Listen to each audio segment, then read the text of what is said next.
The Principle of a Philosopher by Eternal Fool Asley, Chapter 68, A Great Pillar. Hey, we got a connection, Pochi. Hello. It's good to know that you're still alive, Sir Ryan. Sorry for my foolish master sneezing in your head, sir. I knew something was up when he made a weird face, but I couldn't stop him in time. You're one to talk, planning your after-dinner desserts for the next 2 weeks in your head, while I was trying to get a connection. Thank God those stuff didn't get transmitted to Sir Ryan as well. You speak as if your sneezing did any good, master. My imaginations would have made Sir Ryan's mouth water, at least. Am I right, Sir Ryan? It has been a while, you too. Looks like you are the same as ever, so that is a relief, at least. The rapid-fire conversation taking place in Ryan's head, especially from Pochi and her long-term plan of desserts, caused Ryan's fighting spirit to plummet to the negative. Unbecoming of him, Ryan looked as if he was in trouble, all thanks to a combination of unneeded interruption and nostalgia. But then Asley and Pochi were silenced by the sound of exhaustion in Ryan's mind. I can tell that you're injured, sir. How are things over there? We have a monster problem. They are attacking the town, seeming to have formed an army under some form of command. I don't know whether Reed and Mana are still, no, I can still hear the battle going on. Reed is most likely still alive, I would say. It had been quite a while since they had last talked, but Ryan took no time to say anything unnecessary. At this time, Pochi was already taking bigger, heavier steps, kicking up clouds of dust from the ground. Lala, who had been running beside her, now fell farther and farther behind. She was panicking as well, for various reasons, but she soon shut up upon being warned by Zar. We'll be there right away. Thank you. But I'm afraid, you will not make it in time. Ryan calmly took in and responded to Asley's words.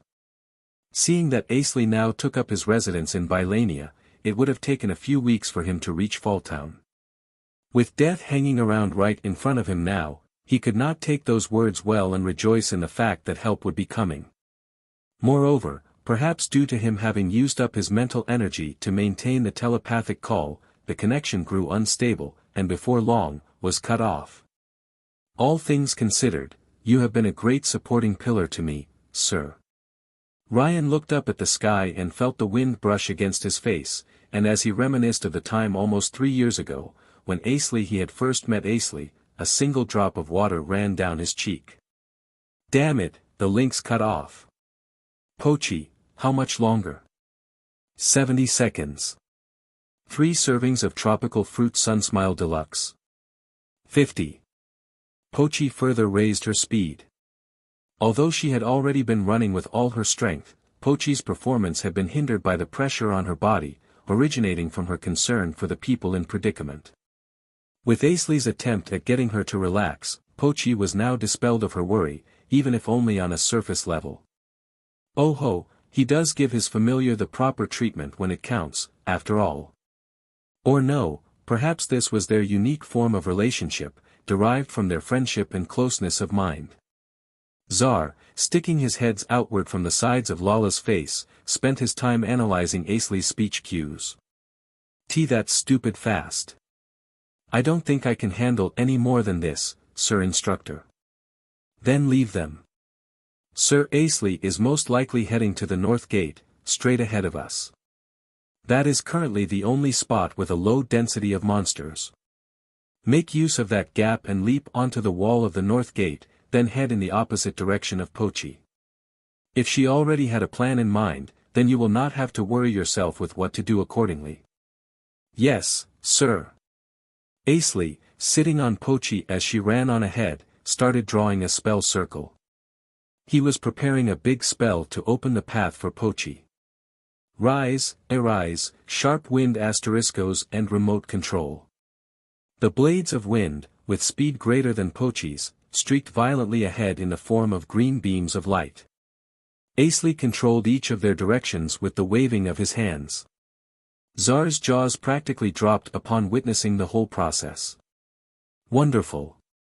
We never thought there was anyone in this world who could control such an advanced spell with such precision. With this, the attack will most likely leave the north gate untouched. One particular monster, seemingly the leader of the swarming zombie lords in front of the north gate, was cut up finely by the spell without even being noticed. The wind shredded the earth and wrenched open the way of Pochi's advance, enabling her to run in a perfectly straight line all the way up to the gate itself. Pochi, you go to the east gate. Rise, all up. Awoo. Pochi leapt, and at the same time, Asley hopped off Pochi's back, then both of them landed on top of the north gate. Pochi immediately turned left and ran along the top of the wall, heading to the east gate as she had been instructed. Following right behind them was Lala, also jumping up. Well then. We shall stay here, and you, Lala, shall head to the west gate. Invoke the scarecrow mode. Zar separated himself from Lala, landing in front of the north gate and then coiling his long, thin body. Yes, sir. Lala's eyes, in response to Zar's instruction, transfigured from their pure, energetic color to a cold, lifeless one. That was none other than the color they had possessed when Asley had first met her. Lala, whose eyes now wore an inorganic color, said nothing more as she proceeded to run to the west gate. One of Zar's heads trained on Lala, keeping an eye on her as she went away, and when she was out of sight, a certain loud sound originated from the direction of the east gate, echoing far and wide through the sky. The east gate was torn down in a thunderous crash. Ryan, sword still in hand, had dried up all the tears he could shed, and was now gritting his teeth through all the injuries that he had sustained. As ghastly as he was now, Ryan took a second to observe the monster army in front of him, then the deep cut in his flank, and proceeded to laugh. He knew that he did not have much time left in this world, yet he rushed on, shredding his way through the fearless, lifeless zombie lords in the front lines. The zombie lords' corroded bodies twitched and writhed on the ground, as if attempting to crawl despite all odds, yet in the end, they were being finished off by Ryan and his advantage of having the high ground. The display caused a great deal of hesitation to grab hold of the goblins' minds. Ka! Now Ryan invoked Fortify Strength, Fortify Resilience, and Tempest, which he had refused to use outside of truly desperate circumstances. For a brief moment, his body was covered in a light of shining gold. Ryan kept on swinging, without even flinching from the blood that gushed out his mouth, with his sword on the verge of shattering. The display distorted the goblins' expressions into one of true terror. One swing after another, one cut after another, one shredded zombie lord after another. Ha! Activating one of his special sword techniques, the aerial dancer, he had plunged headfirst into the sea of monsters, to cut his way to the center, where the vitals of the army were. This was to draw their aggression away from the townspeople behind him, and instead onto himself. Completely surrounded by monsters, Ryan raised a prominent war cry. It was to be the last burst of energy of a man who now faced death. The last push of a man who has now given up on the road ahead, choosing instead to ensure that the others lived on. A man, with images of monsters reflected in his eyes, was now the embodiment of terror itself. The unceasing war cry, and the unstoppable, abnormal speed, accompanied the ferocious blade as each swing unleashed a staggering wind pressure. Monsters witnessed one of their death brethren after another scatter in all directions. The bout lasted a brief moment, but that moment was enough to exhaust the lives of many of them, and to make them feel as if it lasted an eternity. But at the end of the day, as far as Ryan was concerned, that brief moment felt as brief as it actually was. And when that moment was over, Ryan's exhaustion caught up with him, causing him to fall to his knees.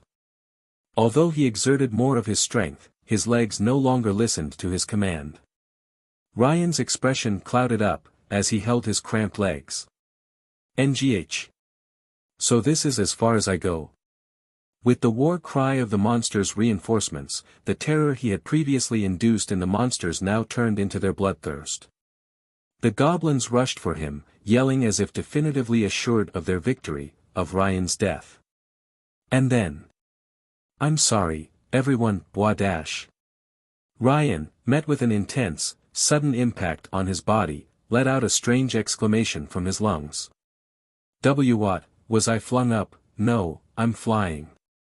Upon what was supposed to be a landing, Ryan felt another sudden impact on his body. It took a few moments, when the slight pain subsided, for him to open his eyes once more. Filling his line of sight was the dark silhouette of a creature he was familiar with, a giant dog-wolf.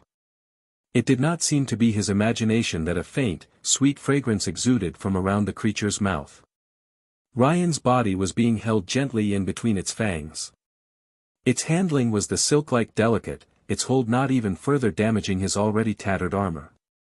Considering the fact that he was in its mouth, Ryan thought for a second that he was being eaten by a newly arrived monster, but then the dog-wolf put Ryan back down on the ground. "See, could you be?" Ryan began to speak. Huff huff huff huff huff, phew. F finally got to breathe. Huff huff huff.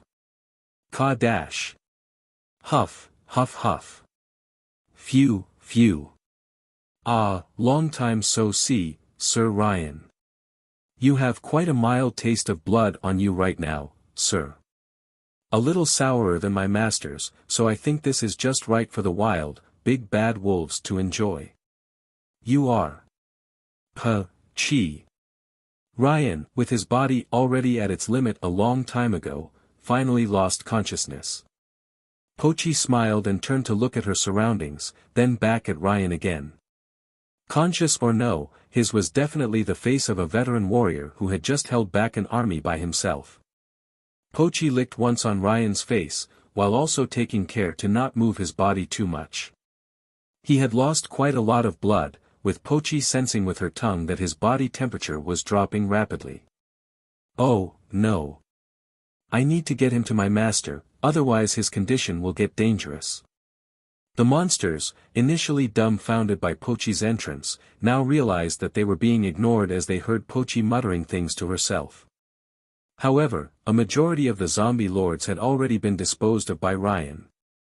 So long as they don't have a grasp on their new target's strength, they wouldn't be able to make any big moves. The goblins in the forefront, with that in mind, kept a vigilant stare on Pochi. Shortly after, the earth behind them shook, signaling the arrival of reinforcements. As soon as they linked up, bloodthirst began to spread among their ranks once more. And then, when the monsters' morale reached the boiling point, they found themselves surrounded by a bluish-white light. One of the goblins, which had been laughing together with the ones around it, now saw traces of intense burning on the ground around it. The once laughing goblins around it were now nowhere in sight, nor the ones that had been raising war cries behind it.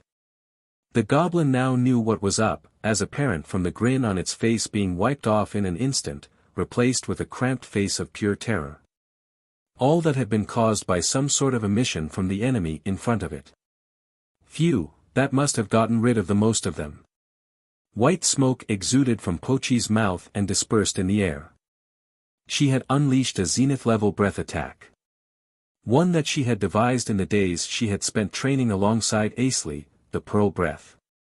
In getting the Fool's Familiar title of hers removed, she had regained the full extent of her powers, and in turn, enabling a higher magnitude of enhancement from Asley's fortification spells. Now she was able to unleash attacks twice as powerful compared to her 2 years ago. Pochi's breath attack of dazzling light, in disintegrating the swarms of monsters around the gate, had also erased what remained of the gate itself from existence. Now, time to clean up. The Principle of a Philosopher by Eternal Fool Asley, Chapter 69, Power. Up. Phew, landing successful. In front of me, monsters, monsters, monsters, and what's that? Goblins are lining up in a horizontal row and shielding themselves with zombie lords. And the marine lizards are rushing forward. These aren't the kind of strategies monsters would employ. Not in line with any of the ecology documented in my book, The Principles of a Philosopher, either. And I see some warriors fighting in the back, 1, 2, 7 in total. And isn't that Reed? Well, looks like he's gotten swollen over the years. That's what one would get from learning under Ryan for that long. Whoops, no time to get sentimental now. I have to get a read of the flow of this battle. Rise, arise, flash eye. I invoked a spell circle, making it display a monster board with data regarding all of the monsters within my field of vision. 87 goblins, 54 marine lizards, and 60 zombie lords. The ones to watch out for first would be the marine lizards and their long-range attacks, I guess. Good thing I've got a convenient spell just for this. Rise, arise, arise, monster name lock. Code, marine lizard. Tu's prized spell, he had even named it himself, lock. As long as I had information on those I want targeted, I could gain a degree of control over the magic. Back when I had used it in the form of title lock to hold down the Laughing Fox's bandits, I had set their titles as the variable, but names were enough for monster minions, for C-ranked ones at most for now, anyway. Not much information was publicly available for monsters above that, after all. If I were to know their common title and invoke the title lock with it, I would be able to make it work on monsters of rank B. And if I were to temporarily boost myself with all up, I would be able to work with rank A ones. Back then, I hadn't expected it to work on mouse as well, though. Which reminds me, that Bomber Head 2s could work on monsters up to rank S. Ah, how I hate him. If I were to apply some boosts and fulfill some other requirements, the very best I could do now was rank A. That meant the ones beyond the level of all the ones I will be fighting right now, of course. Man, I really messed up, wasting time thinking about all that. Right, that didn't matter now. All 1 monsters in my field of view were ranked C and D. So let's use it. I could see Reed down there, but mana didn't seem to be around. I should finish this quickly. Rise, arise, magic convert. Spell name, lock to Thunder Lance. That was a Magecraft for overriding magic. The marine lizards, which had been held down by lock, were now run through by spears of lightning that protruded up from the earth. The movement restriction spell had spontaneously turned into an attack spell. There's probably no monster on the lower ranks that could handle this combo. Reed and the brave warriors around him were utterly surprised by the sharp drop of the number of enemy monsters. However, this was not the time for us to celebrate our reunion just yet. What the, magic? Rise, arise, monster name lock. Code, goblin. Gyeh dash. Now the goblins screamed in the back row as they were held down. Statistically speaking, they were more trouble than the zombie lords in the front lines. Now's our chance. Dunno who that fool is, but hey, we've got some help coming to us here in the sticks. We've got to stand our ground. Don't let any of them through. Yeah, right, calling a presumed stranger a fool right off the bat, that's definitely Reed. Next, I've got to provide them with cover and healing. Rise, arise, arise. All up, count 7 and remote control. I had to prioritize power fortification over recovery for now. Them being able to continue fighting with those wounds meant that their fatigue was building up faster than pain. And that's why I temporarily elevated their physical abilities, fooling their body's senses of burden. Wah, I'm feeling stronger. Now. I can fight. What's this presence, heh, so that it. It's got to be him, everyone, it's Asley. That fool is here for us. Oh. I thought I was in a blind spot, yet he sensed me. Right, Pochi might have told me a long time ago that she could sense me by my magic or something along that line.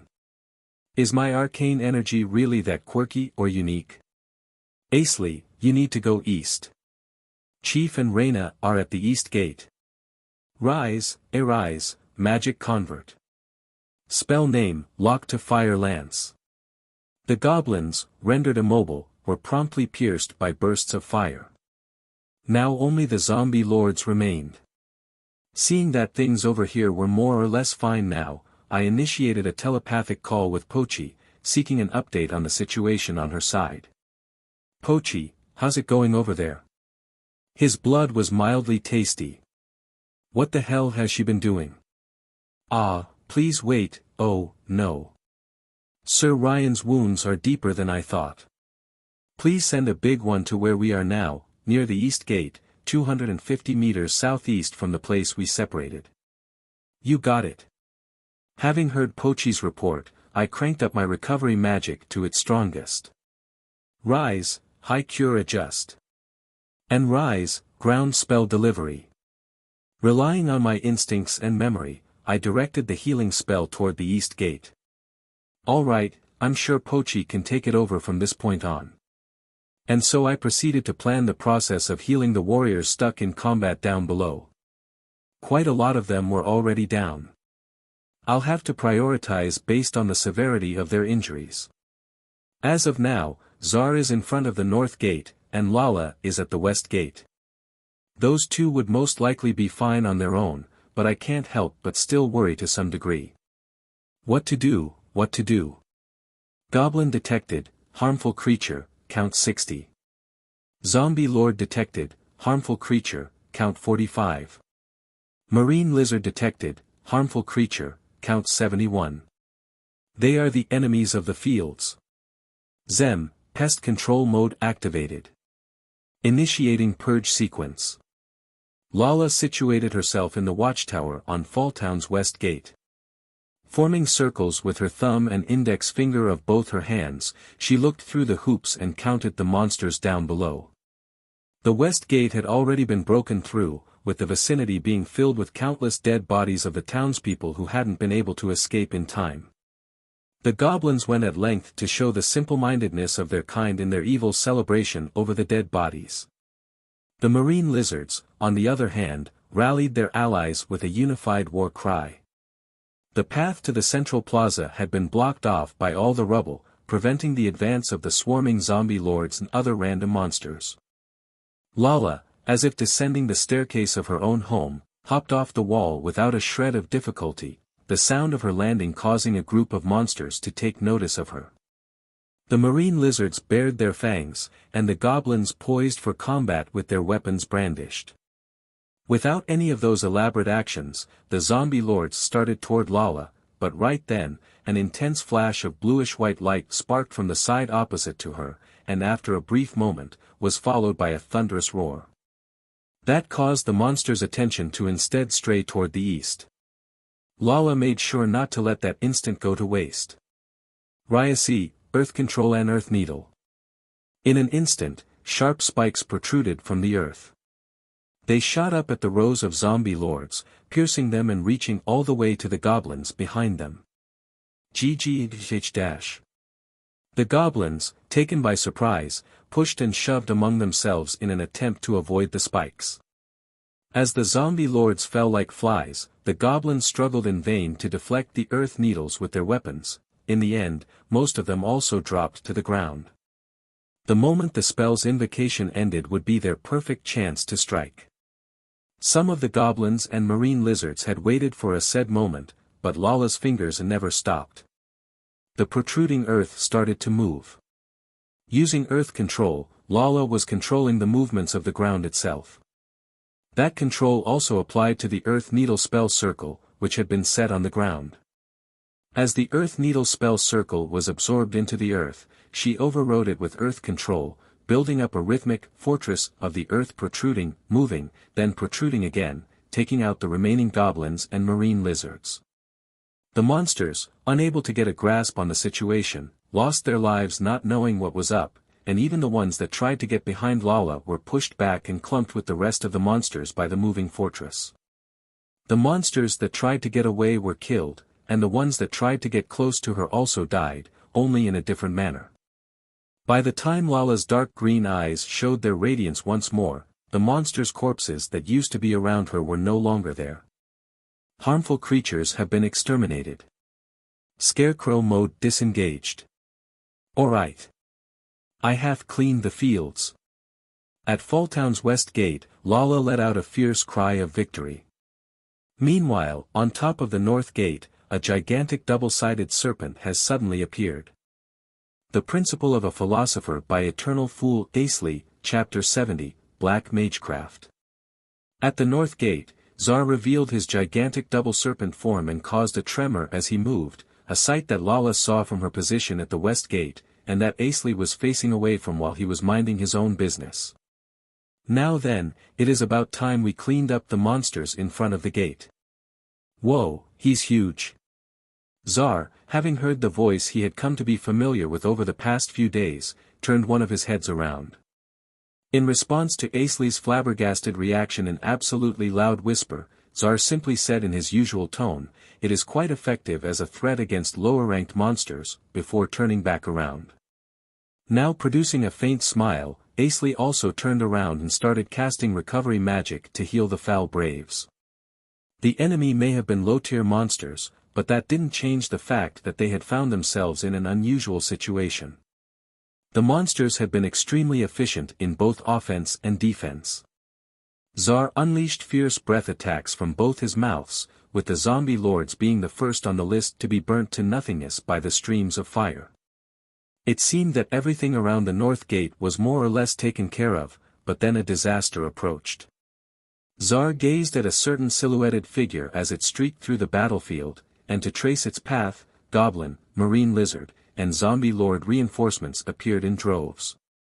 It was as if they had burrowed themselves up from the earth itself. Humph, we had thought the previous number of monsters never would have been enough to make it through. So that is where they are coming from. We foresee this becoming quite ugly if things drag on. Sir Asley. Zar, without turning around, called out to Asley. What is it? Without getting his eyes off his work, Asley replied instead with the telepathic call Magecraft. Oh ho, the ancient art of Magecraft. Impressive. Now, regarding the enemy, if our memory serves well, they appeared from a Magecraft of a distant land, a black Magecraft, one fit for the same designation of extremes, such as the Devil Contract. Asley's body immediately stopped all movement. Zar was ultimately not all that interested in Asley's telepathic call Magecraft, instead bringing up the topic of Black Magecraft, which even Asley knew almost nothing about. Black Magecraft, the forbidden arts that were hidden away by the Dark Elves. How do you know about them, Zar? Humph, we suppose that matter can be left for a later time. For the discussion to proceed, we suppose a practitioner must first be found.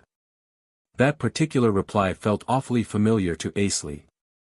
He was reminded of Melchi as he remembered from their encounter 2 years ago, but that did not answer how that related to what Zar had said, and so he only acknowledged the reply he had received and ended the telepathic call. I'd thought he was just a Kagachi youngling, but that's probably Zar's former size. That would explain his extensive knowledge, and then there's Lala's age to consider. What in the world is going on? Asley's face had clouded up for a brief moment, what with the piece information he had just received being so hard to swallow down, but thankfully, he was now able to shift his course of action as he was presented with a new piece of information. After he was done healing the foul braves, he proceeded to invoke a spell in the direction where there was a sudden outburst of monster reinforcements. Rise, Magic Stalker. A red beam of light streaked through an active Magecraft on the battlefield, or in other words, the shadow that monsters were spawning from. The beam was supposed to be pointing at the one who had drawn the craft circle. But instead, it drew a folding fan-like arc along the outer wall that linked the north and east gates. Asley focused his eyes all he could, but found no one there. The invocation of his spell had been perfectly normal. However, the fact that there was no target to be found painted quite an expression of doubt on Asley's face. But then he heard Zar's voice coming from behind him once again.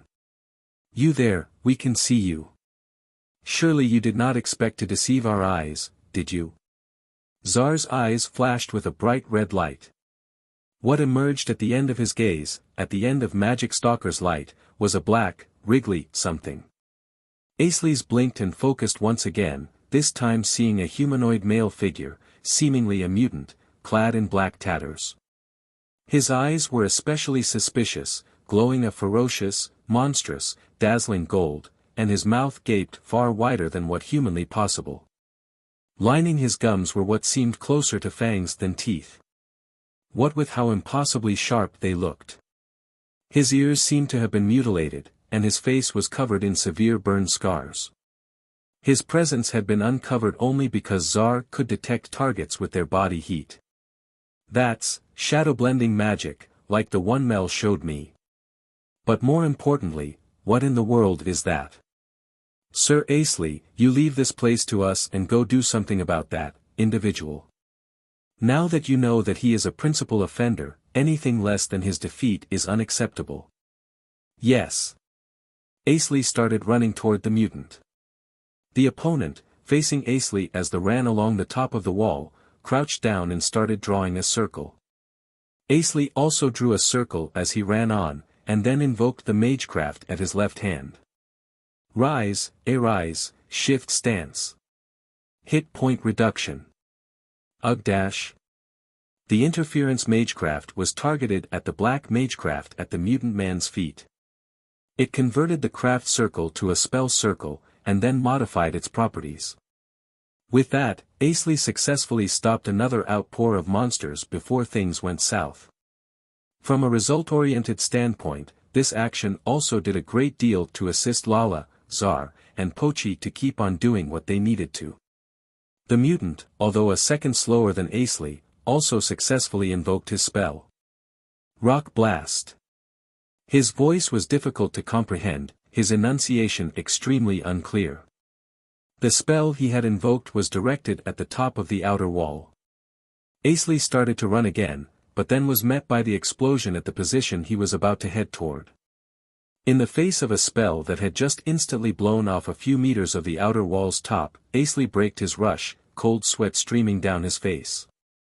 That was close. Man, that's a pretty stinging spell you've got, good speed and power. Alright, rise, demonic acceleration. Now he unleashed the Magecraft to buff the effect of his hit point reduction spell.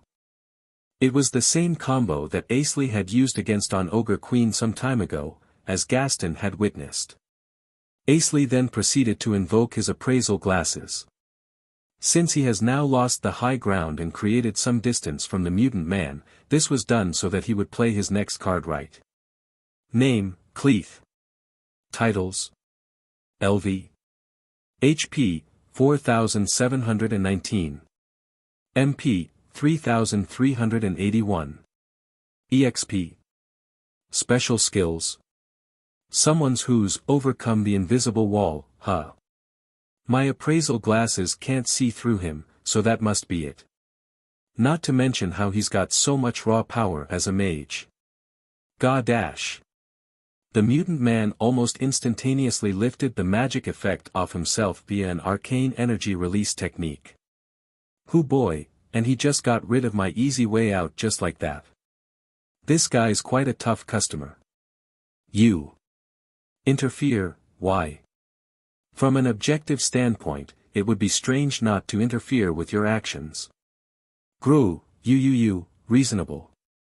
The mutant man, seeming to have heard Asley's words just fine, cracked his mouth open even wider than it already was, producing an eccentric grin.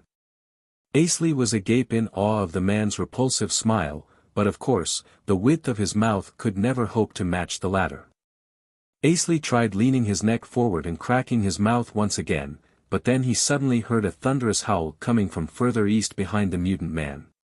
What came running from that direction was the regular-sized Pochi, having already disengaged her gigantification. Both Asley and the mutant man were surprised by her unprecedented reinforcement. Asley had entrusted her with rescuing Ryan, so he had never thought she would be back so early. Oh, Pochi. Is Sir Ryan safe? Thanks to your magic, he's good as new now, sir. He's got the East Gate under control. All right, show this guy how wide you can open your mouth. Like this? Wider. Like this. Ha, look at how she just showed you up. That's how good we are, strange man. Gra, you people, funny. Pochi, having leapt over the mutant man to get to Asley's side, now turned to look at the one behind the invasion. Then her face was painted with an expression of disappointment. Pochi's expression prompted Asley to incline his head in doubt. Master, that man doesn't look like the mastermind type at all. From all the stories I've read, the mastermind's gotta be handsome, you know. You, raise her, not good. The man's reaction of intense anger prompted Asley to scold Pochi for her behavior. The Principle of a Philosopher by Eternal Fool Asley, Chapter 71, Summons. Black Magecraft. Considered the darkest, most vile among all magecraft. Their use had been strictly forbidden in the old days. It was said that, originally, magic had been invented by humanity, and magecraft had its origins from the devil-kin. Although I had no specifics on that, Tus had said that the likelihood of it being true was high. His reasoning was that the Dark Elves was a race that handled the use of magecraft throughout the ages. Originally, the Dark Elves were simply referred to as elves. I also hadn't known this until very recently, but the Dark Elves did not comprise exclusively of brown-skinned humanoids, instead they were just as diverse in appearance as the humans were. Which begged the question, why were they called Dark Elves now? A part of the elven race, particularly the ones that had been exiled, had performed the devil summoning ceremony. It was unknown what they had paid as the price, but the contract between them had granted the art of magecraft to the elves. As a result, the elves had become known as those who possessed knowledge of the devil-kin, and in turn, had been called the Dark Elves henceforth. Having obtained magecraft for themselves, the Dark Elves had proceeded to demonstrate their newfound power. They had offered the knowledge to humans, in turn raising their standing among them and becoming the race that had ruling over a part of the nation. And of course, many magecraft had been invented in the process. Which had inevitably led to heretics, who thirsted for more power to develop more powerful and dreadful magecraft. One was the devil contract that Tsar had spoken of. Through the devil summoning ceremony, one could pay some sort of price to obtain the knowledge of the devil-kin. The devil contract magecraft, on the other hand, was not so one and done. It was what it said on the tin, those bound by the contract would obtain the very power of the devil-kin, the black magecraft. And then, it was said that their souls were consumed by their designated devil after death, denying their ascendance to heaven. Technically it was unknown what would happen after one's death, but it was a fact that God exists.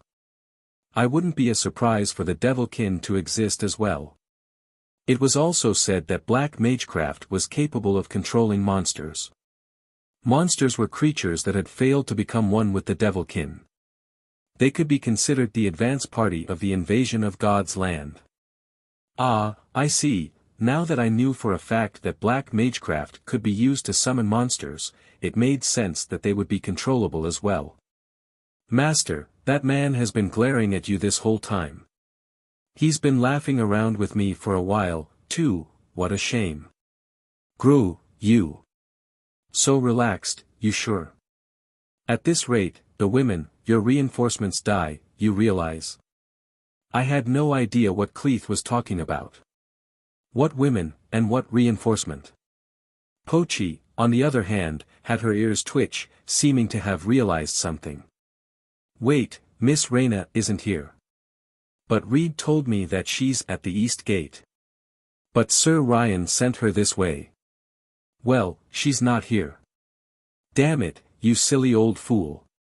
Pochi, having finished shouting so, now headed toward the passage that linked the east and north gates, jumping down the wall. NGH, that's another tally added to my fool counter. Why are there so many chances for me to be called a fool by others? I let you go, you think? No. Shadow Domain Summon. This time, his shadow extended, heading straight for Pochi. Monster mocks they may be, but an army of them is still an army. If he's using his shadow, then I'll use this. Rise, light. Humph, light no hit, no meaning. Damn it. Rise, arise, light, count 10 and remote control. The line of shadow zigzagged to avoid the sphere of light. Okay, one source of light may not be enough, but if I increase the quantity, there's no way it won't be destroyed. TCH, what, magic? As if I'll tell you. Well, no care. First, you die. Hell stamp. What in blazes? How'd he invoke a spell that big without tracing a circle? Wait, no, that's swift magic. Damn it, I knew I needed a staff. I'ma get a new one once I'm back in town. Yeah, make that my top priority. Rise, Octa Boundary. I invoked a boundary to take on the descending dark elemental hammer, wrapping in an intense stream of blue lightning. Oh ho, so you know, conceal big spell with boundary. I know, you're training, fighting other mages. Ha, I've been fighting a philosopher every day, you know. Transient blades. Unyielding bulwark. NGH, count on him to counter me with the appropriate Magecraft. Unyielding bulwark, that Magecraft was a favorite of the holy warriors. It neutralized incoming attacks from a fixed direction. The worst possible match for my transient blades, which concentrated its attack on a single, fixed point. He's strong. Drawing speed, faster than 6 archmages. You are who? Like I said, I'm not telling you anything. Ugh, now these things are dragging on, it might be too late to use that, but can I pull it off? Rise, dash. Air trace, high information. Scary. I let you, no way. Hell stamp. Damn it, I knew that was gonna be hard to pull off. NGH, rise, Octa Boundary. 2, you, how long, you hold. Vortex Wing. Rise, Octa Boundary. Grew, you. Funny. Damn it, the cooldown time of his swift magic is short, too. Goes to show how well he knows what he's doing. So, how can I break this deadlock? Courtesy of this big spell of his, I need an opening. If only I had something to take him by surprise, even for a brief moment. Zar and Lala are busy dealing with the monsters, and Reed probably isn't going to make the cut. And Pochi seems to have left to search for Reina, damn it. Hell stamp and remote control. Dash. Rise, Octa Boundary. You. Cheap. Speed up. Wadash. Woaha. Another giant hammer of darkness swung down onto my head. It produced quite an ear-splitting impact as it pulverized a chunk of the wall. So that's what he can do with a timely augmentation. Increasing its speed just before it got wrapped in my boundary, effectively avoiding it. Now that's what I call a high-level spell manipulation. Ow wow wow. Good God, that hurt. You, still alive. I knew. Now, I kill you. Come on and try it. Devil Conquest. Right then, a severe chill ran down my spine. Devil Conquest. I've never heard of that Magecraft. Wait, don't tell me it's Devil Descent Dash. As if we will let you. Zar exclaimed, his voice resounding far and wide behind me. The voice then turned into a stream of purgatory breath, consuming Cleeth whole. Oh, yeah. I never accounted for him being done with the monsters already. Ugh, magic shield. While keeping an eye on Cleeth, who had survived by erecting an anti-magic shield, I healed the injury I had sustained from the Hell Stamp. Sir Asley, he must not invoke the Devil Conquest. If you want to live through this, you have to stop him with all your power. Yes. Any plans? Please give me 10 seconds. You can count on us. Alright, I can do it. I applied an all-up spell onto Zar as he went on ahead, and then stepped back and started drawing a spell circle. I'm so grateful to have a frontliner cover me right now. Still, does that guy have a grasp on Zar's capabilities? Well, either way, I've only got to trust Zar to do his thing. Rise, arise, dash. No, you don't. Oh, no, you don't. Kah. TCH, Spring Reflect. Zar's breath attack bounced right back from Cleeth's reflection spell, but Zar just kept on unleashing it. Damn, seriously. He's keeping his breath attack larger than what's been reflected back, so as to wrap them all up. What power! Whoops, no time to be distracted now. First, telepathic call Magecraft on my left hand dash. TCH. Annoying oversized snake. Icicle Hellfire. Now a spell specifically for dealing with the dragon archetype. It seems that he possesses an abnormally fast magic formula drawing speed like you, Sir Asley. Different methods, but still. Zard kept on unleashing his breath attack in a bid to weaken the icicle hellfire enough before it reached him. And then, right before the absolute zero flames connected, he shook it off with an intense whip of one of his ends. Humph, weaken a lot, but you, still fail to avoid damage. Ha, you fool. We may technically be one of the dragon archetype, but at the same time, we are not. This degree of damage is quite insignificant to us, for we are one of the divine serpents. Moreover, it seems that our duty here has been fulfilled. What? My spell circle, complete at last, cast a faint yellow light to signify its activation. What, that magic, no, this formula. That is so, it is the formula of the transference magic, teleportation. It's your time to shine. Blazer. Bruce. Betty. The Principle of a Philosopher by Eternal Fool Asley, Chapter 72, The Direction of Another Beginning. The Silver Trio, who had accepted Asley's request to help Falltown in case it turned out to actually be in danger, were now already done with their preparations for battle. This was because Asley had asked them to do so beforehand. Yesterday, they had been told that they would be called upon through telepathic call Magecraft on the following day, and so they kept themselves at the ready, sitting in front of the spell circle in Asley's room. As one could see from their expressions, they were not at all nervous. All three, as different from the other two as each of them were, had already steeled themselves to fight at a moment's notice. By the time night fell and the hustle and bustle of the town died down, Bruce had the honor to be the first to make a movement. He merely raised one brow, as subtle as that was, it garnered a reaction from Blazer and Betty all the same. So. Bruce nodded in response to Blazer's questioning word. All three, each armed with their respective favorite weapons, got up immediately and stood before the spell circle. This was the spell circle of teleportation, which Asley had set up before he had gone out. Since the spell has yet to be set in two separate locations, the circle here was inactive, but once Asley was done drawing the other spell circle at Falltown, they would be able to come and go through the link as they pleased. With the hands of the clock making the only sounds in their ears, they let time pass, and eventually, Bruce's face was painted with a disappointed scowl. Damn it, he messed up the timing. Must be a tough fight over there. What do you mean? It's always been like this. Hoo, you can say that again.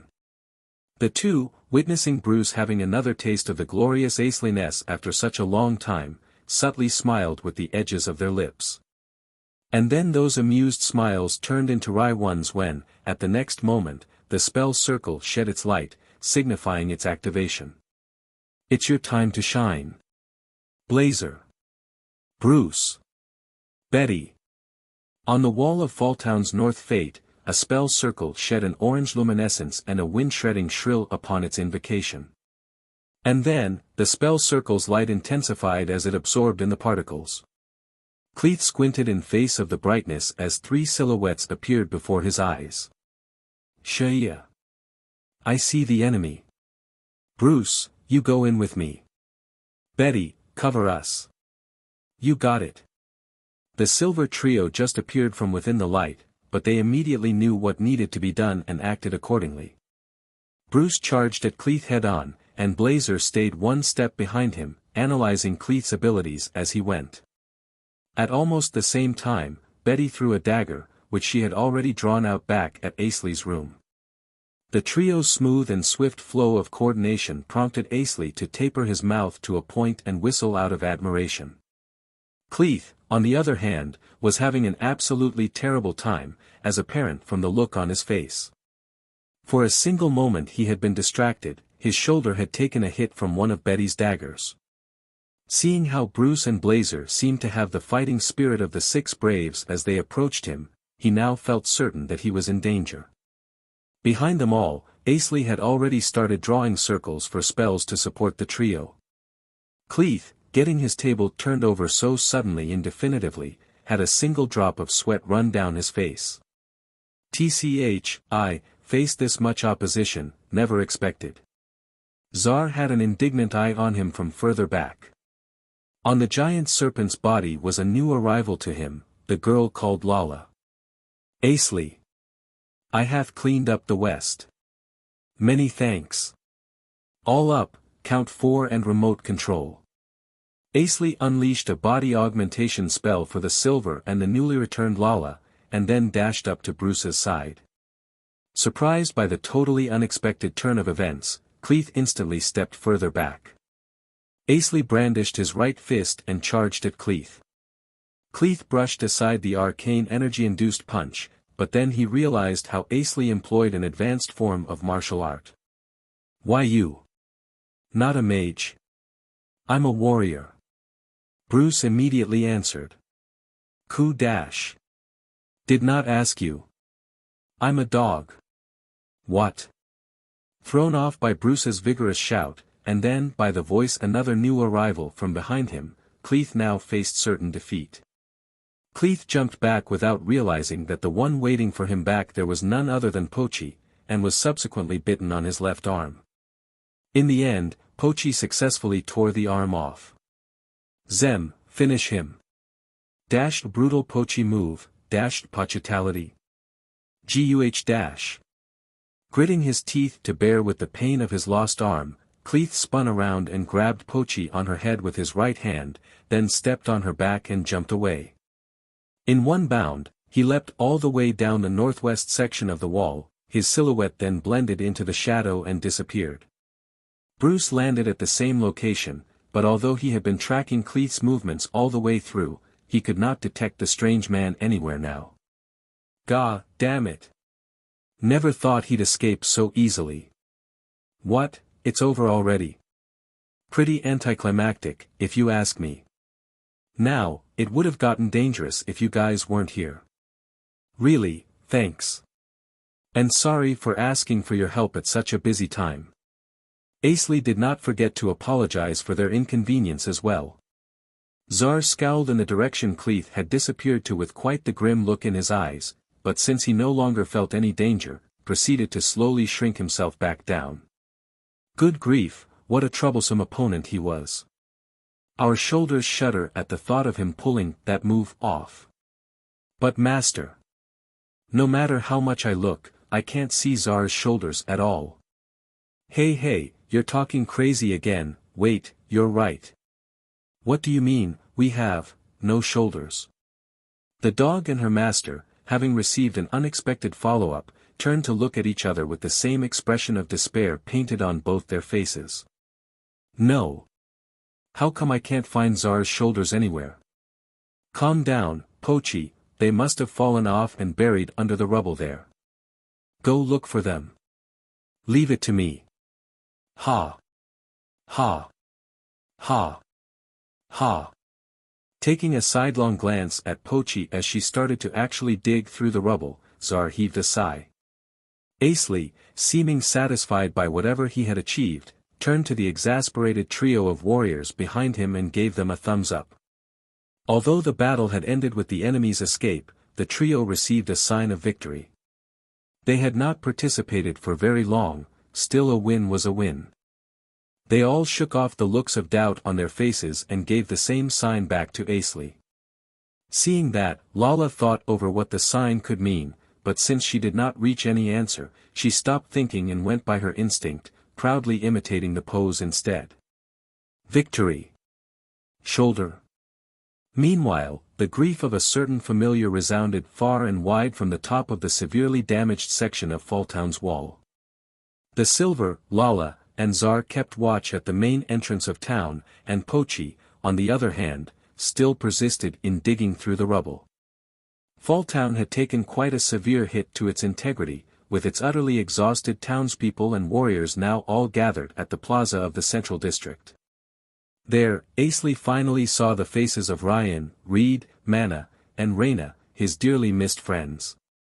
All their faces suggested a great deal of fatigue, but they did not seem too heavily injured, so Asley felt a fair degree of relief. He prioritized those more severely wounded to be targeted by his recovery magic, and sent to Lala's way those lightly injured to receive their healing. Time passed quickly, and now, it was almost dawn. While he was going around doing his thing, he saw some familiar faces among the fatigued townspeople. He went to greet and heal them, without forgetting to give everyone a hug. Although this was indeed a time of sadness, none of their faces was darkened by despair. Asley smiled, surprised by their strength to carry on. Pochi came back by the time the sun had fully risen. The others, on the other hand, started snoring in their sleep, having relieved themselves of the tension and chaos at last. Asley, having completed his part for the time being, heaved a sigh of relief and settled himself down on a pile of suitable rubble. Phew! Good work out here, sir. Found any shoulders? Sorry to disappoint, sir, but there were only goblins, wah. As Pochi put on a sarcastic display of regret, several pairs of footsteps approached from behind her. Seeing 5 long shadows cast on the ground, she raised her face up, and instead saw 5 silhouettes bow their heads down. Wadash! The 5 in question were Ryan, Reed, Mana, Reyna, and Adolf. Asley sprung up from his seat, disturbed by the unexpected gesture. What are you all doing? Please, raise your faces up. We must thank you for coming to save us and the town, Sir Asley. Moreover, it is only natural for me to act like this. It is because I was emotionally moved my body took action. I cannot possibly raise my head just because you told me to do so. Ryan's words prompted the rest of the townspeople to stand. A silent wave it may have been, but it took no time at all for all the people to bow their heads. Faced with such a gesture, even someone like Pochi hid her eyes away in shame. Asley, man, before we get to our reunion talk, just let us thank you first. So, yeah, thank you. I mean it. You really saved our hides back there, Asley. Thanks a million. Reed and Mana subsequently expressed their deep gratitude, disregarding the fact they were having a reunion with a friend after 2.5 years. Following suit was Reyna, then Adolf, and then all the townspeople. Tickled in all the right spots by Falltown's gentle movement, Asley raised his hand to scratch his cheek. And then, amid the seemingly never-ending storm of thanks, he finally discarded his shame, took a deep breath, and stood proudly. Yes. You're all welcome. Upon hearing so, Ryan finally raised his face, with a subtle smile on his lower lip. Asley, riding on the hype wave, rose up in laughter, prompting another wave among the townspeople. Each raised their heads up, each showing a brilliant smile. Losing his bearings to a mysterious feeling within himself, Asley hugged Reed's shoulder and let out an encouraging shout. Master, is it fine for me to open my eyes yet? Pochi's comical predicament, on the other hand, would be noticed by Asley a good 10 minutes later. The Principle of a Philosopher by Eternal Fool. Asley, Chapter 73, The Preaching. As a new morning paid its visit to the Central District Plaza, the exhausted townspeople finally lost consciousness, as suddenly as the snapping of a cut thread. Rather than sleep, perhaps it would be more fitting to say that they had fainted. Even Ryan found himself sound asleep with his back against a wall. After all, even though his wounds had been healed by magic, restoring his stamina would not be an easy task. Perhaps that is the challenge I ought to tackle next. The Silver, Lala, and Czar took turns keeping watch at Falltown's vital points. All I had told Ryan about them so far was that they were reliable and trustworthy. Still, Ryan understood, and so did the rest of the townspeople. Reed and Mana were now asleep, with their backs leaned against the others. So was Reyna, surrounded by the children, occasionally puffing out soft sleeping breaths as she slept. Adolf was the one who had surprised me the most. I did remember him being the most competent among the ones who had attended Mana's combatant class, but he had become so different after just 2.5 years' time. Although he couldn't measure up to Mana and Reed just yet, Ryan had even said that he would be the one to watch for in the future. Tifa, on the other hand, was now a particular point of concern. Apparently, she had departed from town only a few weeks ago. She was headed to Bylania, of course. The path she would go down was not yet set in stone at this point, but if she were to enroll into the Magic University, then the letter of recommendation she had taken with her wouldn't do any good. Out of concern, I had tried initiating a telepathic call, but the same as with Ryan a few days back, I had received no answer. I would be fine and all, if we knew for a fact that she was safe, but for some reason, the townspeople did not seem to show any worry for her. Could this be an implication of just how much Tifa had grown since then? Now, the utmost issue at hand is, that guy. Cleith, the one who had attacked Falltown. He possessed abnormal strength, ability to strategize and grasp the flow of battle, and was also brutally decisive. All across the board, he was above the top-grade adventurers. To be honest, I would never have been able to take him on alone. If he were to be graded by monster standards, his abilities would put him on an equivalent of rank SS. To add on top of all that, his black Magecraft. Devil Conquest, was it now? When Cleith had initiated the drawing of that Magecraft formula, I had felt a dreadful degree of bloodthirst, as if the muscles around my spine had been frozen over. Chances are, that was fabled, dreaded black Magecraft for devil descent, for the practitioner to call their contracted devil down from beyond to annihilate their opposition. From what I had previously heard from Tus, the capabilities of one of the devil kin was apparently comparable to a holy warrior. As Zar had said, if the descent had been successful, things would have gone south really quick. Still, couldn't Cleith have just summoned his devil after he had escaped and hid himself? Wouldn't that be an easy victory if he were to come back for another attack? With that in mind, I initiated a telepathic call with Tus. And that's that. Have any ideas? Devil Conquest, eh? I'd thought you'd be better off not knowin', but since your enemy'd used it, I ought to teach you. The Devil Conquest Black Magecraft is, simply speaking, a super strong version of the magic point reduction spell.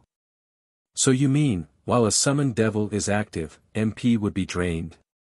Fast as lightning. 'Cause of that, it's a double-edged sword, using that would blow everyone around him away, so not like it was going to cause much danger if you play your cards right. Chances are he figured he ain't got enough MP to run off, call his devil, and then come back. So that's how it works. Still, do you have any idea why he would attack this town? No offense, but it's not like this town's got anything special, you know. Like I used to tell you, the treasure trove of knowledge, the Philosopher's Stone, may reside in the neighboring regions, or even in Falltown itself. Hey, you never told me that. Oh. Did I not? 'Bout that stone you need to struck the craft circle of limit breakthrough, the secret ancient formula. Hell if I know. Did you seriously keep something that important to yourself? Stuff's not that important to me, actually. Well, so there you have it. I'm kinda busy here, so see ya. Hey, wait a sec. What's the Philosopher's Stone like? Shape. Color. Size. Dash. Oh, for the love of, he hung up, bastard won't even let me reconnect. Damn it, I'd made the false assumption that I'd be able to contact him at any time. And he threw at me important stuff so randomly, as if he'd just remembered them. I swear, this is why I hate dealing with geezers. Ugh, now, let's get the situation sorted out. Falltown was attacked because of the Philosopher's Stone presumed existence, even though, for all I know now, it was just a vague possibility. In which case, it was now clear as day why Falltown had been abandoned by the nation. As the Philosopher's Stone was a key for one to attain great power, it was the duty of the Devil King's advance party to intercept it. The more I know, the more troublesome this business gets. I wouldn't be able to reach a verdict on the situation by myself. I suppose it'll depend on how much information Mel has managed to gather. And then we would be able to plan our next move, huh? Tus, on the other hand, he said he was kinda busy. Normally, all he would do was training his muscles and invent new spells and Magecraft, wouldn't he? He would have been fine being on call while doing his usual stuff. Really, what is he doing? Anyway, right now, we've got to do something about Falltown. The place once had a population of almost 1,000, but because of the incident, there were now not much more than 200 left. That hadn't had much in terms of valuable manpower in the first place, and neither the means to increase their population. The townspeople had children, of course, but in reality, the elderly had been passing away faster amid the harsh state of affairs. I would like to do something, anything, but the Pochi agency can't possibly accommodate them all. Moreover, some people would surely prefer to remain in this town. While I laid face down, lost in deep thought, Bruce came up to sit next to me and sparked a much-needed conversation. Hey, Asley. Thinking about stuff by yourself again?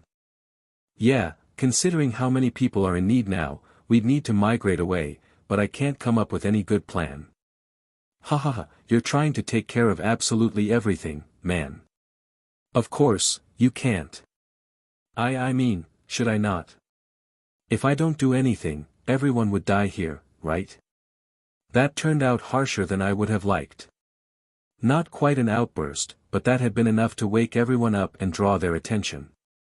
Having heard me say what I had said, Bruce proceeded to pick his ear with his little finger, with half exasperation painted on his face.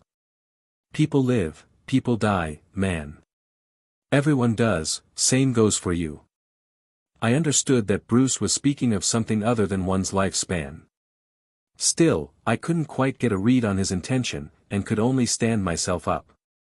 If they keep living here, they're gonna die. With how harsh this region is and how bad the place has become now, almost absolutely will, I say. But just look at the people. Even in a bleak place and time like here and now, they haven't lost hope. I know we've been traveling for a long time ourselves, but this is the first time we've seen people like them. They've got old Ryan's power with them, but that's not all. It's you, Asley, you've supported them when they needed it most. What's important is that they never became too dependent. Everyone's got the will and guts to fight for their lives. They've been living without you spoiling them every step of the way. And now you're saying you need to do something. Say that to them, and it'll be like you pouring warm water on them. Do that when things are cold as they are now, and that will kill them off for real, got it? Bruce showed me his rare streak of anger. Still, those words resounded with me. I felt something, not quite explainable with words, but definitely something. These guys aren't kids, you know, just give them the stuff they need once they're relocated to Bylania. The town's in need of manpower now, so they're gonna get themselves a job easily if they're not picky. I'd thought Bruce was angry, but then he softened down as he talked more, seeming a tad bit embarrassed. While he did that, Ryan silently approached him. Ryan looked at me, then at Bruce, and said the one sentence that dispelled all my fears. I propose that, we move away from Falltown, sir. The Principle of a Philosopher by Eternal Fool Asley, Chapter 74, I am a Garm. I am a Garm. Garm, take care of that lizard there. Ah, yes. TSK, why am I under the employment of this rude human, you ask? Without this contract compelling my heart and soul so, I would be a free beast, so how did I end up where I am now, you ask? The answer lies in whatever happened months ago. Several months ago. Hey, come have some salted and peppered meat. Woohoo. Nom nom dash. Now. Here, I invoke the Lord and Retainer contract. Present day. NGH, how did things turn out this way? I do not understand. My master is a bespectacled gentleman. Currently, we are en route to a certain labyrinth within the thirsty desert, our objective, to subjugate a creature called Lizard General that resides there. This here is what I call a dead land, containing almost nothing but rocks and sand. Bones of monsters, animals, and humans occasionally littered our path. It is also populated by several kinds of the lizard archetype, but those low-life creatures are no match for one such as I. Now, I shall demonstrate why my kind is called the King Wolf. Prepare yourself. Gar. G-E-H. Gyeh. Ga, ow ow ow. Stop. I'm a Garm, a King Wolf, I'll have you know. What unrefined creatures. They don't even wait for their turns to bite me. TCH. Thunderbolt. GYA-. My master's electrifying bolts struck my enemies. And me. Impossible, did my master include me in the targets of his attack as well? Ah, my master. What a stimulating assistance that was. Stimulating assistance my ass. Try to make yourself at least a bit useful. All you do is screw up again and again, I'll remind you that I can get you replaced just about any time I want. Yes, my apologies. But you do remember the compelling force of the Lord and Retainer contract, yes? I felt that it was too strong, yes, that's it. Oh, for the love of God, what the hell did I do to deserve this? Humph, you can be eternally confused for all I care. It's because of your low level of intelligence that you cannot harness my full potential. Well, the final solution, then. Took you long enough. Indeed, there is no other choice. Look at the present. And look into the future, when my powers of a Garm, of a King Wolf, awaken.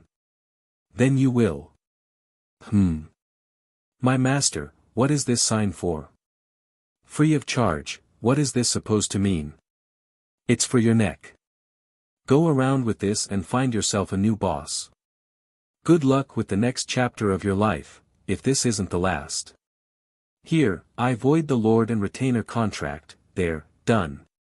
See ya. Come again. My master is walking away. Alone, amid the violent shifting sands of the thirsty desert. And then, now he's completely out of sight. I am a Garm. HRM. HRM. As of now, I have no master. I've no idea how I can find myself one, what with this being the thirsty desert, where almost no man treads. I wish to do something, anything, to get myself out of this forsaken land, but that last order of his to find myself a new master first is preventing me from doing so. Regardless. I will not yield. Kihehe. If it isn't the Garm, what, you finally got thrown out for being so useless, eh? Out of my way, lizard. You are a hindrance to my noble mission. Ha, like you can even take on one of us with the way you are now. Hey guys, come get a piece of him. Humph, if they think they can prevail over me now that I am not under any contract. G-E-H. Gyeh. Ga, ow wow wow dash. I'm so sorry, I'm so sorry. I won't say anything rude anymore. G-E-H. Gyeh. Ah, that hurt. Ga, this looks bad. This wound seriously looks bad. WHYYYY. Why won't my powers return? Inconceivable. Inconceivable. Fire wall. A beautifully red enclosing wall of fire suddenly appeared, separating me from the scaly bastards. What perfect timing. The lizards are startled by the abrupt outburst of flames, and then notices a hooded figure approaching them from behind. As soon as they realize that the figure is human, the lizards attempt to attack him, or her, and are grilled alive by the fire. What a delightful smell this is.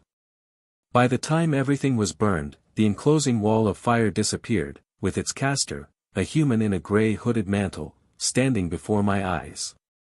It seems that the person is reading the sign on my neck. I see, I see. So you are to be my new master. Very good, now, let me get a closer look. The person is walking away. Why are you leaving? You realize that I am a Garm, also known as a king wolf, right? Don't care. A woman, I would assume. She refused me with that high-pitched voice of hers. Judging from her approximate stature, she is a third of my size. On the scale of a human woman's height, she seems to be on the shorter side. Her physique seems average, if not leaning toward the scrawny side. I would assume that she has not gotten to eat very well.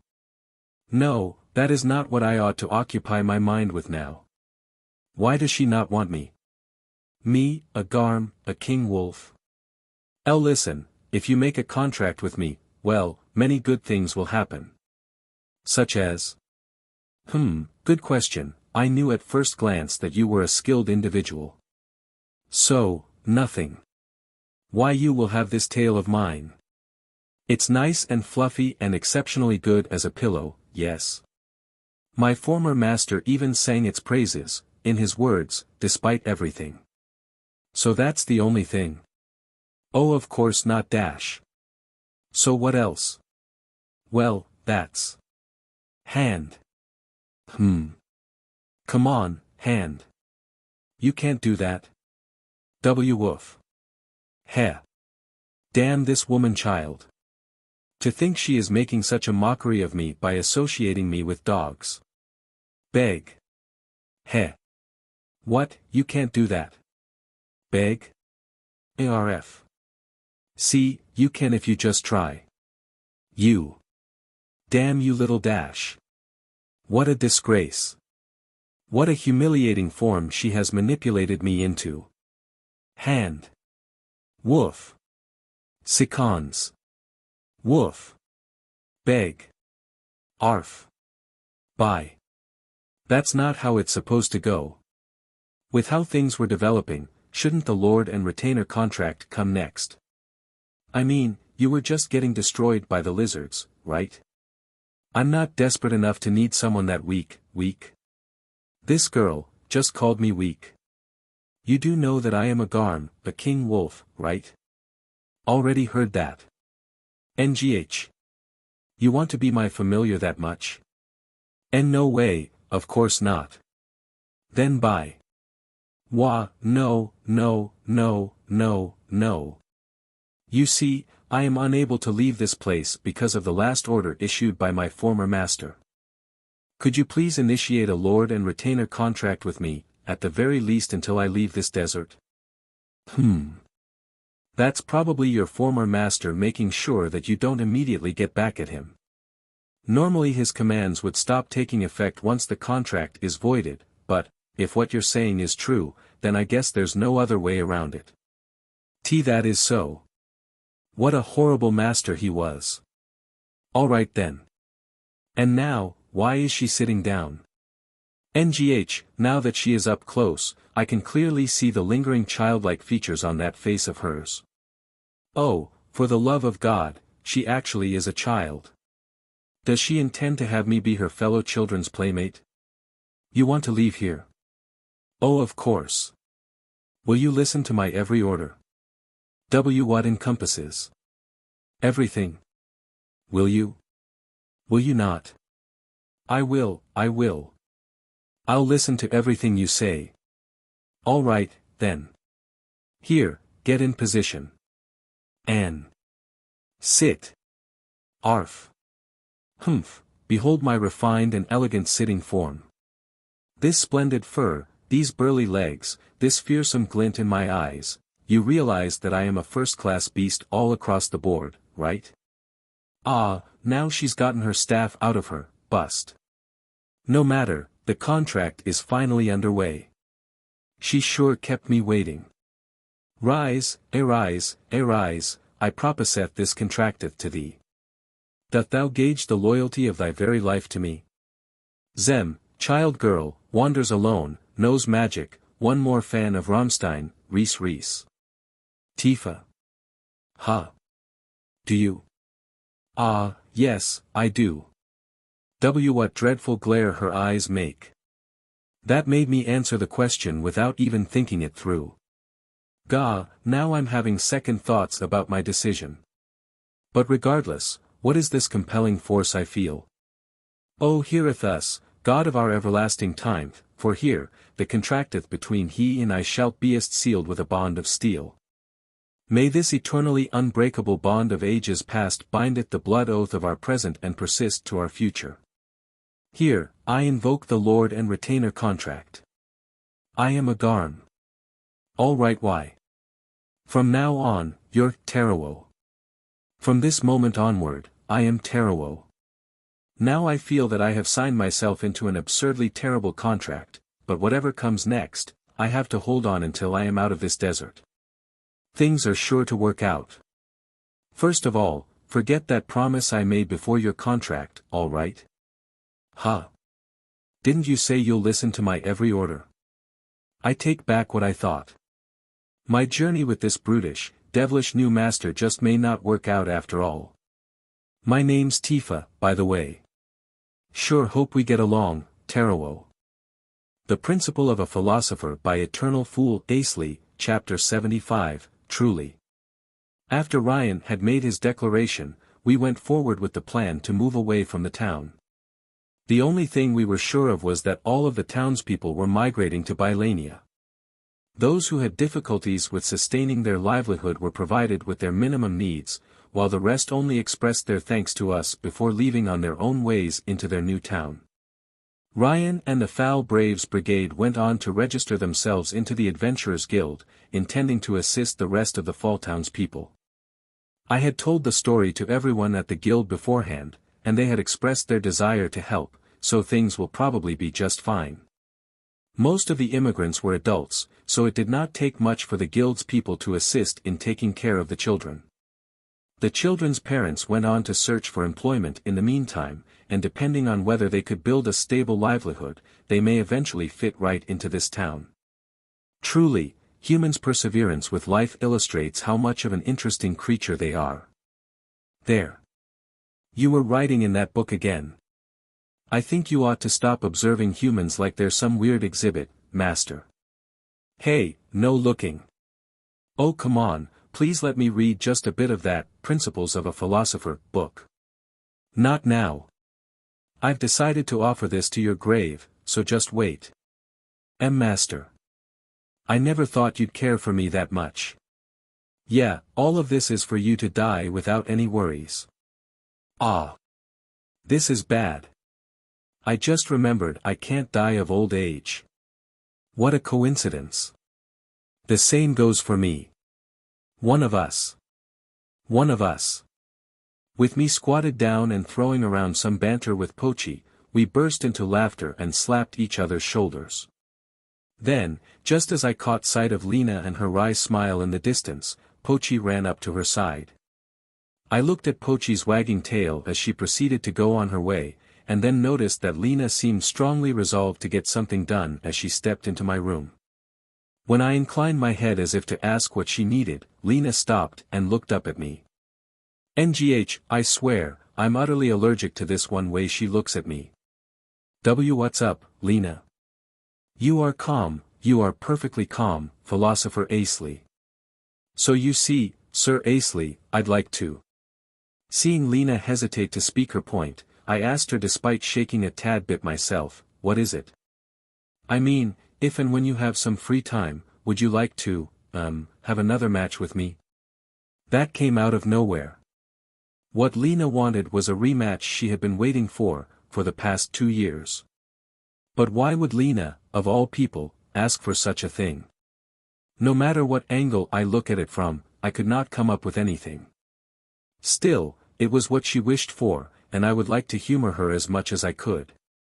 With that in mind, I initiated a telepathic call with Lala and Zar, who stayed behind in Falltown.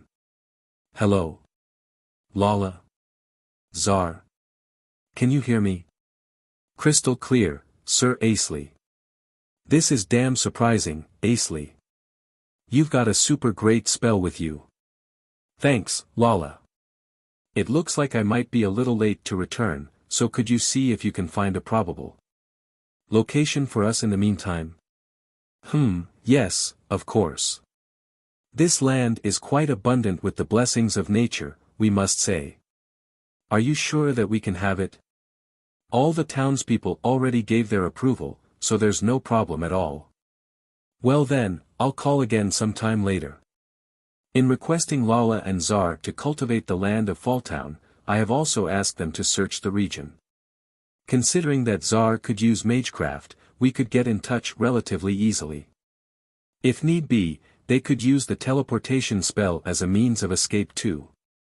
I had made use of some conversion codes to make the spell formula recognize specified individuals, in turn making it not to take effect on those other than Lala and Zar, so there won't be any issues of unwanted guests. Lina understood that I had been in a telepathic call, so she waited. When I let out a sigh of relief, we continued our conversation. All right, where should we do it? Lina instantly, intensely brightened up. She was more happy with my reply than I had ever thought she was capable of being. She sure has gotten beautiful over these past 2 years. Her beauty seemed to measure up to that of the angels in literature I had read a long time ago. With how she is now, I wonder what the future has in store for her. That one thing, at the very least, is what I genuinely look forward to. For that very reason, I would like to safeguard her path forward. Thank you very much. There's a vacant lot to the west of Baladd that has become a popular sparring spot lately. We can carry out the match there. Lina firmly pumped her fists in front of her chest. In just the span of 2 years, they have truly become quite bountiful. Where do you think you're looking at, sir? Yoch dash. What do you think you're doing, Pochi? Biting. I know that. Thanks for the warning, damn it. You are very welcome, sir. Yeah, I'm not exactly in the position to get angry. This doggo never fails to take things seriously at the worst moments, damn it. Zem, oh, wait, I have an idea, maybe Asley is virgin because this doggo is always getting in his way. We proceeded in the direction of the hilly area to the west of Baladd, the same region where we had once fought the Ogre King. A little before that place was, as Lina had said, a plot of relatively flat land that could be considered a large vacant lot. The location was also a good vantage point, so strong monsters don't turn up here that often, and being able to still see Baladd in the distance would put one's minds at relative ease. Once Pochi, Lina, and I reached the lot, we were greeted by those who had already been there before us. In the middle of sparring were warriors, all whom I had become so very familiar with. The one doing most of the swinging with his sword was Ryan. Those who stood their ground opposite to him were Reed, Mana, and Adolf. Be big bro, and big sis. In reaction to Lina's exclamation of surprise, Reed raised his hands and greeted back. Ryan averted his eyes to catch Lina for only a second, and then immediately turned back to focus on his training. Now that's what I'd expected of a veteran and leader of brave warriors. Perhaps his coming out to the open field has made his true abilities shine through even more than before. Adolf also was exhibiting quite an amazing level of skill, he was matching his movements very well with Ryan's signposts. Mana's style didn't quite match up perfectly with either of them, but she was efficient in filling for the blind spots of Adolf's movements. But of course, despite all that, Ryan was parrying the pair's attacks with ease. Lead followed them up, jumping to deliver a blow at Ryan from above, but then, whether it was intended or not, Ryan flicked the blade away with his bare hand. From what I've seen, I suppose he's got, at the very least, the same level of raw power as Bruce. As for his level, let's see. Name, Ryan. Titles, The Strong, Chief, Sword Master, Val Braves, Brigade Leader, Rank D. LV, 78. HP, 2097. MP, 148. EXP, 1234900. Special Skills. Aerial Dancer. Fortify Strength. Fortify Resilience. Tempest. Lightning Blade. I knew it, he'd beefed his body up quite a bit since we had last met. He may still be a new adventurer, but he most likely possessed combat experience on par with the Silver. Among adventurers, it was a generally accepted notion that one's actual experience took precedence over levels and raw numbers, too. With that said, being an experienced fighter implied that one would also be able to level up more easily and efficiently. Name, Reed. Titles, The Strong, Eldest Brother, Sword Master, Foul Braves, Brigade Vice Leader, Rank D. LV, 59. HP, 1129. MP, 88. EXP, 320847. Special Skills. Smash Slash. Fortify Strength. Fortify Resilience. Reed had gone a long way just from fighting near Falltown, it seemed.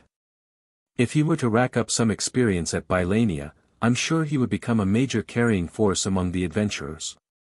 On a technical standpoint, he was now about the same level as Betty's when I had first met her. Name, Mana.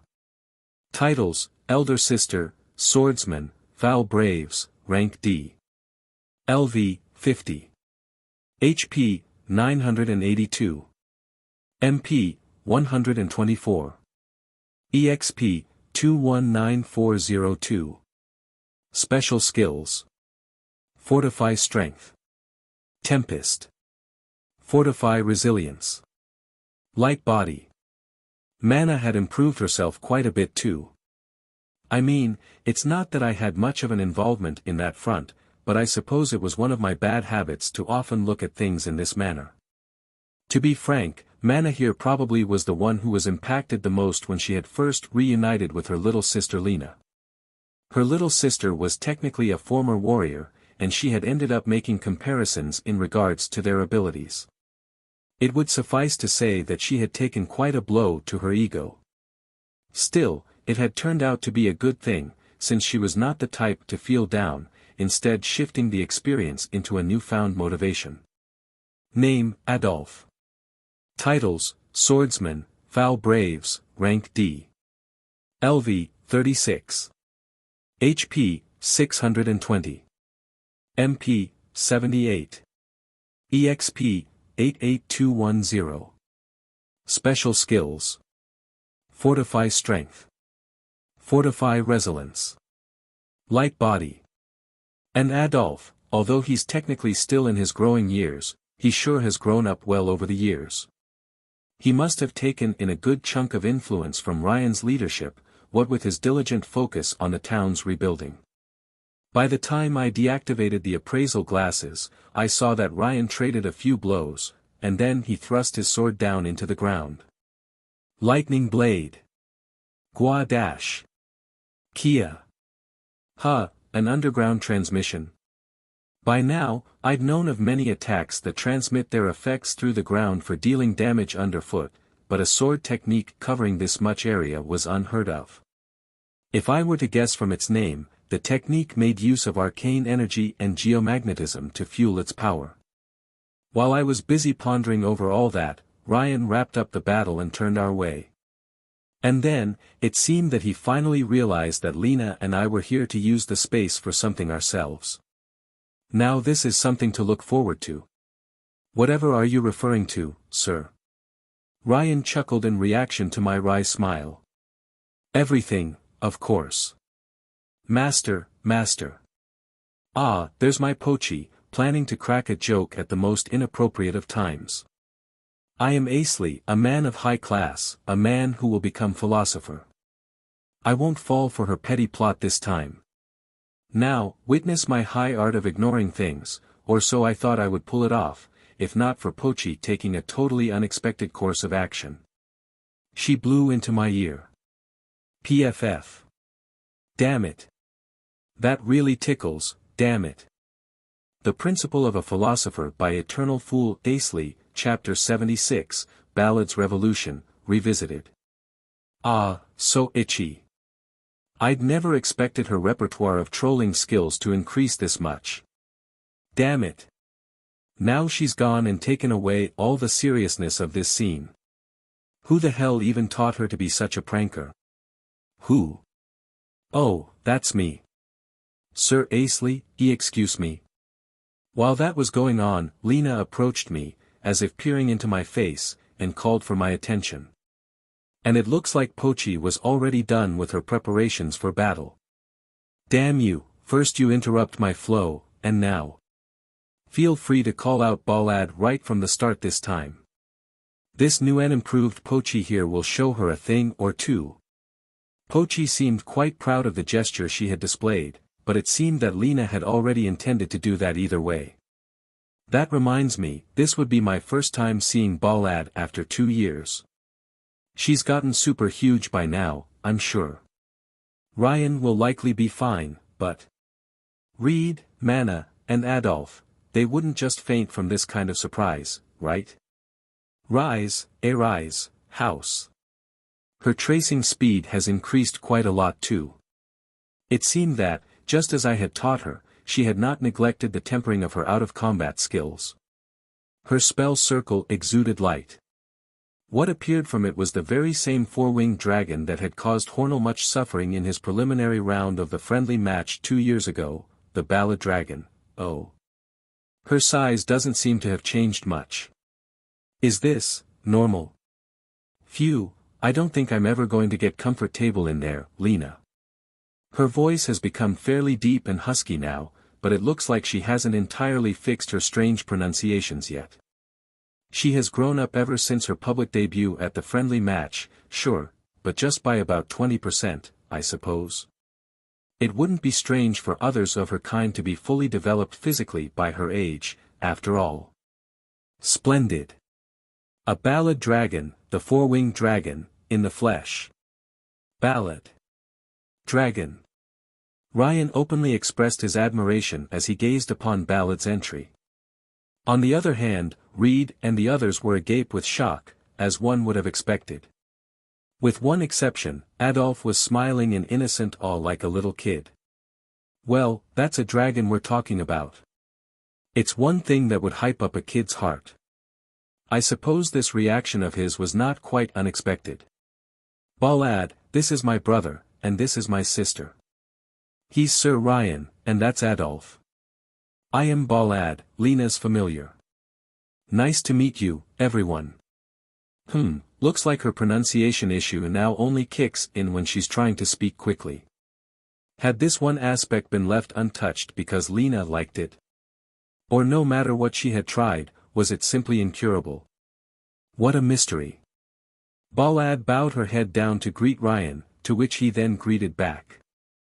I see that she has learned the appropriate mannerisms too. She then turned to exchange greetings with Reed and the others, ignoring the fact that they still have not calmed down, and then turned to the only one she had yet to address, which would be us. Baladd looked at me for only a second and bowed her head down, seeming to have caught only a glimpse, and then when she caught a clear sight of Pochi, her eyelids were wide open. Master Asley, N. Pochi. Long time no see, Baladd. Yeah, it's been quite a while. We gave Baladd casual greetings, but it seemed that she isn't being so casual about this reunion. Her eyes welled up with tears, her legs seeming ready to rush her forward at a moment's notice. No, she is already rushing. At me? She's so fast. It's like she's on Melchi's level. Godash. Wah, wait. Stop it, Baladd. I'll let go dash. Ha ha ha, no, I won't. Do you have any idea how much I missed you? Guh. G gonna die. Master, I'm next. Wah, Pochi. Help me. Caught in Baladd's chokehold, I began to envision the conclusion of the principles of a philosopher. I have heard that one would see their life flash before their eyes when they die, but all I see now is a smiling four-winged dragon in all its deathly innocent glory. I can't even see anything in front of me now, what with the tears in my eyes. Pochi, who had asked to switch just moments ago, now had an expression suggesting that she was fine with not getting to switch anymore. And I'm foaming from my mouth so hard that I could comfortably shave my facial hair right now. If I had any. Stop it, Baladd. A voice of an angel called out from behind the dragon. Ah, she has come to take me. I turned to the sky, refreshed by the warm veil of the wind. This world, it's so blue. Released from Ballad's arm at last, I plunged my knees onto the ground and looked up at the endless sky. Once again, my tears have completely obscured my line of sight. G.H. Ka. Ha dash. Ha ha, ha ha ha. Ah. I thought I was dead for a second there. Lina's face has already gone quite pale, just like mine, I'm sure, as she rushed over to me. Pochi, seemingly opposed to how glad I felt to be alive, jumped on my dying self as if to deal the finishing blow. This is bad. Masters, he's got an even weirder face than normal. Gah, be ready for some hellish tickling once I get up, doggo. By the time I woke up, the sky was still blue, albeit with the sun inclining fairly far toward the western horizon. I guessed that the back of my head was leaning against Pochi's back. Ah, yes, the Pochi pillow, as comfortable as ever. Makes me want to forgive all of her transgressions. Yeah, as if. Take this these dash. Wah, ahahaha. Master. What are you dash? Ahahaha. Lina, observing us worryingly from nearby, heaved a sigh. Next to all of us, Baladd was obediently sitting down on her soles, most likely after having received a good scolding from Lina. Ryan, Reed, and all the others also heaved a sigh of relief. Damn it, looks like I've worried them quite a lot, I thought as I got my bearing back together, lightly pinching my cheeks to wake myself up. Well then, sorry about the delay, Lina. Let's get started. Yes, sir. I stood up, and then we both faced each other with our battle-ready stances. Looks like Lina is still using the same star rod as she'd always been. That reminds me, I still haven't gotten myself a new one even though I planned to so. Lina produced a faint smile as she brandished her staff, and Baladd readied herself for a charge. Okay, this does look quite difficult to deal with already. Anna, Baladd should simply knock out Asley just like she did before XD. Fire. So fast. This is swift magic with the same special formulas that I used to use. At the same time, Baladd rushed forward right behind the trajectory of the fire. First I've got to have Pochi gigantify, and then dash. Rise, all up count 2 and remote control. Awoo. Pochi ran ahead and intercepted the fire from the side, leaving me to face Baladd. She is fast, sure, but now that my body was enhanced with all up, she's nothing I can't handle. I evaded Balladd's charge by slipping through between her legs, just as I had done 2 years ago. Lina, on the other hand, unleashed her second spell at this time. Title up. That's the other swift magic. It would be safe to assume that this title up has also been enhanced with special formulas. Now that she applied a support spell onto herself, I've got to test how much of Lina's abilities are enhanced. I rushed at Lina, but then Baladd called me out from behind, saying, I won't let you. A breath attack. Well, it shouldn't be, Lina is right in front of me. If I were to dodge it, the attack would be hitting the wrong target. What dash? What's happening? I can't move. Wait, this is Ballad's space interference. She can already activate it so quickly. Damn it, I barely move a finger. Why you've got a lot of power. I would dent have been able to stop you if you were a little stronger. Let my master go. Gar dash. Pochi rammed herself at Ballad's side, and as a result, returned the freedom of movement to my body. I see, so it's got a similar restriction to some strict magic spells in that it can only be invoked while the caster is standing still. While it's all good that I've gotten out of that, Lina has already invoked another one of her fire swift magic. Coup dash. Rise, heavy chain. Just as I dodged the fire, I unleashed a body restraint spell. Arise. Burst. Wadash. Yoch. I see, now she's doing single-handed tracing. In anticipation of my counterattack, she had readied the burst spell with just her left hand. Then, with her staff infused with arcane energy, she was able to simply smash my heavy chain apart. Nicely done, Lina. Now that's what I'd expect from the student council president. Title up.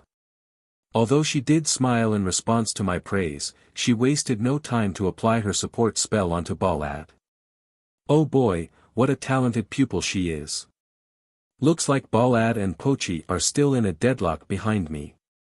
Pochi, technically a common beast, and a Baladd dragon, an A-ranked monster being stuck in a deadlock was probably because of the sheer difference in their levels and the effect of all up. Once Baladd gets herself to level 100, an absolute wall of raw power and archetype would appear between her and Pochi. Still, I don't quite get it, why would Lina want to fight me? Finally. I feel like I've somewhat caught up to you, Sir Asley. Lina uttered in a whisper, perhaps not intended to be heard by me. However, I did hear it. Right, so Lina has always strived to surpass me in her own way. That was exactly why she had come to challenge me with the knowledge and power she had attained during the past 2 years, to measure the distance between us. And in turn, that is exactly why I can't ever afford to turn my back on her. That's right, I ought not to stand my ground and take her on, and instead show her full extent of my power. Lina. Yes, sir. No hard feelings, all right? I haven't lost yet. Lina used one hand to invoke the swift magic in her staff, and another to start drawing a circle. However, in the time she took to be ready, I had already invoked enough power to decide the fight. Deca spell, invoke. Fire. Rise, speed up. The speed-enhanced fire streaked head-on toward me. 1. Fire lance. First, a fire of my own to swipe that fire out of the sky. 2. Air wall. A wall to defend against the fire that had not been entirely extinguished. 3. High cure. Recovery for the exhausted Pochi behind me. 4. Cross wind. Ah dash. A concentrated blow to knock Lina's staff out of her hand. 5. Parasitic edit. 6. Remote control. A disruptive combination against Lina's newly drawn spell circle. 7. Dispel. The attack spell that Lina had just invoked was now changed to a dispel that targeted her instead. Dispel, as in eliminating the effects of augmentation spells. This meant the effect of her title up was no more. And no way. 8. Enemy trap. 9. Gravity stop. Kia dash. NGH dash. What is this? Now an intense gravitational force descended onto Lina and Baladd. Lina was now unable to continue fighting, while Baladd had her speed dropped drastically. 10. Gravity stamp. And so I targeted Baladd with even more gravitational force. Jaya. Can't move. Almost immediately, Pochi pointed her sharp nails at Balladd's neck. Match over. Ryan promptly stopped us. He definitely knew what he was doing, as I'd expect of him. Lina seemed to be completely out of it halfway through, but she immediately came to her senses once Ryan's announcement reached her ears. I wouldn't blame her though, she probably hasn't ever been in a combat situation where she had to deal with that many incoming spells at once. Deca spell was one of the extreme ideas I'd imagined up a few centuries ago, with the general idea being that I would invoke different spells with each of my fingers at once.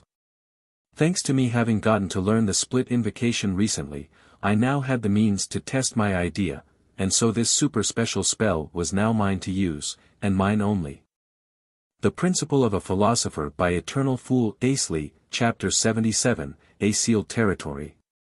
At the end of the day, I must acknowledge that Balladd's abilities were quite impressive. If she had been raised in the wild instead, she probably wouldn't have grown this strong by now.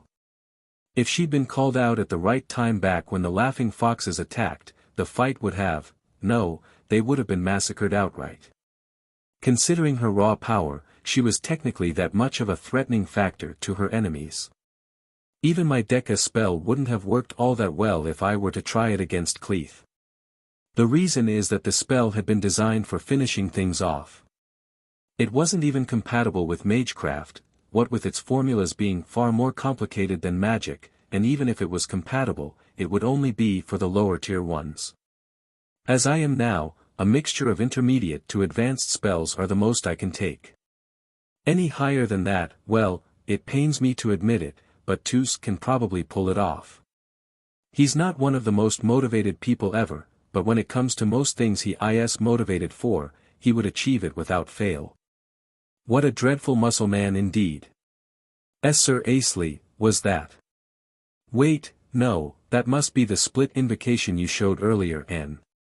Now that Lina has healed up, she shifted her attention to analyzing the nature of the combination that I had just unleashed on her, seeming surprised by it still. In the end, she couldn't quite reach a definite conclusion on her own. Have I succeeded in demonstrating the extent of my power? In showing her a new goalpost to strive for? I turned to look at Lina while pondering things over. She seemed to be conscious of being stared at, as apparent from how she was faintly blushing as she averted her gaze from mine. See that, Baladd? That's the extent of our power. Pochi proudly made her declaration, an act that made me want to tickle her to hell and back once again. I wonder why. NGH. I knew you would be a tough nut to crack, Master Asley. Now hold it right there. It's partly thanks to my efforts that my master could dazzle on the stage, I'll have you know. What do you think I am, a galactic pretty boy? All jokes aside, back when we had fought the SS-ranked Chaos Lizard, it was true that we had won only because of Pochi's cooperation. All things considered, if we were to overcome the difference of ranks and innate powers, we would have to get ourselves the limit breakthrough Magecraft and go over the level cap. Now, back to this fight, it was intended to be a valuable lesson for Lina, but I wonder what message did she actually take from me here. She didn't seem to be feeling down like last time, yet somewhat hurt nonetheless. I don't know what I ought to do to approach her now. That was wonderful, Sir Asley. You were incredible as well, Sir Ryan. I'd thought you would have a much more difficulty than that when you had to take on those three at once. Ha ha ha ha, all thanks to the time spent, experiencing the great outdoors. Yes, there's nothing more to it. Ryan spoke as if he was musing about his past. Sounds like he'd been through some perilous journeys back in the day. You were awesome, Lina. Really, I took my eyes off you for a few years, and you just went and got yourself some slick moves. Ehe, it's all thanks to Sir Asley's teachings. Ryan and I watched as the siblings spent their long-awaited bonding time. Seeing those three together made me think how strange it was that they simply seem incapable of being at odds with one another, although that observation had always been the case since I had first met them. When it was only Reed and Mana, they would often quarrel, but with the addition of Lina, all conflicts between them swiftly ended. A healthy web of relationships spun over long months and years. No, for some strange reason, their relationship did not feel quite like it. I suppose this was what it meant to be siblings. Which reminds me, Adolf has been keeping his eyes on Baladd the whole time. Is he that curious? Does he not realize that Baladd is trying to look away because she's shy? Hello? Adolf? Could you please at least notice the Siberian husky behind you, what with her trying so hard to get people's attention? By the time I was back in Bylania with Lina, I was contacted by Lala, who seemed to have been taught the telepathic call Magecraft from Tsar in the short time I had been away. Apparently, they have found the place. Once Pochi and I reached the Pochi agency, we proceeded to teleport to Falltown with Lina in tow, half forced by the young lady's unfair begging to bring her along. Once on the other side, we saw that Lala had been waiting to welcome us right in front of the teleportation spell circle, and to show off all the land that she had prepared for planting. Ryasi. Earth control. Her spell upturned a wide strip of soil, lumping together all the debris on it, be it the blasted chunks of the wall or other rubble, and letting the shifting earth swallow them whole. Looks like she had made use of the lake I had made to soften the soil beforehand. I suppose that was reasonable since soft soil is significantly easier to work with, be it with or without any magic. In this front, she does live up to her self-proclaimed status as the agricultural wizard. Oh. Hey, Asley. Sir Instructor is waiting for you over there. Upon noticing our arrival, Lala cheerfully greeted us and pointed in the direction of the west gate. I turned to that direction, but even before I took a step, Pochi tugged at my pants, seeming to be making a signal of some sort. I turned around and saw Lina looking mournfully at Falltown's present state, which was still mostly uncleaned of rubble and littered with monsters' remains. I'll stay with her, sir. Pochi whispered to me, a reasonable course of action through and through. I promised to treat her to something special for her dinner tonight and went on ahead. But then she proceeded to say this ridiculous encouragement to Lina. The town and your heart may be in shambles, but please hang in there. For the sake of my food. It went without saying that what she had said had more than enough power to make me revoke my promise to her. Yeah, kiss that special food goodbye, doggo. At the west gate, Zar was wriggling his body around to kill some time as he waited for me. From how many monster corpses were lying around, it seemed that this side had been hit with the most enemies during the invasion. Lala sure has done well in holding the line here. Perhaps I should treat her to a special meal instead of Pochi. Yeah, that's it. I'll do that. Sorry to have kept you waiting. Do not worry about it. We do not have much to do around here aside from farm work anyway. Now, to get to the topic. We have discovered traces of an ancient spell circle somewhere beyond the west gate. It was firmly sealed, however, perhaps you are capable of unlocking it, Sir Asley. Thank you. Please remind me to provide you with a report later. Of course. We pray for your safety. Now this reminds me that there actually has been some indication of it. I had heard some stories from Ryan during the few years I had lived here in Falltown. The very first time the town had been invaded, monsters had stormed in from the west. In other words, it was not because of the invasion that the nation had abandoned Falltown. The nation, no, the Devil King's advance party had deliberately ruined Falltown. Deliberately incompletely, I might add. If a location with frequent visitors were to suddenly disappear, people would never even realize the existence of something that had been hidden here. An incomplete destruction would, in the end, be a more convenient state for their agenda. Leaving a few people around here would serve as a cover-up, making it seem like nothing in the region was out of the ordinary. And if the town were to be rebuilt, the townspeople's attention would eventually shift to exploring the region too. But in that case, why an invasion at this point in time? It must have been fine for the locals to discover the thing for them. I don't quite get what's going on and why, but I feel that I would at least get an idea if I were to go there. 10 or so minutes after leaving through the west gate, I arrived at a small shrine hidden in the woods. On the floor inside it, just as Zar had told me, was apparently a sealed spell circle. I couldn't read its formula from here, but the seal on the shrine's entrance intrigued me. It had a strange formula embedded onto it, which I felt like I had seen from somewhere before. I wonder where I had actually seen it, or was it just something similar looking, but actually a different thing? Either way, I most likely would be able to unseal it by spending the sheer vastness of my arcane energy pool, just as Zar had hypothesized. I hovered my hands over the red spell circle in the air and transmitted my arcane energy into it.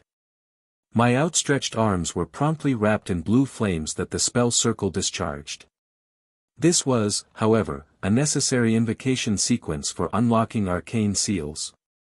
The flames were mostly harmless. But it was still worth noting that those touched by these flames would have their MP drained.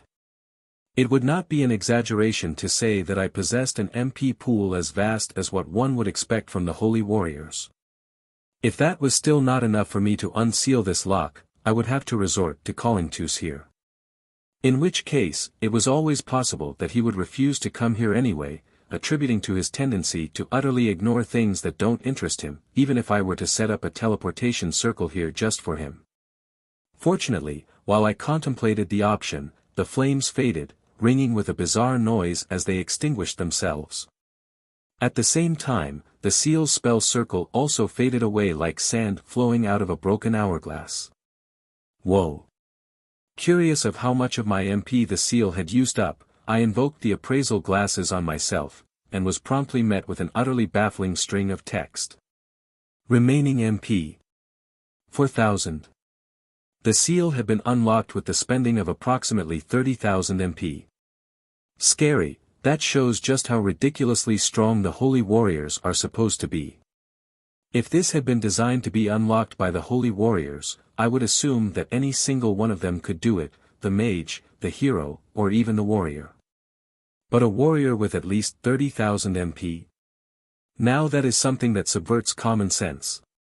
And now, to investigate the spell circle on the floor beyond the seal. Oh, what's this? Oh boy, the surprise just never stops coming. This spell circle, this magic formula, no matter who looked at it, the ones that knew their stuff, including me at the very least, anyway, they would certainly see it as the teleportation circle, nothing else. The Principle of a Philosopher by Eternal Fool Asley, Chapter 78, The Philosopher's Stone. There's no doubt in my mind. This is the fixed position spell circle of teleportation. But how was it even here? From how rundown the shrine looked, it was apparent that it had stood here for several millennia. The spell circle must have been set up before I was born, or at the very least, during my younger days. Did the teleportation spell already exist that far back? Hell, that's not supposed to be possible. Was it so old that even Tus was never aware of it? Wait, no, it might have been possible for the holy warriors to create it. While I pondered things over, the teleportation spell circle radiated light, signaling its activation. I see, it's got a special formula for absorbing residual arcane energy from the broken seal, and for using that energy for its activation. I crouched down and read the surrounding magic formulas. As I read more and more, I started feeling strange, like something just clicked in my head. What could it be? Well, agonizing over it now wouldn't move things forward, so let's leave it for later. Now then, it looks like I have no other choice. Just gotta go in, huh? I stood up and stepped onto the circle. Where does it connect to? What do I expect it to hold? I shivered subtly with anticipation as I stared at my fading hands. And so I was transported over to the destination, which turned out to be a bizarre, self-contained space. It felt like a room of a labyrinth. Aside from the teleportation spell circle underfoot, and the glittering ice pillar in front of me, the room contained nothing. What could be the deal with this room? Had it been built with no entrance in the first place, intended to be accessed exclusively via the spell circle? Or had it been buried? I tried looking around once again but saw only a mostly empty room in the shape of a rectangle. No use just standing around, I guess. I slowly stepped forward, watching out for traps as I approached the ice pillar. Ultimately faced with nothing out of the ordinary, or just nothing for that matter, I stood with a relieved expression on my face in front of the luminous mass of ice. This is, a person. These ears, an elf? Encased within the ice pillar was a young elf woman. She had lightweight yet absurdly strong equipment on her body. This unique hue, and red-spotted pattern. It's drinium steel. Which means this elf in the ice pillar might be, a holy warrior. Storeroom. I took out a certain book that I had composed a long time ago, a fairy tale-like literature that I had based on legendary texts. I remember having done some research on the holy warriors around 3,000 years ago. This book must have the descriptions I'd found of their appearances recorded down. Here it is. Holy Warriors Compendium. Hero Giorno, human male. A brave fighter with a strong sense of justice. Known as the man who had dealt the finishing blow to the Devil King, and as the overall leader of the Holy Warriors. A relatively young man with delicate features. According to local folklore, he was super popular with the ladies. Damn it, I should have skipped that part. I can't believe I've written down so much fluff. Next. Let's see. Mage Power, human male. A handler of countless magic spells and magecraft. It was said that he was also a master of martial arts, and was feared as the Thousand Magician. Last, Warrior Lilia, elf female. Despite her skinny build, the power she possessed was said to let her effortlessly split the earth and rend the skies. From an excerpt of a folk song that went, "Her white-green hair flutters in the wind," it could be assumed that her hair was a light shade of green. This is it. The hair of the elf in the ice pillar, too, was a light shade of green. Meaning this elf lady is Warrior Lilia. Just the thought of it sent chills run down my spine. Why would a holy warrior's body be here of all places? I tried looking up more of my literature, but they were unintelligible thanks to Pochi's paw prints. Damn it, who does she think she is, trampling on my research material so carelessly? Wait, it's not like I'll find anything immediately useful by looking things up and thinking anyway. Now that the seal has been broken, it would be dangerous to leave this elf lady here. With that in mind, I reached for the ice pillar, intending to carry it on my shoulder. Wait, it's not cold to the touch. It certainly was composed of ice, so how come it didn't radiate any temperature? Perhaps this ice pillar itself was a special sort of artifact. For the record, there existed a similar article called the Never Melt Ice, but it could only be looted from a specific monster's stomach. This pillar didn't seem to stem from such an origin. In the end, I put the hypothesizing on hold and put the ice pillar into the storeroom. Then, I went back to regroup with Czar. The serpent, seeing a certain sense of satisfaction on my face, spoke up as we started walking to where the others were. We take it that you have found what you sought. Perhaps it is, perhaps not, but I must say that it's definitely something. We were heading to the central district, wherein Pochi, Lina, and Lala were still supposed to be working, but we weren't necessarily in a hurry. Czar, seeming to have seen through my intention to talk, matched his traversing speed with mine. I've been meaning to ask for a while now, Czar, how come you're so knowledgeable about magecraft, both normal and black? It was only natural that I would ask that. Last time I asked, Czar had said that the matter can be left for a later time, and now was a good time as any for the discussion to proceed. Czar immediately started explaining himself, as if he'd already prepared his answers for the occasion. It is nothing notable, if we are to be honest, simply something from our past. Nor were we hiding it, mind you. We once traveled the long path of prestige alongside a certain mage. Yes, our circumstances were just like the history you and Pochi share. The mage was quite similar to you, we might add. Similar to me, how? Czar fell silent at first. Could it be that he has already seen through my secret? Wait, no, it looks like he's reminiscing about his past. His far-gazing eyes had a certain gleam to them that suggested so. We meant that he was an excellent mage just like you, Sir Asley. He had strong control over his magic and possessed an extensive understanding of magecraft. We have learned quite a lot from him, for he and us have worked to further elevate each other's standards. That's quite a history you have. And that was why we were surprised to learn that you were already acquainted with Gaston. What's that supposed to mean? Was he suggesting that he's an old acquaintance of Gaston's? Well, that would be reasonable, since the only people in the nation that were officially documented to be capable of magecraft were Gaston and War Demon Emperor Vaz. Wait, wouldn't that mean? Our former master, War Demon Emperor Sagan, has taught his magecraft to only one person, you see, that was Gaston.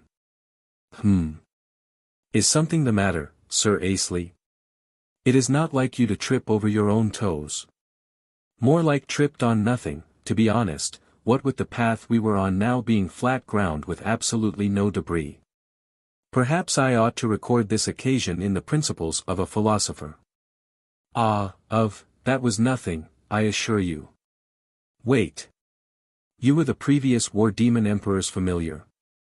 Did our explanation imply otherwise? Then how come you're now working as a farming instructor? It all started when Master Sagan came to terms with his impending death, which led him to void our contract. Being master and familiar meant casting each other's lots. You see, when the master dies, the familiar dies with him. He did not want us to die, so he decided to do what he did. So where did you meet Lala? We picked her up. Are you aware of the land of Radiata, located between Bylania and Regalia? I silently nodded. Some days ago, while I was on my way to Bylania, I had stopped for a night there. We found Lala as an abandoned child in the southern end of the region. I see. With so many things happening and so much information to process, I arrived at the central district with a tangled mind. By this time, Lina has already cheered up. Which brings up the question, how in the world did Pochi cheer Lina up with that kind of encouragement? No matter how I think about it, oh, I see, she must have made a deal with Lina to have her calm down. Yeah, that's got to be it. There couldn't have possibly been any other way. Took you long enough, Master. I've been looking forward to the special meal. Oh yeah, I almost forgot. Lala, let's go get us some good stuff. Got anything you want to eat? Hold it right there. Master. You were supposed to say that to me. Asley, Asley. I want to eat fresh vegetables. All right, veggies it is. You're coming with us, right, Lina? And Czar as well, of course. Master. You damned fool. Pochi, hurry it up. Take too long, and we'll leave you behind. Oh, for the love of. You know that I've got to eat meat, sir. Please make sure to choose a place with lots of side dishes in the menu. Oh, and for the record, I'm still not forgiving you, all right? I might if we go to the other place for dessert though. So what'll it be, Master? Ah, what are you laughing at? I wish I had a mirror to show you how sloppy you look now. You're the worst. So, desserts, Master. W8. Are you even listening to me, sir? Now, I wonder what I should have for dessert. The Principle of a Philosopher by Eternal Fool Asley, Chapter 79, Another Entrance Examination. I am Teruo. My master is Tifa. As I had feared, the Lord and Retainer contract between her and I, has not been voided upon leaving the thirsty desert. According to Tifa's hypothesis, it is possible that my inability to handle my original powers is caused by the insufficiency of my once vast pool of arcane energy. If that is so, what about your ability to control me, Tifa? I had asked, but failed to receive an answer. I failed to understand why she would not explain herself. Still, something is not right. Ever since the Lord and Retainer contract between Tifa and I has been initiated, ever since I have become her familiar, I have felt that my worldview has become slightly wider. All the people who appeared before us, the buildings and towns, the trees and the forest, all of them looked somewhat larger. Several days after I first met Tifa, we spent our time on quite a long journey to arrive at this particularly large town called Bylania. It is a lively place, and seems to also have an abundance of mages. I noticed, a while ago, that this place has a strong scent of mages' arcane energy flow. Considering how rare of a monster I am, perhaps I will be facing a familiar thief sometime down the line. Now that I've realized it so quickly, perhaps I should report it to my master while I can. Such are the abilities of a king wolf Garm. Tifa, is it not dangerous for me to be out in the open? I've heard that this place is somewhat rampant with familiar thieves, so would it not be better for me to stay inside a spell circle? You'll be fine. What a colorless response. Not quite black, not quite white. If the color gray was a shade of emotion, then that would be what it was. I can see that she is not much of a strong-willed girl deep down. Her arcane energy pool, on the other hand, is quite vast and powerful. All the monsters we have fought on our way here were formidable. They were referred to as rank B among humans, which sounded fairly high, so I was quite horrified when I saw her burn them to ashes so effortlessly. Anyways, she may say that I'll be fine now, but in the case that I actually am stolen, she would surely panic and be driven to tears, would she not? Hoo, see, this is the charming power of Tarawo. The Garm. The King Wolf, what the dash? What in the blazes? We stopped before the entrance of a certain establishment, the glass door of which reflected an image of Tifa and I, but is that supposed to be me? Why? Why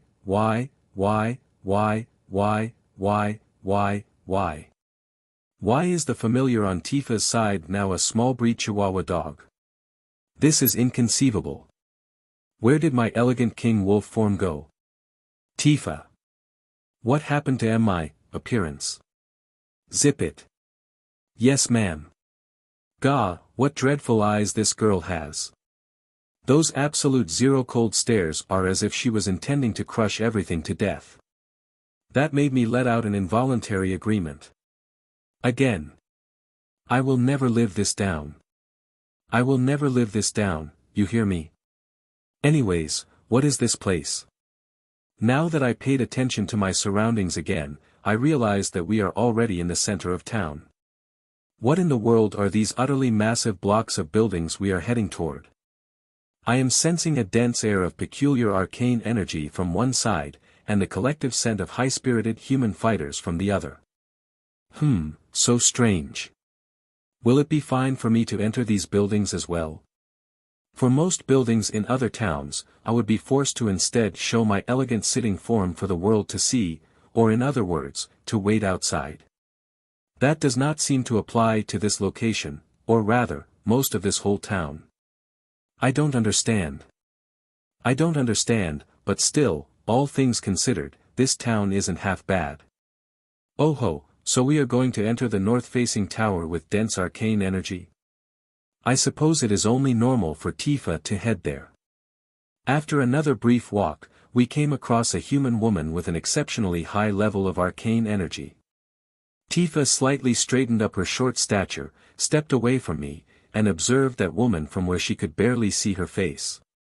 Is this a place to carry out some sort of formal procedure? That bespectacled blonde woman looked quite influential.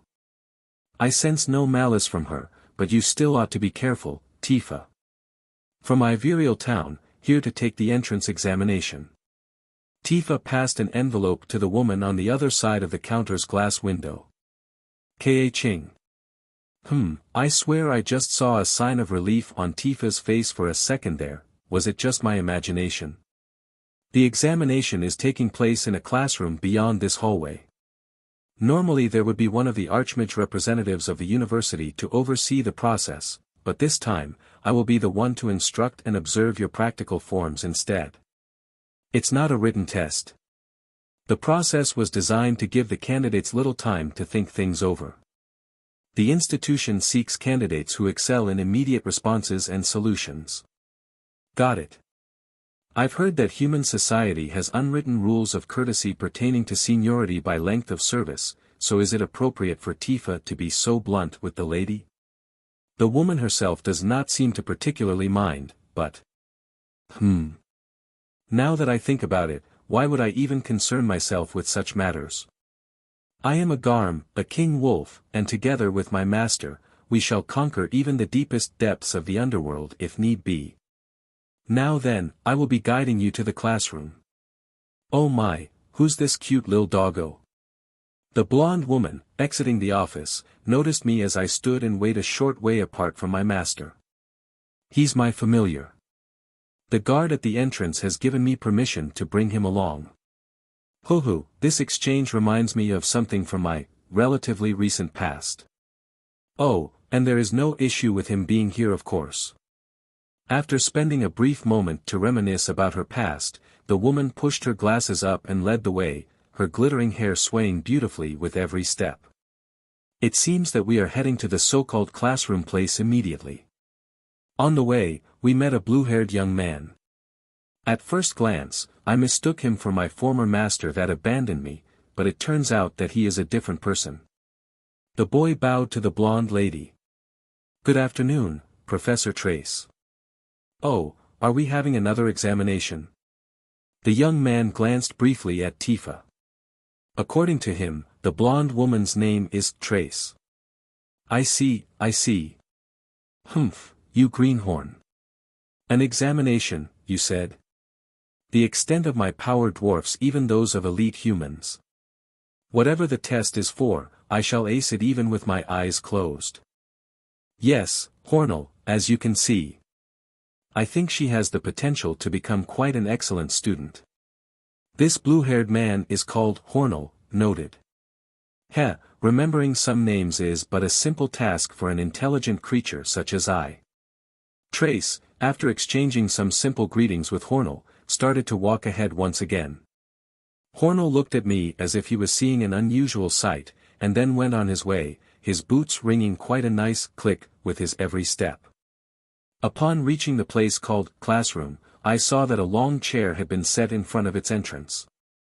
I see, so this is where the examinees would sit in waiting during busy hours. This is the site of the examination. You will be entering this room to undergo a question and answer session with me, followed by a test of combat form. Miss Tifa, if you please. Well then, let's go, Tifa. We shall show her what we are capable, blah. Once those two stepped into the room, the door slid tightly shut. NGH, why was I unable to enter just as they did? NGH. Hey. Hello. I'm stuck out here. NGH, why won't it open? This door is quite sturdy. Leaving scratch marks on it would most likely enrage Tifa later on. And that, in turn, would result in me having to go through the worst punishments imaginable. With that in consideration, I shall sit here in all my elegant, graceful, beautiful glory. Even under the long chair, my magnificent presence shall overwhelm those on top of it, for I am a Garm. A king wolf. I am Taro. Heh, wonderful. Absolutely wonderful. I silently sat on, and eventually I started hearing another set of footsteps approaching my direction from my right. That is a young human woman. She looks older than Tifa, but not by much. NGH, she also seems to be an influential individual. This new arrival, with reddish-brown hair, exudes an air of tenderness of personality. Moreover, her posture suggests proficiency in martial arts. It seems that she has already taken note of my presence. Oh, you're the examinee's familiar, aren't you? The young woman crouched down and sparked a conversation. You are being over-familiar, lass. Why don't you introduce yourself first? Ah, sorry about that.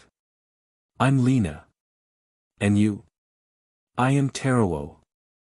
I am a beast of high class who bears the title of King Wolf. I see, I see. Taro, what a cute name. Lina gently pet on my head. NGH, what an unceremonious girl. If I were to go on a rampage now, Tifa would surely kill me. I ought to resign myself to the disgrace of being played with, but upon reconsidering my current image, I shall not. I will make sure that she regrets touching my body with those hands of hers. Oh. NGH. Well, this does feel quite good. Ah, yes, a little lower under my chin, yes, that's good. She definitely knows what she is doing. Oh. Oh, now my tail. Is that where she is going? Very well. I shall permit it. She is an influential person at this location, is she not? If that's the case, I shall grant her the permission to spend her time by my side. Now, feel free to pat my head and rub my back once more, yes. See, sitting like this makes it easier for her, does it not? Well. NGH, why is she stopping? Why? I don't understand. Oh, I'm sorry, but I'm needed at the student council office now. Your master is still in the middle of the examination, right? We'll meet again after your master passes the test. That Lina lass. She actually went without fanfare after saying what she needed to. Of course, there is no way Tifa would fail that examination, whatever its contents may be. That dangerous master of mine is on a whole another level from the usual mages of today. Still. We'll meet again. She said. I am very satisfied by such considerate words. The next time we meet, perhaps I shall have her become my servant to rub my fur all day. Hey, why were you making that creepy face? When I regained my grip on reality, I realized that my master had returned. I have shown my disgraceful conduct in public. What a blunder. The Principle of a Philosopher by Eternal Fool Asley, Chapter 80, Gone Shopping. Alright, I've got to get myself a brand new staff today.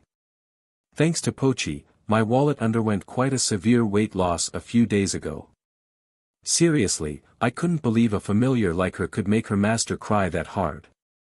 I also have to contribute to the Pochi agency's work in some way, so I'll have to watch where my money goes from now. Fortunately, transactions for the selling of my Magecraft to Gaston, Billy, and Irene could resume now, so I'm not under that much pressure. Then again, that meant our transactions at the colorful food district have also resumed. Lately, there have also been those who offered their staff to us directly. This naturally meant that the prices were better than when we had to make deals through the colorful food district, so we would like to quickly break out of this financial situation of ours. Ah, you're heading out, Sir Asley. Oh, Haruhana. I had to leave my staff in the prison cell during that incident, you see, so today I'm going out to buy myself a new one. You want to come along? Why, you do not mind me? For some reason, Haruhana was blushing.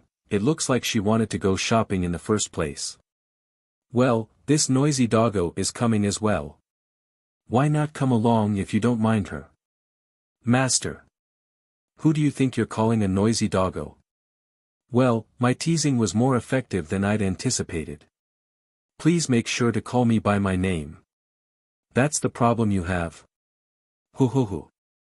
I will take you up on the invitation, then. Please give me a few moments to get ready. After politely saying so, Haruhana headed to her room. A short while later, Haruhana came back with a simple hairdo with all her long hair bundled neatly on the top of her head, and also a bit of makeup on her face. Perhaps it's my imagination, but I caught a sweet whiff of orange. Pochi's nose twitched slightly, suggesting that it was not just in my head. Well, she is a dog, so of course she'd notice. This is the fragrance of tiger fruit. That is correct. I have received it from Miss Betty.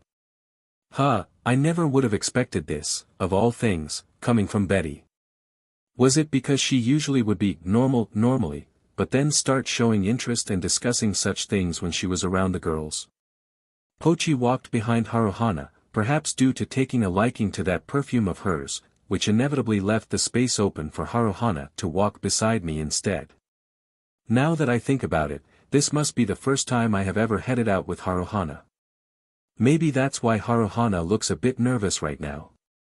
My familiar, on the other hand, seems quite relaxed as she basked her nose in the sweetness. Where do you plan to go for today, Sir Asley? Nowhere in particular, but I guess I ought to see Sir Gaston's magic tool specialist store, at least. Ah, yes, the place does have a wide range of useful wares to choose from. You've been there before. Does it stock things other than what's used only by mages? Surprised, I asked back, only for Haruhana to chuckle, her shoulders shaking subtly. I have had to accompany Fuyu and Natsu there on several occasions. Aha! Once I finally realized what should have been obvious, Haruhana chuckled once again. Haruhana put on a perpetual smile for the whole while we talked about mundane things.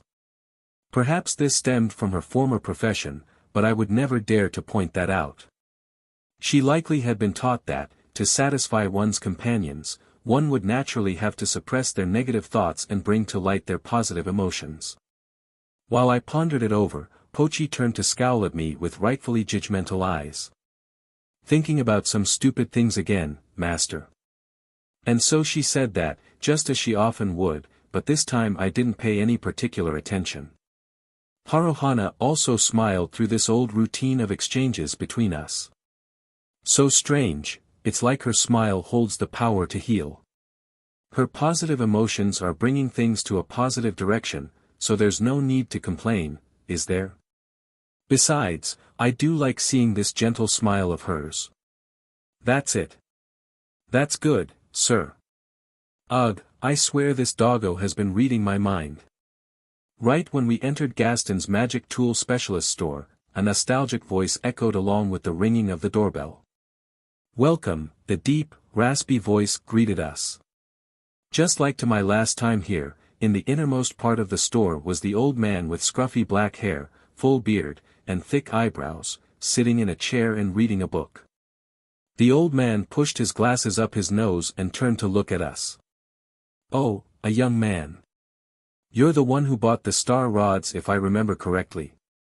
He remembered me, a customer who'd visited the shop just once almost 3 years ago. That's amazing. Thank you very much for last time, sir. I'm out shopping for a new staff, so I figured I'd come here to see what's in stock. Thank you for helping out my master last time, sir. Oh, excuse me, I won't break anything, so I'll let myself in. Oh ho, a Siberian husky familiar, Young man, is your name Asley, by any chance? The old man told me to stop, seeming to have recalled something important. Well, yes, why? I knew it. Sir Gaston spoke of you some time ago. If you don't mind, I ask that you come take a look at this. On the old man's beckoning hand gesture, we all walked into the back of the store. Haruhana kept a perfect distance of 1 step behind me at all times. This is the one aspect of hers that differed her from Lina, I suppose. Her being so mature and formal for her age at times like this compels me to tense up my mannerisms by a tad bit. Once we reached the counter, the old man brought out a dust-covered cloth package from the shelf behind him and placed it on the countertop. What would this be? This is from Sir Gaston. Pass this over to the guy named Asley if he happens to visit the store, he said. Since when did he? Let's see, must have been almost 2 years now. Oh my, Haruhana muttered in surprise while I refrained myself from saying anything for now, and Pochi clung on the counter as she stood on her rear toes in her attempt to get a look. Looks like everyone here is curious about what the package's contents were. Let's hurry and see what's inside, sir. Oh boy, what an active familiar. Ho ho ho, the old man laughed in reaction to my familiar's behavior, while he unwrapped the cloth. The contents were 2 staves. One exuded a graceful and calm stream of arcane energy. On it was engraved the symbol of the water dragon. The other exuded a fierce and furious stream of arcane energy. Its emblem was the symbol of the fire dragon. Oh ho, it seems that your new staff is glad to meet its master. Wow, would you look at that? A torrent dragon staff and a blazing dragon staff. Sir Gaston must have taken quite an interest in you to give away these 2. Each of them can fit at most 4 spells for swift magic, they're powerful. I forced my gaping mouth shut. Even Pochi, in all her pushy glory, now had her jaw dropped to the floor. This blazing dragon staff was carved from the valuable horn of a lord dragon, a gigantic A-ranked dragon. In the same vein, the torrent dragon staff was made from the fangs of a kobold dragon, another A-ranked dragon monster. A single kobold dragon had countless fangs for one to manufacture staves with, but their population was now extremely low compared to the lord dragons. These 2 were collectively called the polarizing staves, and were considered extremely high-class articles. That reminds me, the blazing dragon staff seems to be the one Hornell preferred. If I were to put both of them up for auction, it probably would raise at least 5 million gold. And I'm getting these as gifts? Just like that? Feel free to choose which one you like for yourself. Then why 2 of them? The other one, well, he said it's for you to pass over to some girl called Lina, if my memory serves me right. For Lina, huh? We ought to repay him in one way or another, master. Yeah. I made sure to give my thanks to the old shopkeeper before wrapping the staves back up, carrying the package on my shoulder, and turning to leave. His deep, raspy voice said goodbye to us along with the ringing of the doorbell. However, that voice of his sounded more cheerful compared to when he had greeted us when we first came in. We hung around the front of the store for a little while, with me pondering over what I ought to do next, until Haruhana cheerfully sparked a conversation with me. Sir Asley, would you like to accompany me as I go shopping after this? Haruhana asked me at my peak of gratitude for having received a new staff. And of course, it wouldn't hurt to go along with her now. I expressed my agreement, to which Haruhana seemed greatly pleased. It looks like I truly have a soft spot for that type of smile. So, where do you plan to go, Haruhana? The rust on my blade has been more difficult to shave off lately, so I thought it is about time I got myself a new one. Haruhana said as she presented the body-height-length katana that she had been keeping sheathed on her waist. Gah, isn't this a bit of a problem? I have practically zero knowledge when it comes to shops for conventional weapons, so, does she have some place in mind? As I scratched the edge of my chin with my free hand and thought it over, Haruhana tugged at my finger and led the way. Hoo, this way. I felt a slight warmth on my index finger as it was wrapped in the palm of her little hand. Slightly agitated, I kept my watch on Haruhana as she led the way, with Pochi grinning as she observed both of us. Why am I suddenly feeling an urge to pinch Pochi's cheeks now? They're super stretchy. I'll remember to do that later. We came to a stop at an old weapon shop in the outskirts of the northern commercial district. The first thing that caught my attention was its slanted signboard, wooden and carved in the shape of a sword. According to Haruhana, Blazer had recommended this place to her. If it's his suggestion, then we probably won't have any issues, so with that reassurance in my mind, we stepped inside. I only realized it just now, but Haruhana's arms were wrapping around my left arm, holding it down tightly. And now, Pochi's line of sight was locking us down tightly. Damn it, I never should have come here. The Principle of a Philosopher by Eternal Fool Asley, Chapter 81, An Inquiry. The store's interior turned out to not be as shabby as its exterior would suggest. A wide range of equipment, from armor for lightweight fighters to that for the heaviest soldiers, was on display for customers to browse through. They were organized distinctly into categories, so we immediately searched for the things that Haruhana would prefer.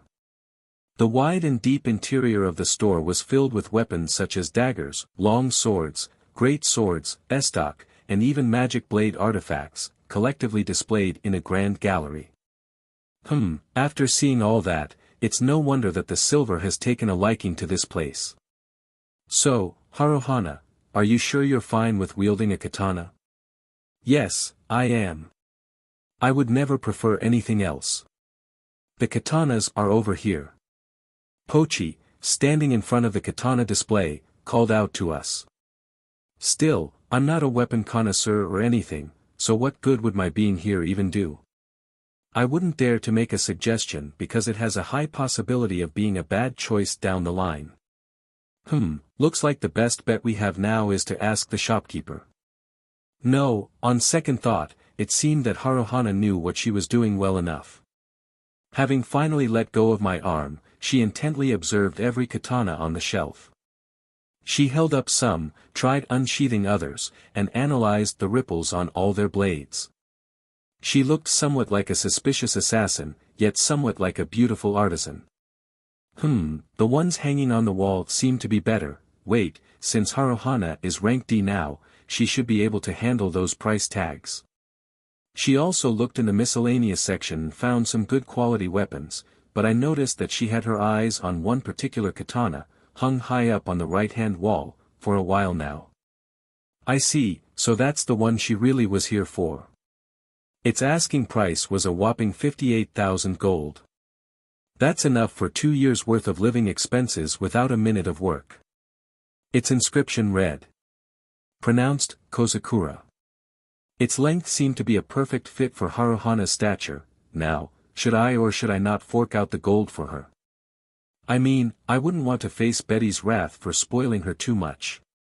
I folded my arms and thought it over, and without warning, Pochi pointed at the Kozakura and spoke up. "We'll take this katana, boss." Well, my familiar sure likes saying strange things. I don't remember her having any cash on her though. Now that strange doggo is winking at me. Is that supposed to be some sort of sign? NGH, and now Haruhana seems extremely happy for some reason as she wrapped her arms around mine once again and dragged me to the shopkeeper's counter. How strange.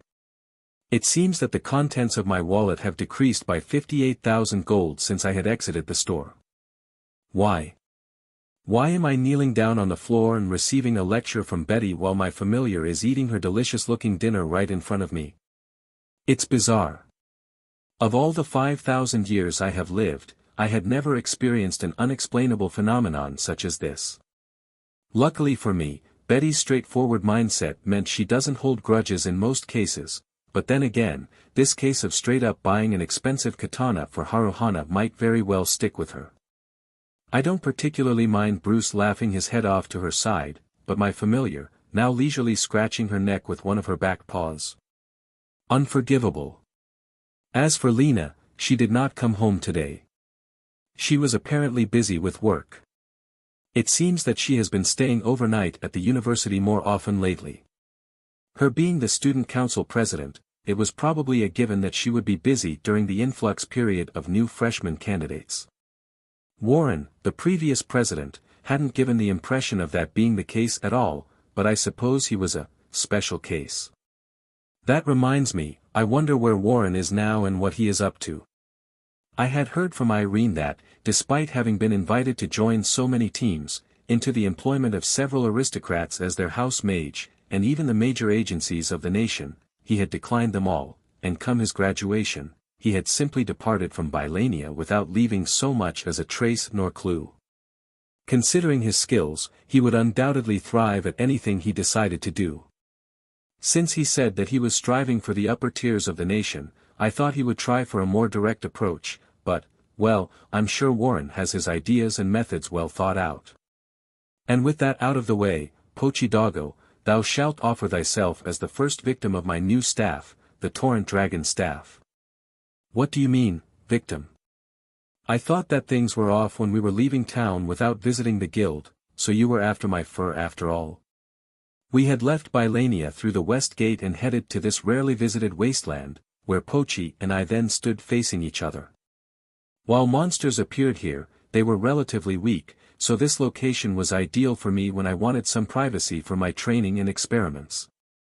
As for the two staves, I had initially planned to discuss with Lina to decide on which one we wanted, but my choice ended up being fixed down by the Silver Trio suggestion. The one I had taken was the Torrent Dragon staff, which I seemed to have better affinity for. In fact, it fit me so well that it might as well be magnetically attracted to my hands, practically tuning itself to my body.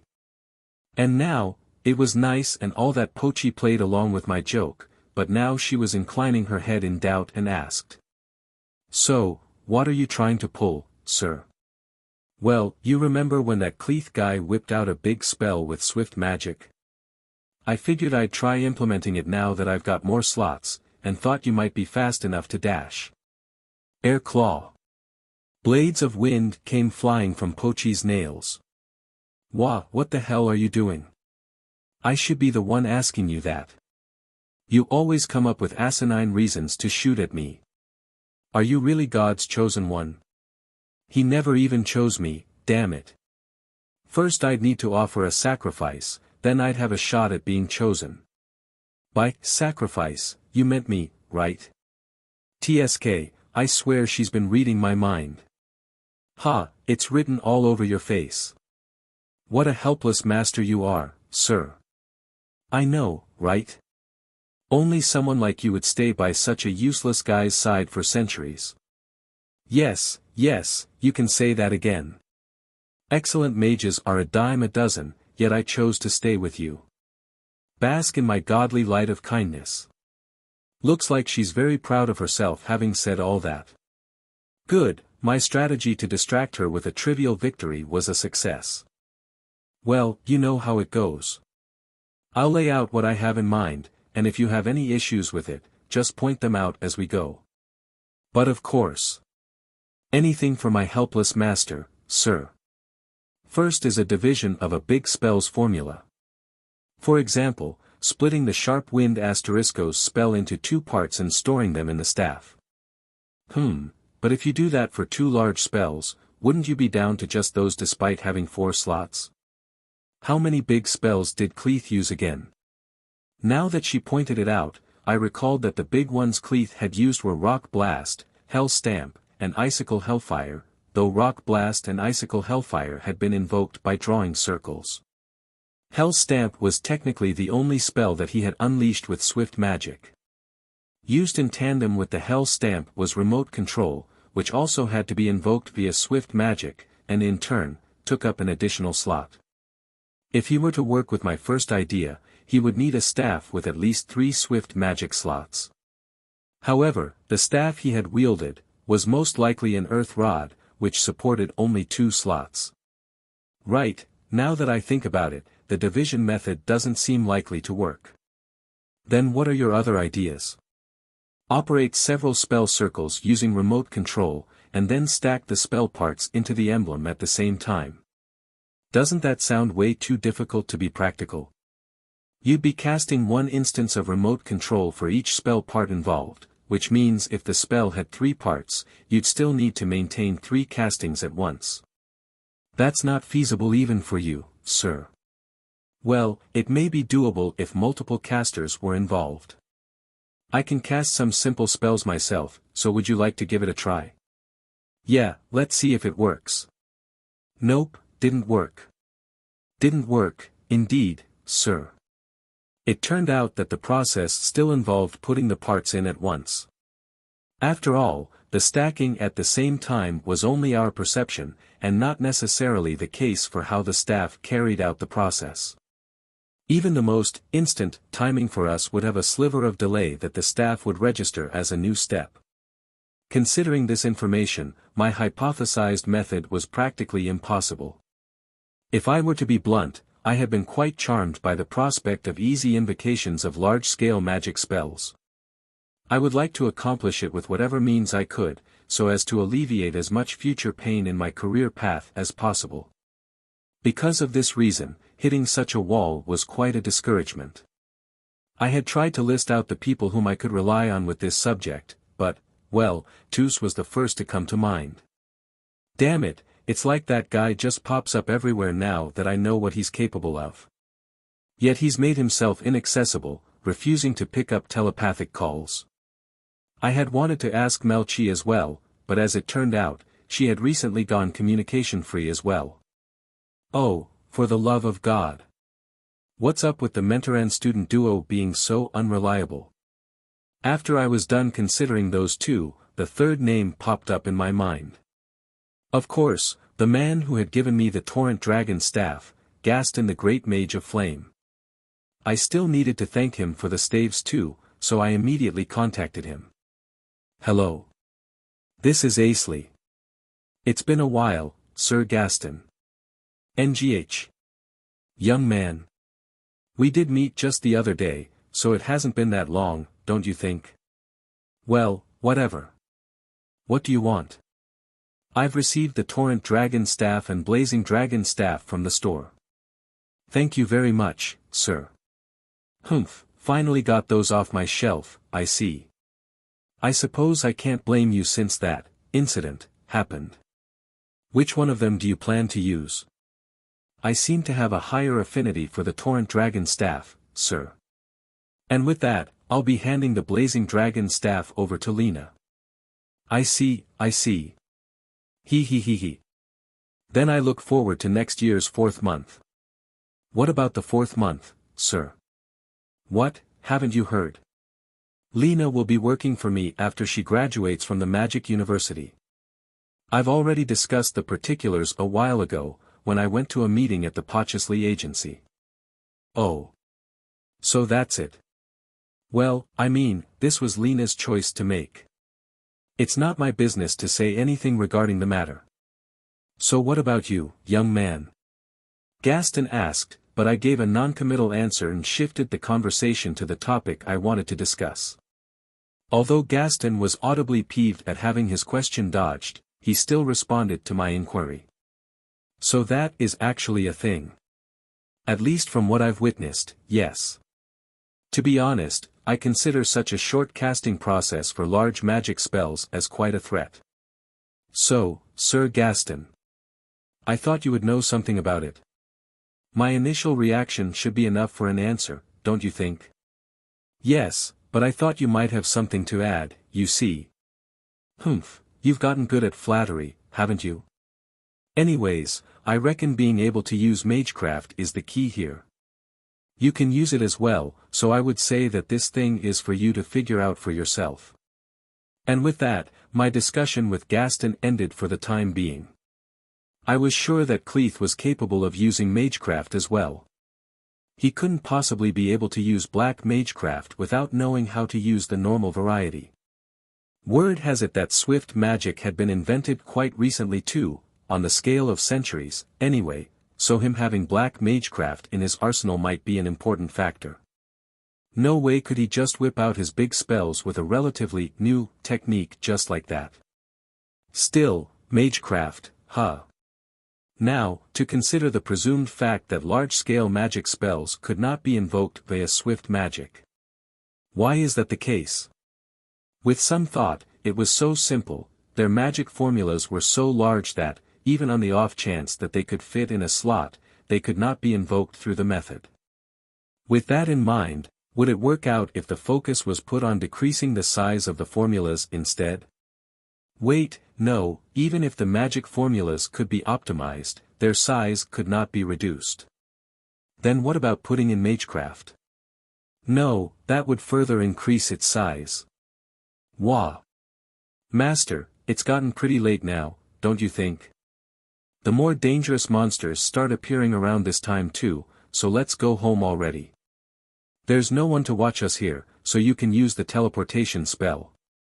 Oh, I didn't realize it was already this late. I ought to hurry back, otherwise Betty will be angry at us again. As Pochi said, I could just make a teleportation circle here and be home instantly, and if I were to put in a time limit termination formula, then I could immediately erase it once. Wait, is that it? That's it. The key is the time limit termination Magecraft. Huh. Wouldn't the spell's information itself disappear if you use that? Come on, I'll just try it out once, so look. Rise, arise. Here we have the sharp wind asteriscos, and now I put this in here. The emblem glowed, and the spell circle inside it did indeed vanish. This signified that the spell itself has now been slotted into the staff. In turn, this meant that spell exceeded the informational volume limit, and could not be invoked with swift magic. However, sharp wind asteriscos. Yes, without a doubt, the spell in its unaltered form was unleashed from the staff. It streaked through the wasteland, leaving a prominent trench in its path. Pochi, with eyes almost popping out of their sockets, glanced at my free hand to verify that I hadn't been drawing a circle. It worked. Wait, how did you do that? Like I said, I just put in a time limit termination Magecraft. Answer me seriously, or else I'll get angry, sir. Well, it wouldn't be nice of me to anger Pochi when she's as thirsty for knowledge as she is now. I coughed to clear my throat and started to explain. It's pretty simple actually. Again, the key is to put the time limit termination Magecraft into the large-scale spells formula. This means the Magecraft formula will make up the biggest section of the magic spell's information. And, what then, sir? See, the spell is analyzed at the step in which its entirety is slotted into the staff's emblem, and remember that there's no need for all its parts to be magic formulas for it to be put into the staff. If I make it so that the time limit termination Magecraft takes up the largest section of the magic formula information, then I can set that information to be terminated after the whole thing is in. Oh. So the information you initially forced into the staff mitigates in volume, allowing the staff to unleash the remaining parts. Zemo, for those who still didn't get it, here is a clarification from Barun. Originally you can force a large spell in but can't cast it because the emblem calculating the info of the whole spell to be too much. Padding it with unrelated info and deflating it, once inside, fools the emblem to think the spell is actually far smaller, semi-forcing the emblem to cast it out. It still consumes the required amount of energy from the caster though. That's it. That's amazing, sir.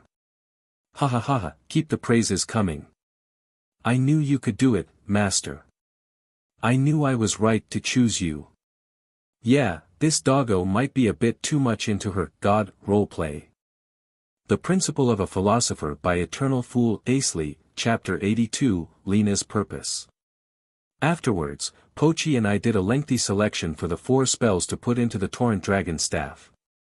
Having taken our time, we returned to the Pochi agency in the dead of night. We popped into my room undetected via the teleportation spell and then crashed into my bed. However, in contrast to Pochi's almost immediate visit to dreamland and subsequent snoring, I could not make myself fall asleep. Although Pochi's belly pillow was just as comfortable as ever, I couldn't help but be concerned about our future plans for now. Even though we held the convenience of owning a base of operations here in Bylania, the amount of information we could gather here was presumably less than what we may find at the royal capital of Regalia. I had planned to cooperate with Melchi for an efficient search in both locations at once, and had never expected her to be using the transmission isolator Magecraft at this time. Yeah, the world's a tough place and all that jazz, but complaining wouldn't make things better. The Divine Messenger had told me to devote myself to my studies, so now that I have reached level 100, perhaps I ought to focus instead on gaining practical battle experience and knowledge, and also acquiring positive effect titles for my profile. Titles pertaining to combat achievements probably could be acquired automatically during battles, so I suppose I could prioritize that for now. The one I would like to have the most right now would be Rank S, I guess. Right, if I had that, I would have access to a broader range of information, and also more opportunities to make money for the Pochi agency. I've got to remember to ask Duncan about it tomorrow. Drowsiness finally overtook my body as I pondered things over, so I let myself be absorbed in it, but then I felt a flickering of arcane energy right outside my door. This peaceful and gentle aura. Lina? Yes. She answered, prompting me to pull myself up from my bed. Right. I'd heard that she had to stop by the university, so it's reasonable that she'd be back once her job there was done. I walked toward the door, keeping my footsteps as light as possible so as to not wake Pochi up, and then opened the door just as quietly. What was revealed to me, exactly as what had happened once before when we had been stuck renting in rooms, was Lina's delighted countenance as she held up her new staff.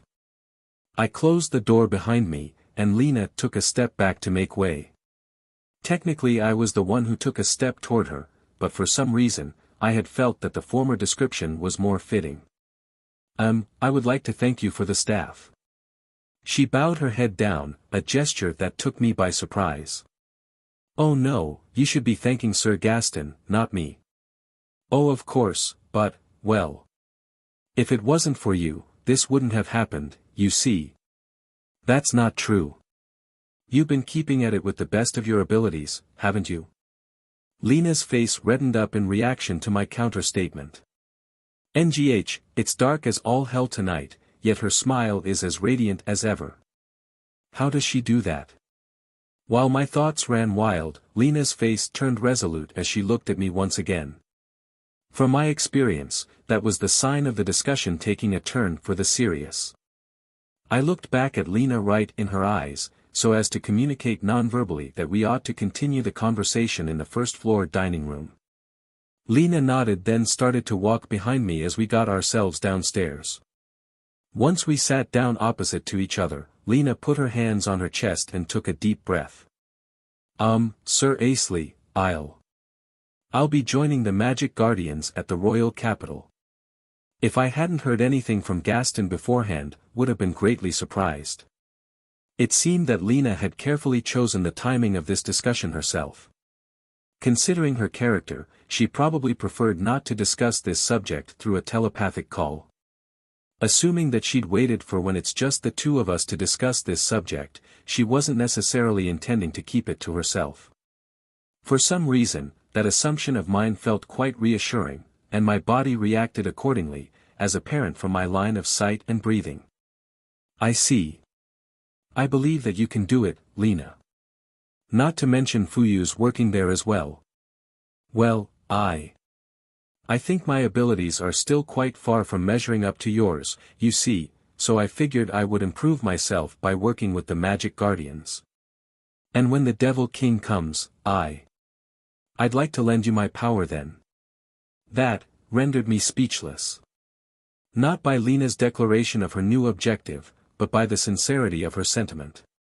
She had found her purpose all on her own, something I could never hope to do, what with me basing my path on what I had heard from the divine messenger. I had unknowingly made up excuses for my actions, and in doing that, I might have lost sight of my true purpose. That was why I had no words to answer her with. Tonight, Lina's newly declared purpose had made me question mine. I hadn't even been aware of my pupil's gradual improvement. Now I felt that the results of her growth thus far has given me a reassuring nudge in the right direction. Me too. I won't let myself be beaten that easily, you know. When I finally wrung a reply out of my reluctant mouth, Lina reacted with a head tilt, and a stare at my face that went through my soul. And then her face briefly became rosy-colored, or so I felt. A sign of relief from stress, perhaps.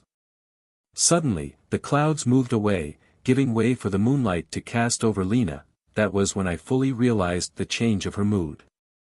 The same black robe ever, the same face as ever, now shining in a pretty, bright red. You're beautiful. Dash. The comment I accidentally let out turned the rosy color into the color of a burning flower field. She covered her beet-red face with both hands, doing her best to escape my field of view as she ran away to her room. I won't lose. Lina declared once she was sufficiently away from the dining room, as a reply to my earlier claim. Then, once I stopped hearing her footsteps darting up the stairs, I set my face down on the table and grabbed the back of my head, as if to tear my hair out. So much for keeping my thoughts to myself. Zemo, if you do not know how to approach the girl, be honest. A deep honesty is always appreciated. Unless, you are being a fool, do this in an inappropriate moment. The latter part is, most of the time left to a chance though. The next day, Pochi and I visited the Adventurers Guild and sparked a conversation with Duncan while he was preparing some beer. A rank-up evaluation for rank S, it's not like you'll be chosen just because you're level 100, so it's not likely to happen quickly, yeah. I know I can vouch for your qualifications just fine, but not that many people have gotten recommended just based on their level, you see. Well, to put it bluntly, you're still lacking in documented experience despite your level, yeah, that sounds about right. You've been away without logging in any work for quite a long time too. I knew that would be the case. Alright then, I'll go do some adventuring real quick, so please hand over the toughest work you have now. 1,000 apologies for my master's arbitrary demands, Duncan. Oohoo, you got it, my boy. Take this to table C. Duncan set a few mugs of beer on a tray and passed it over to a young waitress nearby. Wait, if I'm seeing the right person, this girl is also living at the Pochi agency. Itsuki, could that be her? Oh, now that she greeted me, there's no doubt in my mind. I watched on as she did her best to carry the tray, what with it being relatively enormous for her. Seeming to have noticed that, Duncan gave me some explanation. She's recently started working for us part-time. Oohoo, she's got surprisingly good reflexes for this line of work, you know. Haha, that's a surprise. For real. I never thought I'd be seeing Itsuki here. We sometimes accept people recommended by adventurers and those we can trust into our employment, you see. She's a kid, so we really can't pay her much, but her management skills were guaranteed since she was from the colorful food district, and she's been working hard, you know. Helped me a bunch, and she's actually pretty popular too. So that's the case. I can definitely see how the youth's positive energy has an effect on this place. Their adorable, innocent smiles are justice. I can understand the intention of the adventurers taking the initiative in creating jobs for those who need them. Now, back to work, my boy. Since you're rank A, how about this one? The request Duncan showed me was the usual monster hunt. The one I was to hunt was the Kerberos worm, the den of which was located southeast of Bylania, or to be more precise, east of Giant's Passage. The Kerberos worm, as the name implied, it was a three-headed earthworm beast, and it boasted a massive size. Seeing that this was an A-ranked request despite the target being a B-ranked monster, there has to be some sort of catch here. I expressed to Duncan my intention to accept it, and then went to check out the other high-difficulty requests that were for around the same area. I browsed until I filled up the limit of 3 simultaneous quests. It would have been more efficient to just accept everything and turn them in all at once, but alas, regulations dictated that I could not do so. Then again, fortunately, I could use the teleportation spell and could instantly return to my room at any time, so I can still do things faster than most of the other adventurers. So, aside from the Kerberos worm, what requests did you accept, sir? I've heard that rank A monsters are turning up less lately, you see, so the highest they had, were all B-rankers. I know we're in this just for the money, but with how we are now, these are just a walk in the park, huh? The task of searching for monsters was entrusted to my familiar Pochi. The nose of a beast is sharper than a man's, after all. Once we reached the request's marked locations, all she had to do was start sniffing around to easily find the monsters we needed. Partially because of that, we had finished the hunts other than the Kerberos worm before reaching the Giant's Passage. Alright, gotta go a little east from here, then start the search. Oh whoa. After 10 minutes or so, Pochi's nose started twitching. At first, I thought she had finally detected the monster, but from the look on her face, that didn't seem to be the case. What's up? People, extremely high fighting strength. From how they're moving, I'd say that they're warriors.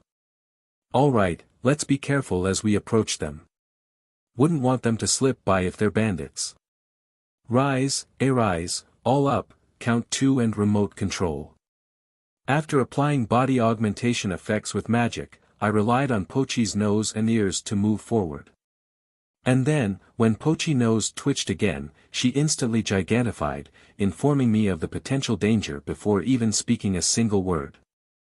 Master, prepare to run at all times. They're a large group. Pochi bared her fangs and kept her eyes sharp, prompting me to prepare for battle. The Principle of a Philosopher by Eternal Fool Asley, Chapter 83, Argent of the Silver General. As Pochi and I were on high alert for what she had detected, a fairly large group of warriors in silver armor emerged from the east. Their perfectly lined march made them look like an official army. Well, not that I knew how well trained the soldiers at Regalia were, but chances are that this group was even better than the army there.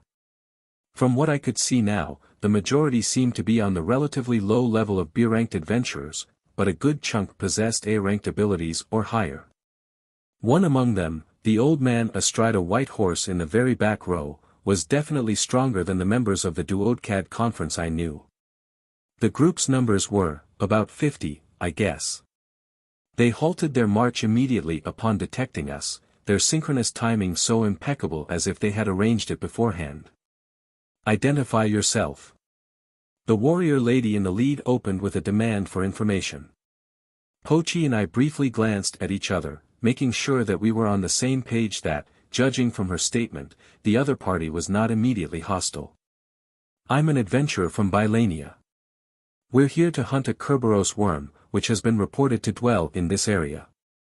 The warrior waited to hear my whole reply before turning around. She seemed to be communicating with the old man way in the back. The man, while still on his horse, now had taken one foot off the stirrup and readied himself to jump off at all times. He had a sharp glint in his eyes, beautifully metallic silver hair, and a physically fit body that betrayed no signs of old age, and he bore quite an uncanny similarity to that guy. Master. Doesn't that man look a bit like Blazer? Yeah, chances are he's with the Silver General. The one and only. To my idle statement, the old man responded, with a far younger voice than what one would expect from someone his age. That, and his vocalization was so far-reaching that I could hear him loud and clear from 10 meters away. From what I've gathered, this man must be Argent, Blazer's grandfather, a prestigious warrior on par with the 6 Braves, and the leading man of the Brigade of Silver General. Now that I got a closer look, all the members around Argent, presumably acting as bodyguards, possessed abilities fit for rank S. I'd heard from Blazer that he was fast, but exactly how fast could he be? I see. Whoa. Oof dash. Yeah, he's fast. He just instantly moved to where I was, from way over there. I wouldn't have reached to him fast enough, and that had been just barely, if I hadn't had augmentation's effects on myself. In reflex, I had jumped a fair distance backwards and held up my staff in a battle-ready stance. It seemed that Pochi's eyes had been able to keep up too. Now that was what I'd expect from Melchi's training partner. In the front, the Silver General members voiced their admiration, presumably toward us. Had they been testing us? I had heard that this sort of exchange happened among adventurers from time to time, but I'd never thought my first time experiencing it would be against Argent of all people. Well, I never expected you to have such quick reflexes. Seems like Baladd has been raising today's youths well. Pardon the tangent I just went on. My name is Argent. It seems that you're an acquaintance of Blazer, so let me ask, does he currently reside in Baladd? Well, yes. I see. Argent produced what seemed to be an extremely subtle grin on his face and proceeded to move away, returning to his horse in the blink of my eyes. What is your name, young man? I am Pochi. I know he was facing you, but you're not a young man, are you? I am called Asley, sir. Asley, Pochi, I'm sure we'll meet again, somewhere out there. Until then. Simultaneously with the old man's shout, the leading warrior lady stepped forward once more, followed by the rest of the bunch. They went on their way past us as we looked. They came and went like a storm, which made me wonder what in the world were they up to. Presumably, they had come from the east, so perhaps they were heading for Tude. Or had they come from the thirsty desert down southeast? From there, they could head to Iverial Town, but it still was quite a detour, and the route from Tude was more densely traversed. Moreover, they were not heading due north where Baladd was. Rather, they went straight west, where the hillied regions and the forest of deep-rooted sins were. If I remembered right, past those locations was a town called Bianchi, which was also a general stopping point for a detour to Regalia. Well, for all I knew, this brigade could also very well be heading for the danger zone, and that wouldn't be out of my realm of expectations at all. Now that I've thought about it, large unified groups such as theirs would naturally have their own course of action. The Silver General, they were a high-class force that had accepted many tasks directly from the nation. I had heard that many adventurers longed for a position in their ranks because, above all else, the range of freedom of opinions and actions they have to their members. Although this was only my first time seeing them in person, when we fight the Devil King, I reckon they would be a major contributor to our war potential. We stood to watch the Silver General continue on their way, staying put until we could no longer see them. He sure was one intense character, sir. Yeah, I wouldn't have survived if he actually was out for my neck. As the saying goes, what is superior will always have a superior, sir.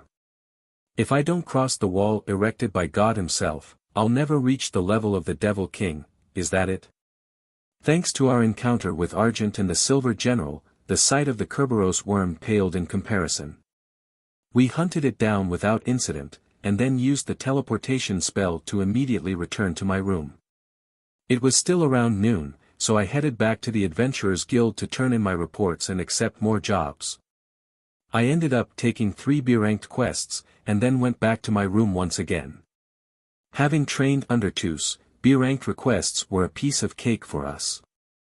Since we could clear up everything so quickly, we were able to accept at least 3 rounds of quests, in other words, 9 monster hunts in a single day.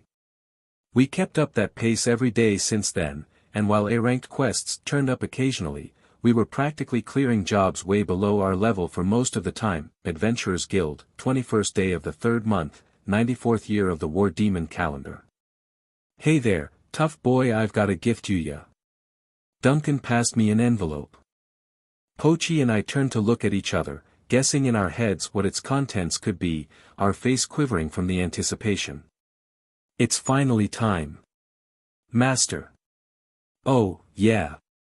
All the other adventurers here seemed to have guessed the same, what with them gathering in a clump around us to sneak a peek at the letter as I opened it. Despite all the weight on my back and shoulders, I successfully opened it, and sure enough, it was written there, the long-awaited rank-up evaluation to rank S. All right. I subconsciously let out my voice in celebration. The designated time and place was the 25th of this month at the royal capital of Regalia. Doesn't this mean I have to be there within 4 days? That's right, your evaluation process has already begun, just go with the other candidate who's waiting for you outside, and you'll be just fine. Duncan shot me a wink and pointed me to the exit. Pochi and I turned to look at each other again as all the adventurers behind us pushed us toward the door, leaving us be once we were outside. The person who had been waiting for me in front of the guild was, wait for it. Betty. You too. That's right. Looks like we've got ourselves a reliable ally for the road ahead, Master. Yeah, you can say that again. Come now, we don't have much time, so let's hurry and get there. Even seasoned adventurers would normally take at least a week to get there, Now this was a total surprise. I never thought I would be going to Regalia with Betty, of all people. Apparently, a limited range of personnel had the permission to travel to Regalia via the teleportation spell. Considering my general public reputation as a magic university dropout, I couldn't hope to use that anytime soon. Because of that, we packed our bags in a hurry and met up at the north gate of Bylania. While she waited to go, Betty stretched her legs, all ready to sprint off. Rise, rise. All up, count 3 and remote control. Oh boy, I can't get enough of this boost. You wanna sit, Betty? What are you saying? You're her boss, so it might be normal for you to be riding her, but that's not the case for me, Besides, you just cast this body augmentation spell, right? I won't lose to Pochi's speed with this boost on me.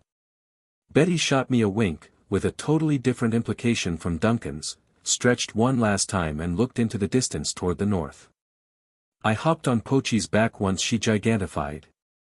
My familiar dug her paws in the earth, getting ready to dash forth as she gazed straight forward. Here we go. Yeah. Whoa. The instant Pochi and Betty spurted off, their powerful first step shredded the wind. Pochi started off with a higher speed, with Betty conserving her energy and following right behind her. That's amazing, I knew she was the nimblest out of the silver trio, but never thought she was this fast. I voiced my admiration for that realization, which Pochi picked up with her ears and chuckled in response. How about that? Betty asked, prompting me to return a wry smile. Yes, this was what's important, everyone has constantly been improving themselves. I can't afford to fall behind them. With that in mind, I stood up on Pochi's back and hopped down. I ran on ahead immediately as I landed, marking Betty's turn to be surprised by my speed. Aren't you tired, Master? You sure you don't want to sit? Yeah. You're wasting energy, Don't speak in that creepy voice ever again, Betty. Hey, how about I carry you on my back, Pochi? Hoo, he's sure an ancient man-child if ever I've seen one. The three of us lining up with each other, we streaked through the wind. We still had a long way to our destination, royal capital Regalia. Now I wonder what could this rank-up evaluation have in store for us. I wouldn't have much time left once I'm there, so it doesn't seem like I'd be able to gather much information, not to mention being unsure whether I'd meet Melchi there at all. Still, no matter what awaits us on the road ahead, I'll absolutely get that rank S title for myself, for the sake of getting as strong as possible. Here we come, royal capital Regalia. The Principle of a Philosopher by Eternal Fool Asley, Chapter 84, Assault Kobold. Adventurers Guild, night of the 21st day of the 3rd month. I am Taro. My master is Tifa. Tifa has been holed up in her room of the building called University Dormitory up until yesterday, and now she is finally coming outside. All the while, I was stuck in this fascinating pose the humans called sitting in front of the room. Tifa never let me in no matter how much I tapped on the door, so I was constantly subject to the humiliation of being petted and scratched by all the young ladies passing by. Still, all that did feel quite comfortable. Still, those girls never stayed long, courtesy of the death growl of Tifa's arcane energy driving them away. I do not understand. Why would Tifa choose to seclude herself for as long as a month? Would it not be more reasonable for her to be at the Adventurers Guild, garnering some experience and earning those shiny gold trinkets people use to exchange for food? At any rate, she is outside now and is heading to the Adventurers Guild, so I suppose there is no longer a need to question it. Which reminds me, this is my first time here at the Bylania Guild. I had visited one at the previous town, but was entrusted with the humiliating task of waiting outside. Oh, it seems that I may enter the establishment today. I suppose Tifa is still a human child, after all. Very well, I shall be your shield as you brave this uncharted territory, Oh. What a cute lil doggo is he your familiar, my girl, what is up with this freak? Is he a devil or something? Those muscles of his are practically a millimeter away from bursting through his shirt. That thick aura of arcane energy behind him. And those constantly analyzing lines of sight are as sharp as the sacred sword. I'm a rank D adventurer. Do you have any high-paying jobs? Humph, taking a crude stance right off the bat, I see. It seems that my master is also quite a devil herself. Perhaps this is what they call asserting one's dominance. Then again, I'm seeing quite a lot of well-trained adventurers here.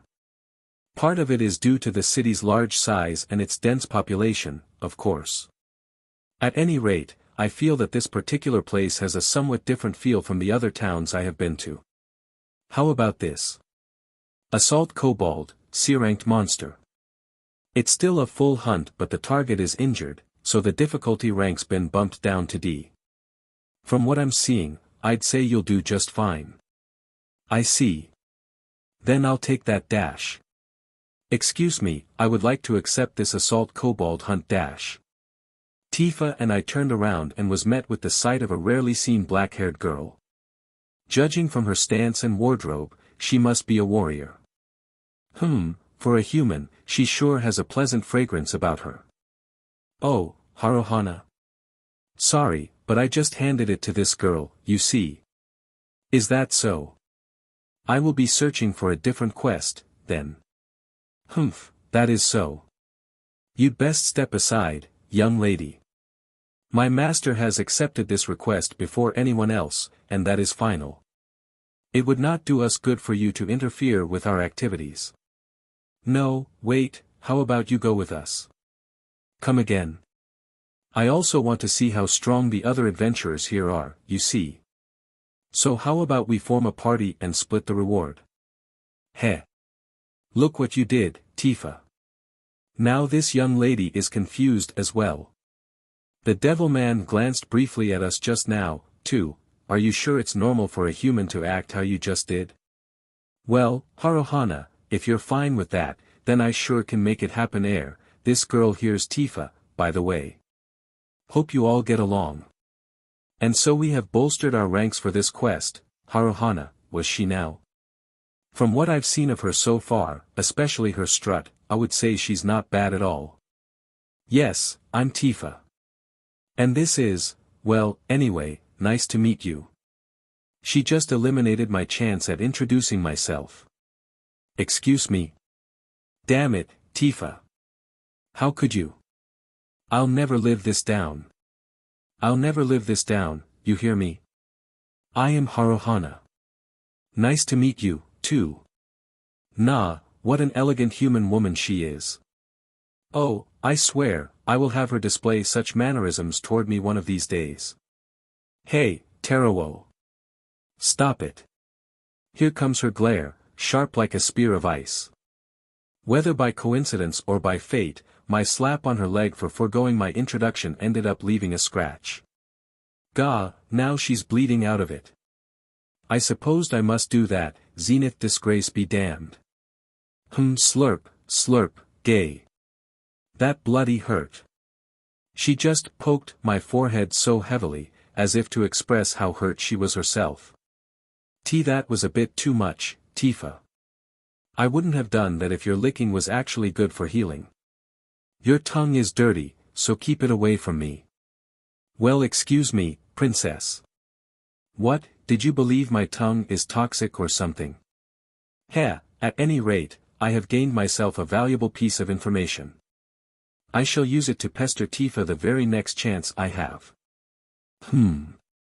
Terawo, was it now? Nice to meet you as well. Finally realized my noble presence, have you, young lady? You ought to not hold us back, yes. Now, Tifa, let us go forth dash. This is it. This is it. If I nail this strut, the Haruhana lass would surely look with envy at my elegance. What are you tiptoeing around for? Ah, apologies. North from Bylania, reach the signpost on the fork in the road, east there into the woods, so it's supposed to be around here. Tifa, I smell blood. And, slight decay. Rise, arise, hype up. Dash. Something the matter, Haruhana? Oh, no, it's nothing. It seems that Haruhana just had a particular reaction to Tifa's chanting. Whatever could be the deal with her? As we progressed deeper into the woods, we happened upon a hole deep and wide enough to fit at most one adult-sized human. Oh, makes sense that the rotten smell came from here.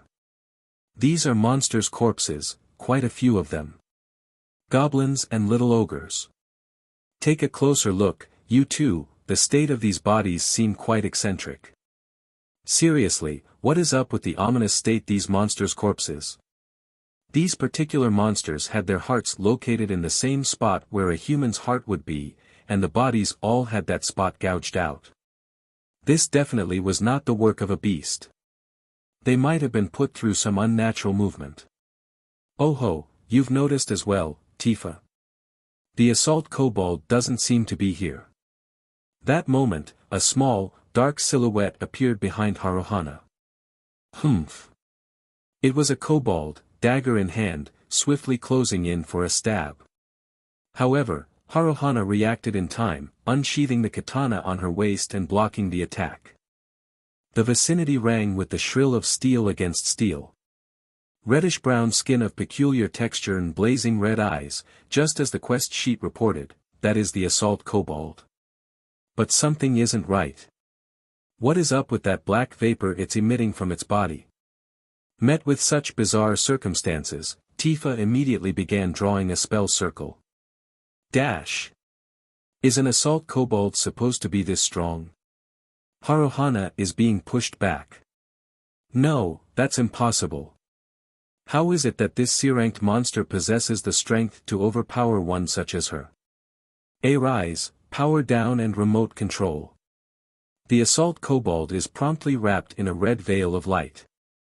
However, that did not weaken its push against Haruhana's defense at all. Oh come on, how'd that not work? NGH. This is bad, it seems that Haruhana is at the limit of her strength. Very well, I shall dash. Gui dash. You just stay put. She grabbed me on my scruff and flung me backwards, causing me to land just in front of the hole. For the love of God! That hurt, Tifa.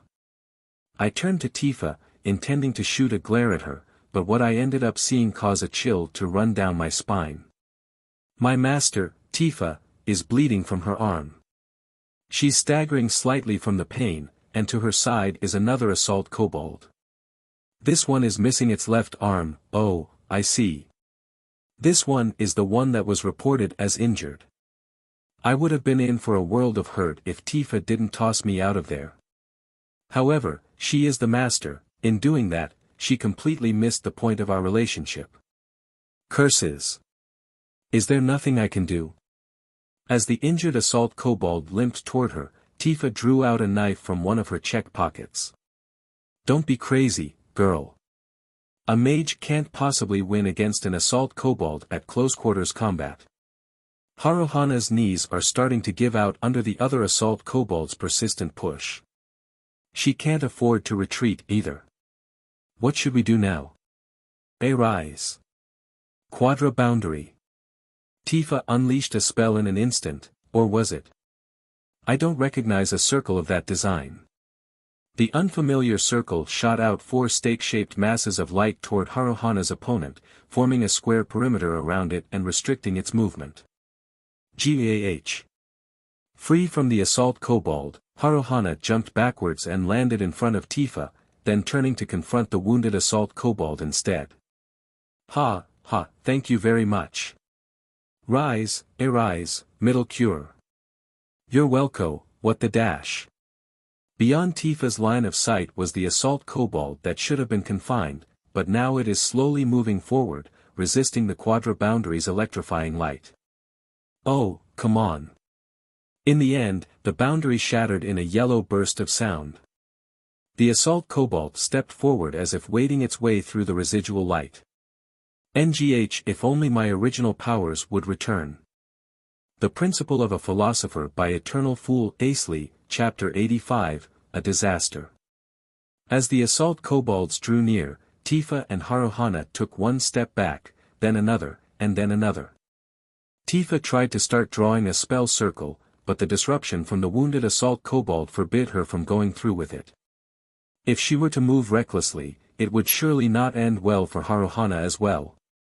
Haruhana herself did not move, having also understood the potential consequences of doing so.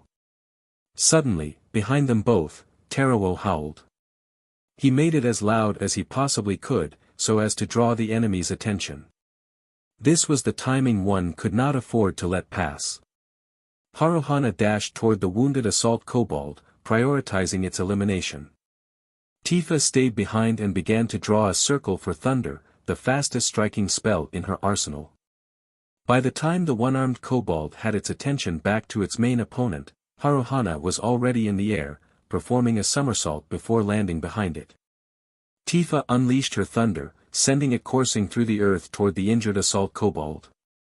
The monster had its full attention on Haruhana. With it not noticing the incoming stream of electricity behind it, Haruhana was sure that they already won this fight. However, Jayajai. The other, healthier assault kobold had circled around the wounded one and defended it. It shattered the ground with a strike of its dagger, dispersing the lightning stream. Tifa's face twitched upon realizing the failure of their plan, and at the same time, a look of utter astonishment ran through the face of Haruhana, who had been so confident of their victory just moments ago. That was the realization of her negligence.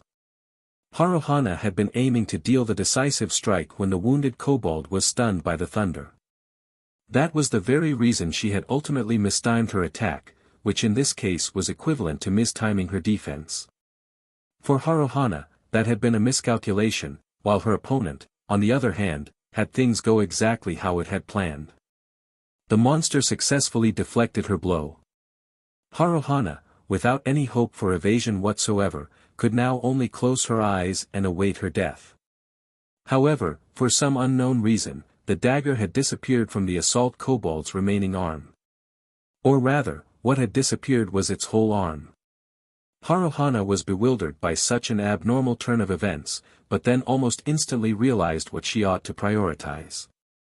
With an uppercut slash, she cleaved her target from bottom to top in a single stroke. Right when the armless assault kobold's body split open, Tifa wasted no time to ride on the momentum. Rise, rise. Thunder bit. A clump of electricity flew out of its spell circle, then split into 5 fist-sized balls. The spheres surrounded the other assault kobold, emitted a collective flash of light, and then flew at the monster in their center at blinding speed.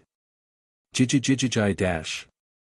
The assault kobold had its body burned, sending a disturbing stench wafting through the air. Tifa and Haruhana, unfazed by such a sight and smell, ran ahead as if they were mutually drawn to each other, up to where the assault kobold was. However, Tifa acted faster, prompting Haruhana to stop her feet at a distance she deemed appropriate instead. Burst. Now, go for it. The assault kobold, taking a violent kick to its side, was sent flying toward Haruhana, to where her blade was already aiming for. Haruhana waited for the perfect timing to stress her diaphragm and shout out. 7th lunge. Countless thrusts, too fast to be counted by the naked eye, pierced through every single vital spot of the assault kobold.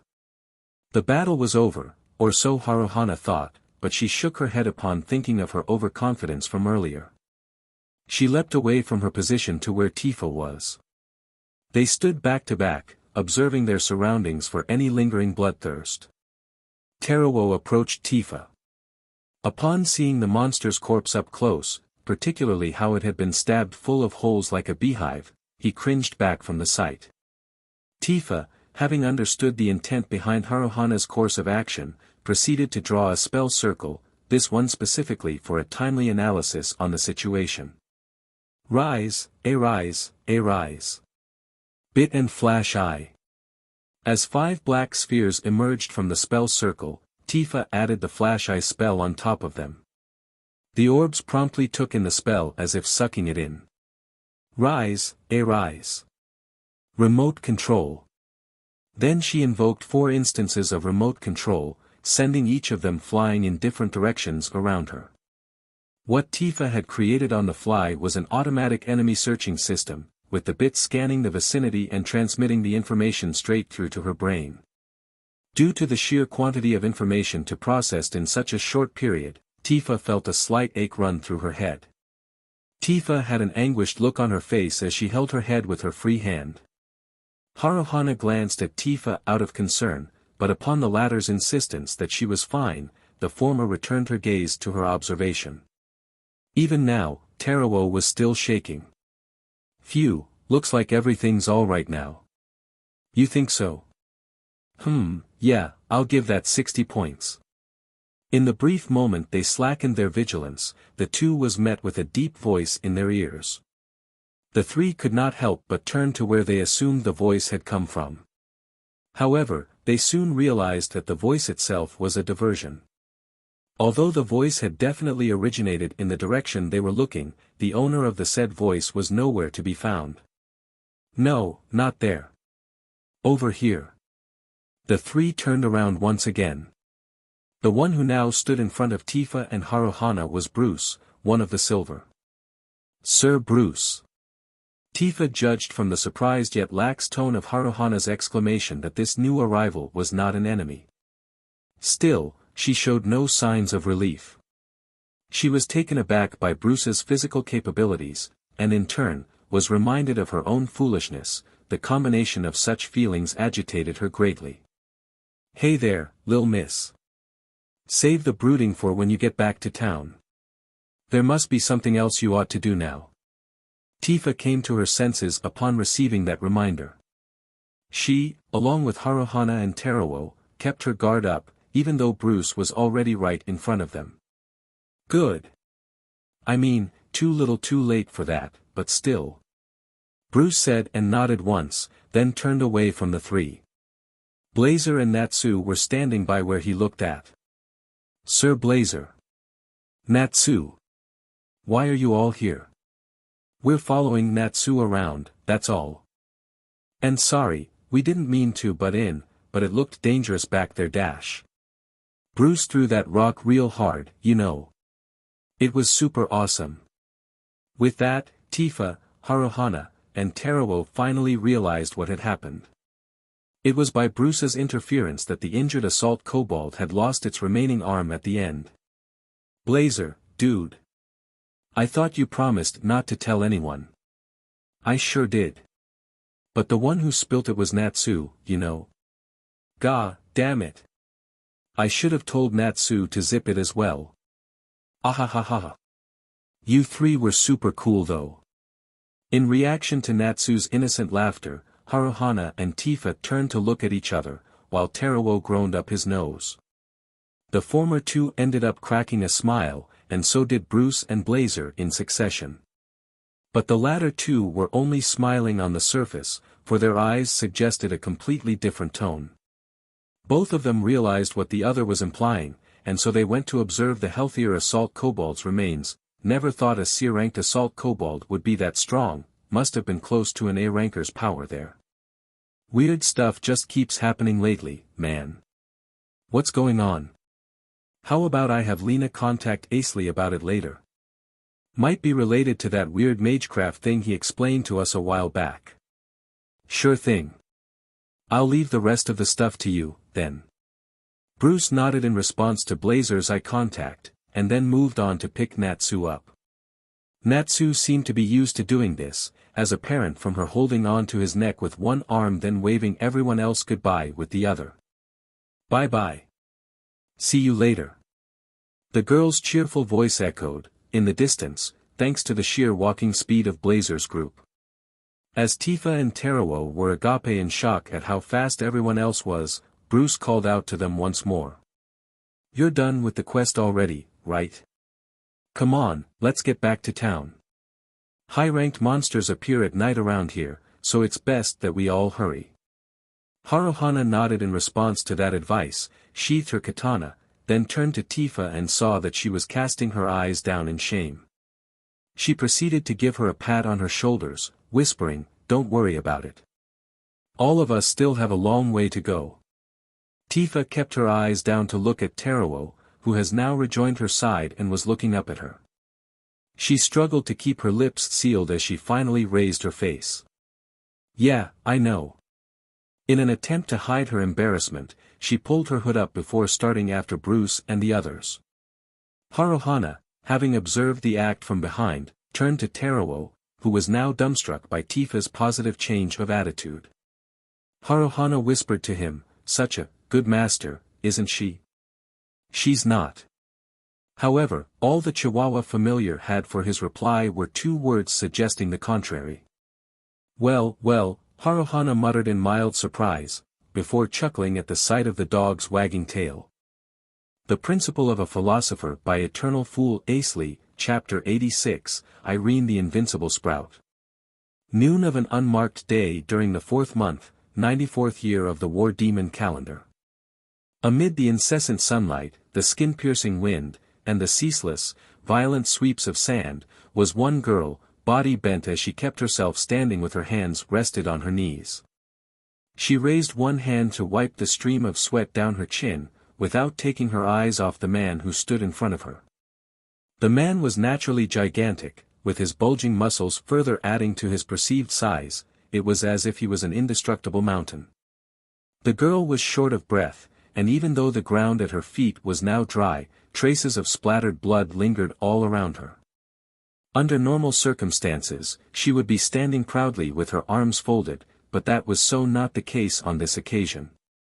Instead, the one standing with his arms folded was the gigantic man. She, on the other hand, was now bleeding out her mouth and struggling just to keep herself from collapsing on the spot. Rock blast. The ground under the man's feet blew up at the same instant the girl invoked a spell circle. But his eyes suggested no sense of danger whatsoever as he stood his ground, comfortably basking in all the rocks and dirt that had blown up at him. Rock blast. The man proceeded to draw a spell circle in the air with blinding speed, casting the exact same spell as the girl had, shattering the ground under her feet. Ah dash. There was however a sharp difference in power between the two castings.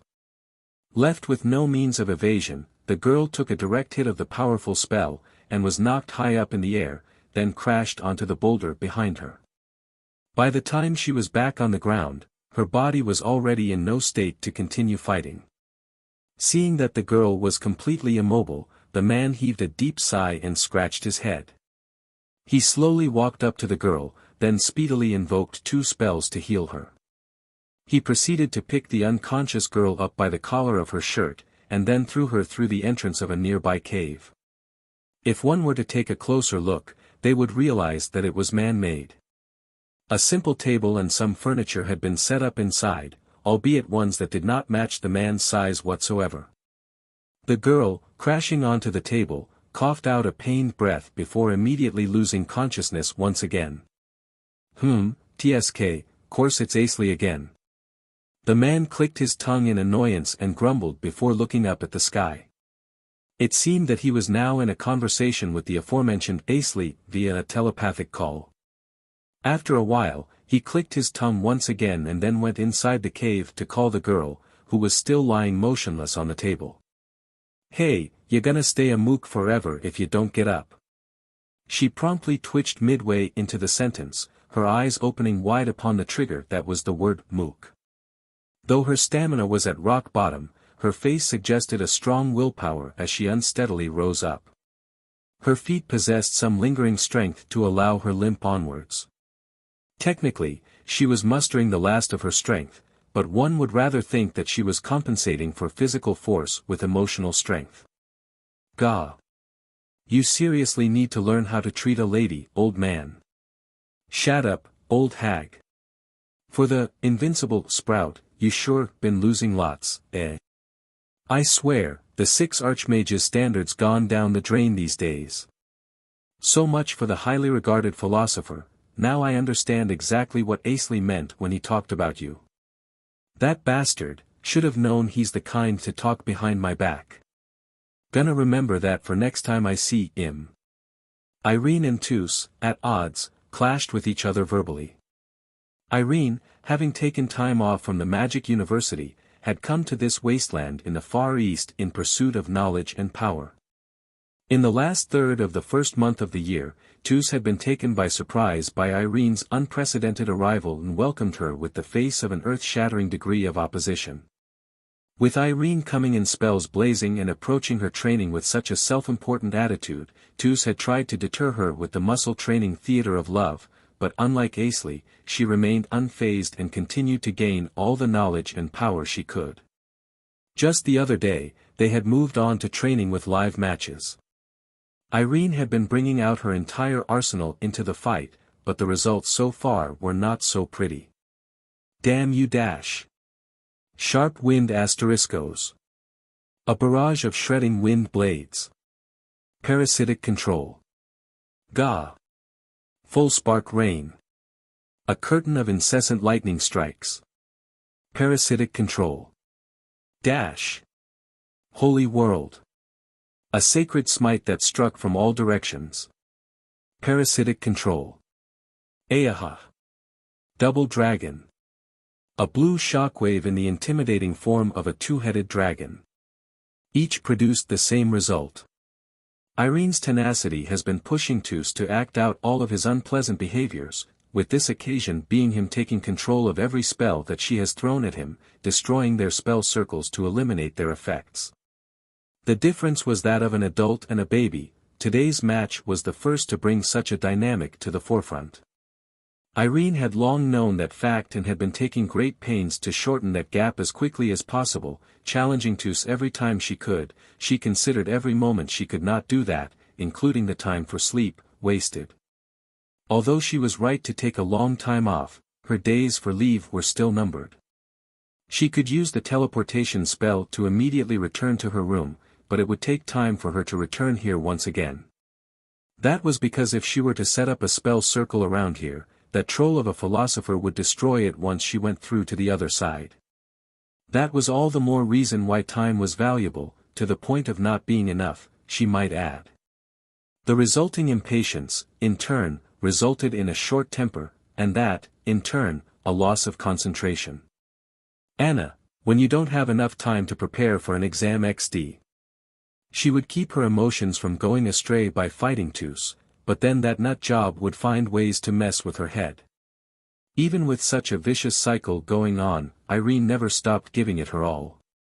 No matter how many times she crashed into boulders, no matter how many times she coughed up blood, she would stand on her feet again and tackle Tus with a new strategy, and at times, steal them from the muscle man himself. Ha!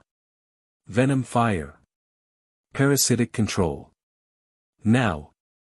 Hexa boundary. Oh ho.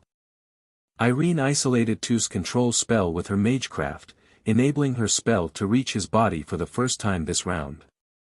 Although Tus still swatted the spell away with his arcane energy-induced hand, he had no choice but to at least acknowledge Irene's improvement.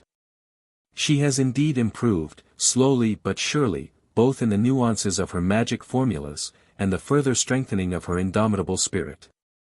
That's a genius for ya, way different from an average bloke like me.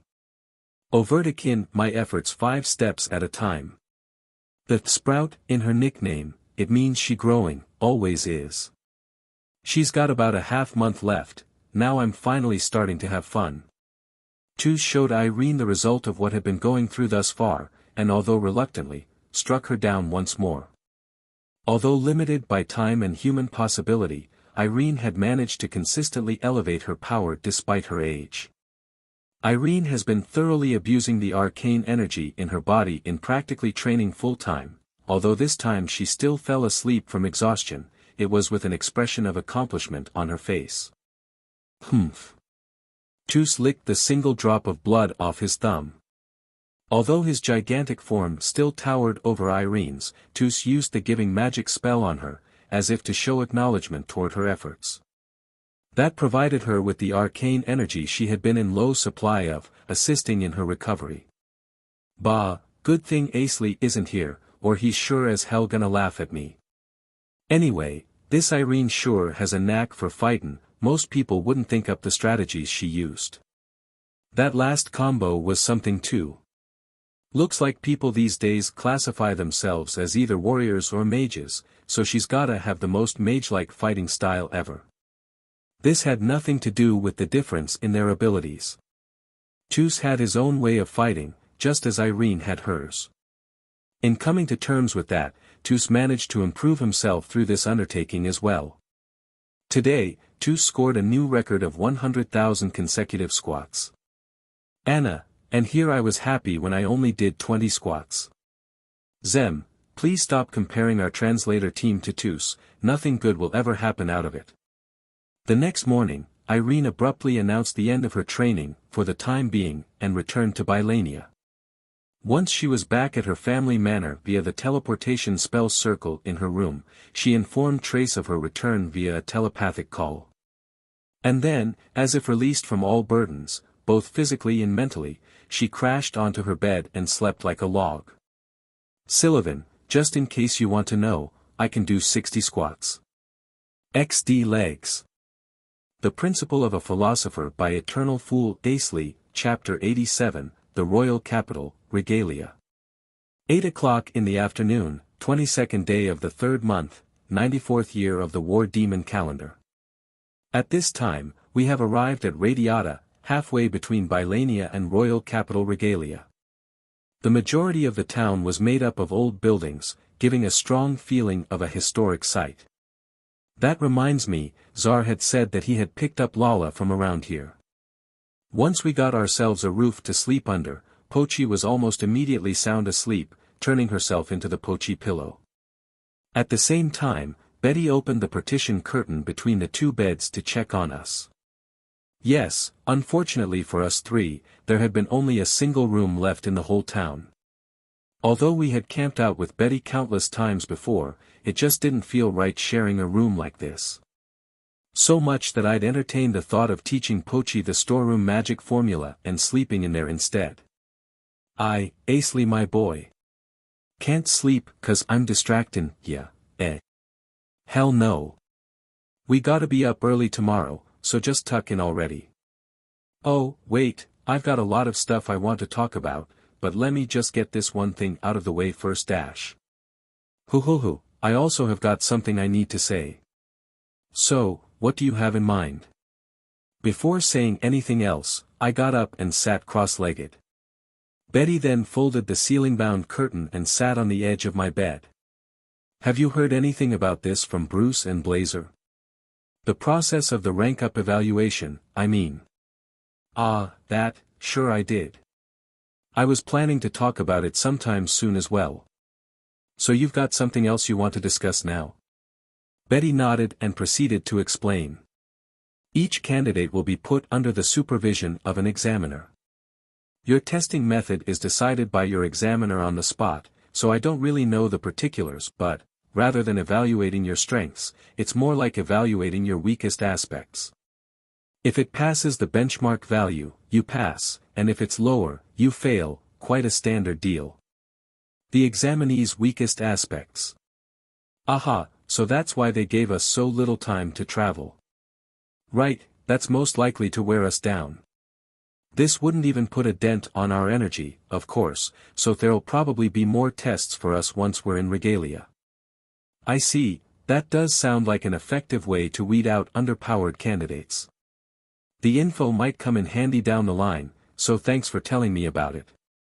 It's thanks to your magic that things have been going smooth for me so far, you know. I ought to thank you as well. All things considered, I was still no match for Betty in her years of practical experience. So far, she has helped me out in various ways during our journey. One particular thing was that she taught me how to manage stealth. The ability to judge whether one should run past monsters or not also came with her experience in battles. Under normal circumstances, I would have taken much longer to reach Radiata. It would suffice to say that Betty's skills had enabled us to arrive here much faster. My all-up magic spell also played a part in it, of course, but even without it, Betty was amazing in her own right. I folded my arms and looked at Betty once again, and promptly averted my eyes out of a sudden stroke of embarrassment. Now that was awkward, I shook that thought off my head and steered the conversation to the next topic. Anyway, what else did you want to talk about? Oh, yeah. When we first arrived in this town, you said something about having met the Silver General group recently, right? Right, I think I said that. I'd never had the chance to talk about it with the Silver back in Bylania, and finally remembered it when we reached this town. I might have said that, but we didn't do much before parting ways, so, it might be more fitting to say that we passed by each other. Was there, a red-haired warrior woman, among them? Red hair, was there anyone like that? There was that warrior lady in the lead, but I couldn't recall whether or not her hair was red. Yes, there was someone that fits the description. Interrupting my train of thought was the voice coming from behind me, answering Betty's question in my stead. Are you sure, Pochi? What, you're still up? I thought you were already asleep. Well, yes. You weren't riding on my back most of the time, so I wasn't very tired today. My face twitched upon realizing that Pochi was throwing shade at me. Damn you, that's just a more wordy way of saying, you felt light, like you usually did. While I extended my hands with the intention to pinch Pochi's cheeks as payback, I noticed that Betty was lost in thought. The red-haired warrior lady of the Silver General, she probably has some sort of history with Betty. Perhaps a rival or something like that. No, from the look on Betty's face, I don't think it's that simple. At the end of the day, it was Betty's problem to solve for herself. After arriving at that agreement, we ended the discussion. From the beginning to the end of it all, Betty had quite a stern expression on her face. I sure hope none of this affects her performance during the rank-up evaluation. The next morning, I was shown that my worries had been totally unnecessary. Now, tomorrow is the 24th, so we'll have to be there soon. Hype up, you two. Doesn't she look even more energetic than normal? But at any rate, she seemed to be doing fine. Pochi seemed to think so as well, as apparent from how we turned to each other and chuckled in succession. Then, by the time we were starting to sprint out of Radiata through its north gate, I received a telepathic call from Lina's casting of the Magecraft. Got it. I'll do some investigating on my end too. Thanks, Lina. You're welcome. I know the test hasn't started yet, but I really want to congratulate you. Lina's voice can be so unfairly sweet-sounding at times. It's worth noting that I have become quite conscious of her womanly qualities lately. I grasped with one hand the silver key-shaped necklace I had on, the very same one she had chosen for me way back then, and visualized a memory snapshot of her smile in my mind. I need to get going now. Yes, of course. Please give it your best on the test. I will. Thanks. Having received some encouragement from Lina, I pushed myself up to my regular speed. It may not look like it, but using the telepathic call Magecraft does hinder one's movements by a fair bit. I knew especially well how difficult it was to partition one's nerves to effectively perform multiple tasks at once. Perhaps I should look into training this aspect of mine as well. Right, let's see if Pochi's up for it the next chance we have. Pochi and Betty, noticing that I had already ended the call, matched their speeds up to mine once again. I nodded to them to convey that there was nothing to be concerned about. As for what I had heard from Lina, it concerned a deviant basalt kobold. Is it even possible for a C-ranked monster to be strengthened to such an extent? No matter what the truth was, Bruce and Blazer believed that to be the case due to what they had witnessed. Usage of augmentation magic could produce a noticeable difference, true, but that wouldn't explain the emission of black vapor from the monster's body. Then again, black vapor, Magecraft might have been a big factor. Perhaps a dreadful variation of it.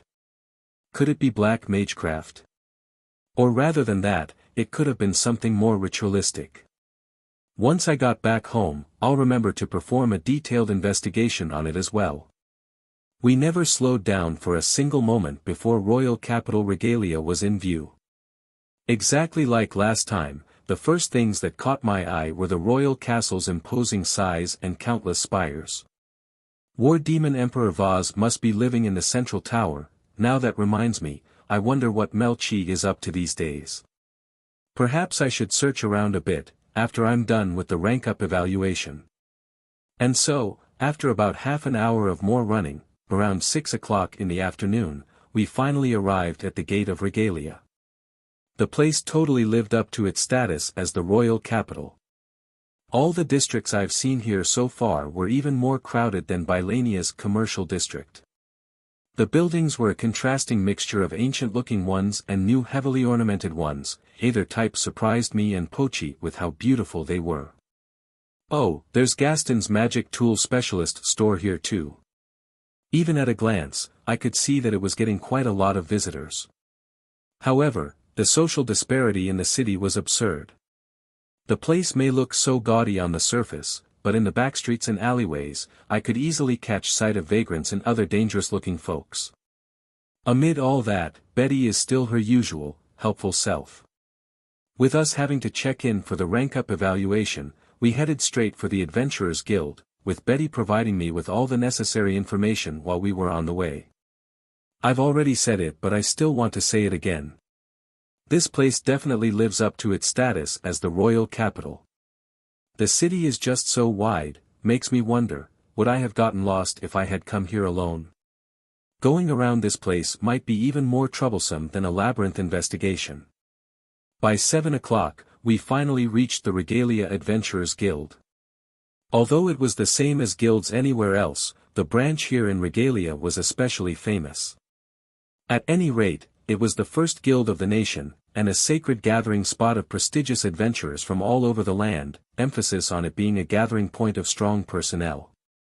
We opened the door of the guild and headed inside. Welcomed with the tense, almost oppressive atmosphere, Betty headed straight for the counter as if to ward it off. Pochi, fangs clattering, ended up gnawing on the edge of my mantle as she followed me along. Both quantity and quality of adventurers here were on a whole other level from Bylania's. Although the level of Bylania's adventurers has been on the rise over the past 2 years, the same was the case for the ones in Regalia. If I were to make a technical estimate, I would say that rank B was the average here. Is it just me, or are we drawing quite a lot of attention? Ah, that's probably on Betty.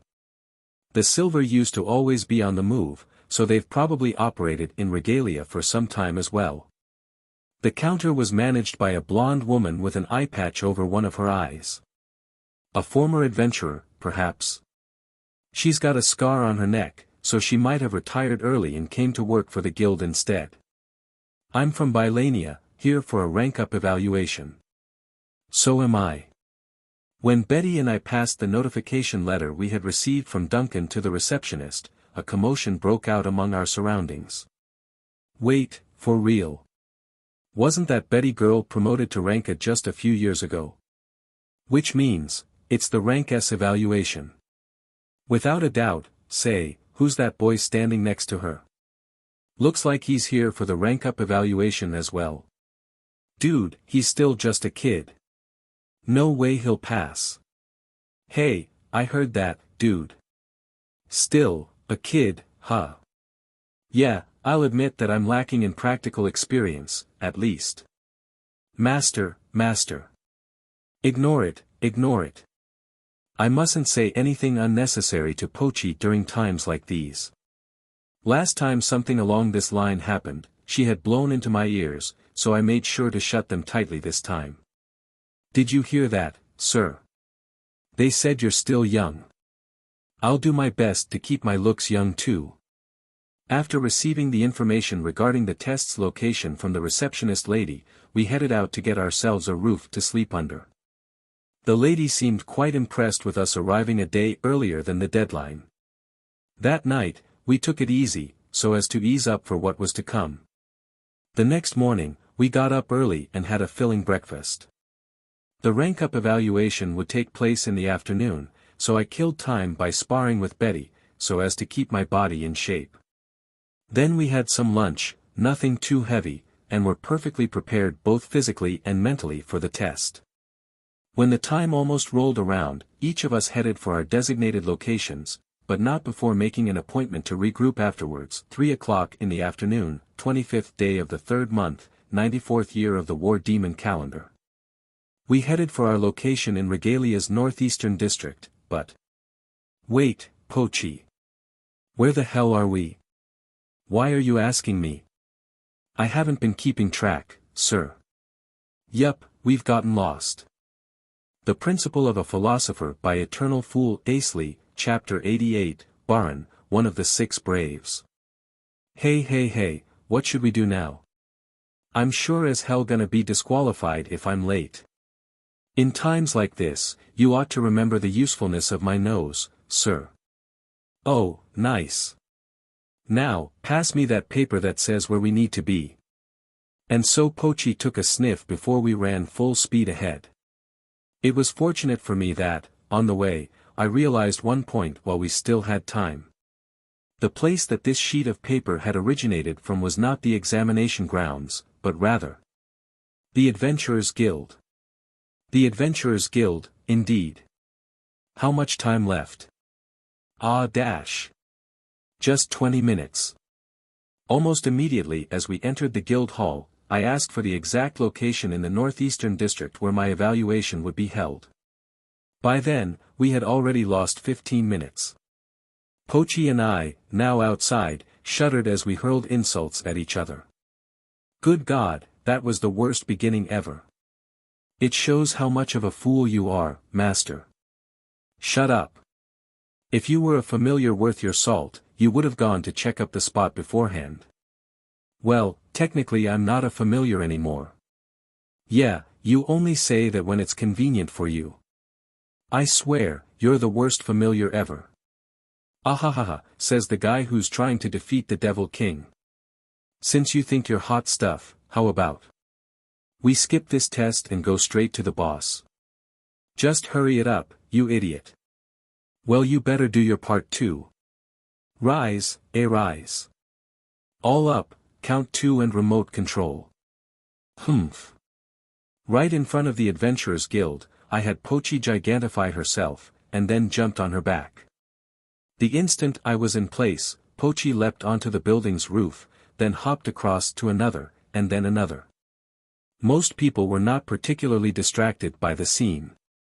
It surprised me at first, but considering this was Regalia, the royal capital, I suppose it was not inconceivable.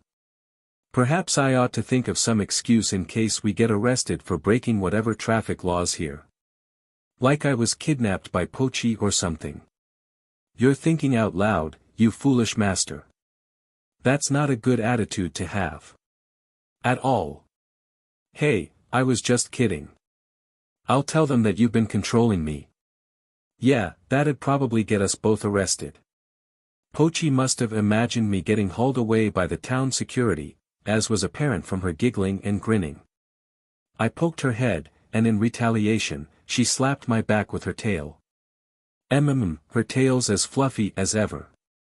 Our exchange of blows escalated further and further, culminating in me shouting into her ear, and her tickling my nose to hell with her tail.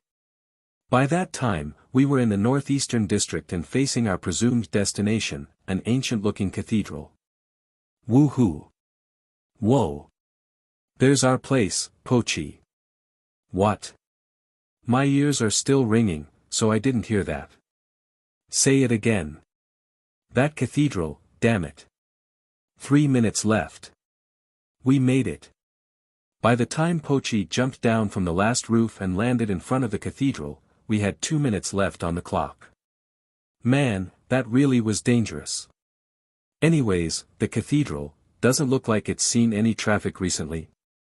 Aha, that's it. There aren't any followers of God around, so of course it wouldn't be in use. Without maintenance or repair, the cathedral had ended up in a state more fitting to be called an ancient ruin. Is something the matter, master? It's as I'd feared. The place is old, but most of the destruction is man-made. Magic, blunt force, whoa, there are some deep slash marks around here too. In stone. That figures. Sounds like you know your stuff, my man. The unfamiliar voice of a young man entered our ears. I mean, Pochi and I had already realized that there was someone around. Then again, that someone hadn't been hiding his presence, so it shouldn't come off as a surprise. It's just that. I realized that his abilities were more than qualified to be the supervisor of my S-ranked rank-up evaluation. We took a few steps inside, and were welcomed by the silhouette of a young man in an old half-height couch. He wore a short-sleeved shirt, rolled-up shorts, and a scarf around his neck. Again, he looked very young. Could he be a boy? Ahem. I am Asley, A-ranked adventurer. I am here for the rank-up evaluation to S-rank dash. Oh, I'm already familiar with you, so let's just skip the formalities. I'm Barun, appointed as one of the 6 Braves just a month ago. I'll be your examiner for today. WL, nice to meet you, then. Barun of the 6 Braves, he had been the next candidate in line after Blazer, who had declined his seat in the 6 Braves. I'd thought that either Dallas or Bruce would have been called first, but, well, on second thought, Bruce's personality wouldn't have been a very good fit. And Dallas would turn up in Baladd only once a month or less, so he probably would have been a difficult candidate to select as well. That reminds me, Duncan told me that Dallas had come to visit me once back when I was off in the wasteland. To this day, I still hadn't gotten to meet him again, so I'll make sure to ask him what he wanted the next chance I got. Anyways, what did Barun mean when he said he already knew me? I don't think we've ever met before. Has he been observing me ever since I arrived in Regalia or something? As I pondered, I noticed an unexpected newcomer in the form of a critter jumping up from behind Barun. A red-faced and red-furred monkey, a spicy monkey. Now that's something I don't see very often. As the name suggests, it's a type of monkey with a peculiar preference for spicy food. That's definitely a familiar. It's got a human-like feel in how it emoted, and I could feel a certain level of arcane energy fluctuation. You're Asley, one of the former student council clerks, and you're Pochi, right? We've seen you both once at the university. Said it, the high-pitched voice was a dead giveaway. And a male, from what I could see. But wait, the university. Did I hear that right? I don't remember ever meeting them though. Oh, wait, he only said, seen, so. Oh, wait, is that it? A familiar? Now I just remembered Irene saying that I was the second candidate with a familiar. Could that mean Barun here was the first one that year? While Pochi and I searched our memories, Barun chuckled and gave us the answer. Ha ha ha ha, of course you wouldn't remember. I dropped out of the Magic University almost immediately after I got in, you see. Besides, the time we saw you was during the friendly match, so. Oh, so that's it, huh? But why would you drop out, and how did you get to be one of the 6 Braves? Well. I did graduate from the Warrior University, so I'm plenty qualified, of course. Looks like they just didn't care much for appearances when they made the selection. Ha ha ha ha. Barun shrugged and laughed. Now wait a second. You took the Magic University's entrance examination after you graduated from the Warrior University? That's right. I did teach myself some magic beforehand, but the most I could do was the familiar contract, you see. Hear that, master? Now that's what you call a mass of talent, sir. Unlike you. Ha. Prepare thyself for punishment, doggo. Ha. I swear, I won't hold anything back. Anyways, back to Barun, again, he's young. Most likely still in his early 20s. Assuming that he had enrolled into the Warrior University right when he was 15 and graduated within the minimum 4 years, and then immediately enrolled into the Magic University, and immediately dropped out, yeah, this guy, he's dreadfully talented. He hasn't told me why he had dropped out of the Magic University yet, but I reckon he'd weighed the efficiencies of studying magic or continuing his training as a warrior, and had decided in favor of the latter. If he's got some support and recovery magic, and also access to the familiar contract, then it was reasonable that he would have chosen this path. Even if he didn't, it would still be more efficient for him to form a party instead. But above all else, he's got crazy talent. Right, perhaps he's got more than enough talent to blast his way into the ranks of the 6 Braves. Let's see here. Name, Barun.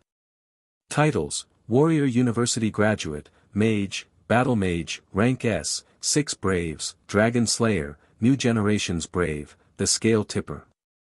LV, 92. HP, 2850. MP, 1003. EXP, 8,192,281. Special Skills. Fortify Strength. Fortify Resilience. Tempest. High Frequency Blade. Attack Magic, Elementary. Support Magic, Intermediate. Recovery Magic, Intermediate.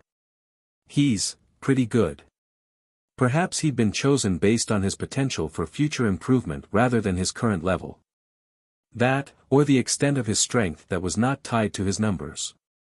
Boss, these guys look pretty good at their jobs. Of course, Ricky. They're ones who once stirred quite a fuss among the Duodcad conference, after all. Now then, we've gone off quite a tangent there, so I say it's time we got down to business. Ah, yes. I'll be in your care. I suppose. First off, I'd like to see what you're capable of. Right to the chase. But I suppose this was simply how S-ranked adventurers ought to do things. Of course one would at least need to be strong to fit in. At any rate, how did I even stir that big of a fuss among the Duodcad conference? I'm only closely acquainted with 2 archmages, namely Gaston and Irene, and Dragon wouldn't talk much about me, what with us having met only a few times, I guess. Oh yeah, I might have heard from Gaston that Charlie of the 6 Braves had taken quite an interest in me. Maybe it was him, what with him being such a loudmouth. Oh, how troublesome. I readied my staff and stood opposite to Barun. But then. All right, let's get started, Pochi. What? I see, so that's how we'll do this. I understand. Bring it on. By that, you mean you're evaluating my familiar's abilities, is that it? It's because I've heard that Pochi here is a combat-focused familiar, you see. I figured I wouldn't be able to tally a comprehensive score unless I get a read on her power first. Oh, I mean, the criteria for reaching rank S is already set in stone, but examiners are more or less free to set their scoring standard, so. Would Pochi be fine without me? I'm quite worried, but then again, she'd served quite some time as Melchi's sparring partner and assistant. She'll put up a good fight. Probably. Hopefully. Boss. Pochi. I'll be giving you the sign to go. Pochi and Barun stood opposite to and kept their eyes on each other. Pochi's gaze was sharp and serious, but Barun, on the other hand, looked as if he was making fun of his opponent. So much for agreeing with Ricky's compliments just minutes ago, man. And now, begin. Ricky's announcement, lacking in enthusiasm and devoid of interest, echoed through the cathedral's semi-basement. The Principle of a Philosopher by Eternal Fool Asley, Chapter 89, Pochi's Capabilities. Barun rushed toward his opponent, while Pochi stayed put in her ready stance, half of her attention seeming to be on something else. What is she doing? Pochi's eyes looked pretty crossed. Hype up, title up. Barun muttered his spells as he lunged forward. Was that swift magic? All I saw him holding was a dagger though. And it was all metal, so technically, there was no way it could be a staff. Wait, no, maybe there was. Could it be that the dagger's scabbard on his waist was acting as the staff? Yup, seems like it, it's got an emblem affixed to its pointed end. Man, first Lina, and now this guy, young people nowadays sure love to come up with novel ideas. Still, with the staff shaved down to such a small size, would the swift magic be as effective? Now I've learned something interesting. The next chance I get, I'll make sure to buy some cheap staves and do some experimenting. Rise, rise. Hype up. Wait, Pochi, how'd you dash? Seriously, where'd she cast that out of? She's drooling and sticking out her tongue, which means. Ha ha ha. How'd you even draw spell circles with the fangs in your mouth? That was awesome. Thank you for the compliment, sir. At the same time, Pochi jumped backwards, opening some distance between her and Barun. However, to offset that, Barun sprung himself forward once again. At first, it seemed that Barun would close the gap with just that one leap, but it turned out that he had taken Pochi too lightly. NGH dash. This time, Pochi held the superior speed. Even with only hype up, she already was faster than Barun in his two support spells. And for the record, Pochi's base speed was greater than mine. It's going to be tough to top that. Pochi utilized the broken pillars around the basement to hop around as Barun chased her. The distance between them gradually increased. If this goes on, Barun might have to resort to using his true warrior skills. Ha! There it is, he just enhanced his physical abilities with Fortify Strength. Then Fortify Resilience, reducing the fatigue buildup in his body. And last but not least, Tempest. With that, most of the air resistance around his body was nullified. Now, let's see how it goes. Rise, rise. Title up.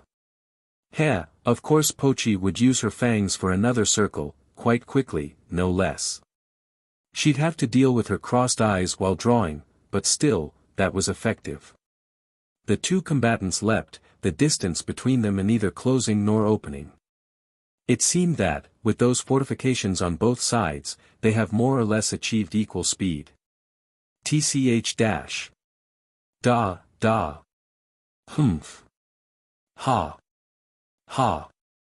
Barun threw the blades that he had been keeping sheathed on his thighs.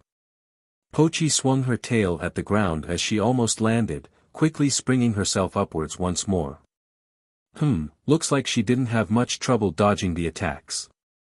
Impressive, or rather, just what I'd expect from a beast's wild fighting style. As for Barun, it seemed that his warrior fighting style was the same as Betty's. Perhaps I should ask if Betty would like to learn to do some magic as well. Women naturally possessed a higher affinity for magic, and she's got quick wits, so I'm sure she wouldn't take long to remember some simple formulas. Gotcha. Wah, that's what you were aiming for. Barun, having read Pochi's new direction beforehand, threw a blade in the path of her predicted trajectory. Doesn't look like Pochi will be able to dodge this in time. What now, Pochi? Gah. What? Right, she's got her breath attack, that was enough to flick the blade away. Weakening and compressing the breath enabled her to achieve what she wanted without much recoil, and in turn, not interrupting the flow of her movement. If she were to use the full power of her breath, she would have been pushed all the way to the other side of the arena, which would have been fine and all, barring the damage to this building and potentially the surrounding city blocks. I suppose I could attribute all that to how well I had trained her. It's all thanks to Melchi teaching me this move. Well, apparently she thinks Melchi's training has done her more good than mine. I mean, that's not funny, damn it. Anyways, since Pochi was able to dodge everything so far, Barun's face was starting to show signs of impatience, or rather, annoyance. The guy's personality seems to be closer to Hornell's rather than Betty's. Looking at him analytically, particularly at the attitude he had been exhibiting thus far, I'm inclined to question, is he really fit to be one of the 6 Braves? Well, I suppose that was also within the reasonable range of expectation for improvement. Barun has been dishing out a great variety of attacks, but Pochi reacted accordingly to all of them. After a while, by the time Barun wiped the sweat around his mouth with the back of his hand, a great change occurred to the flow of battle. Ow dash. Pochi suddenly let out a goofy cry. Something hit her hip. Is that a pebble? What's going on? With just that delay, Barun cracked a grin and instantly closed the gap between them. High-frequency blade. Wah dash. As soon as I heard that attack announcement, I realized that it was the one skill I dreaded to see in a match against that Barun man-child. The high-frequency blade, the technique utilized an intense vibration of the user's shoulder and arm for the slash, giving it tremendous power. Among cutting-based techniques for focused points, it was considered one of the strongest, if not straight up the strongest one. Damn it, I can't back you up now, Pochi. You better dodge it. Humph. Pochi let out a powerful shout and pulled off a move neither I nor Barun expected of her. Dash. Gigantification. TCH dash. Grah. That hurt. That's it. It may have been a powerful attack, but it only targeted small points of impact, it only wounded where it connected. In this case, by gigantifying, she had prevented the attack from reaching her vitals and made it so that the wound wouldn't be too deep where she was hit. Pochi, now lightly wounded, gave Barun no time to react as she rushed to bite and hold Barun's torso in her mouth. Tight enough to kill, no less. Yuvia de Hamash III. Dayu? Nope, I couldn't tell what she was trying to say.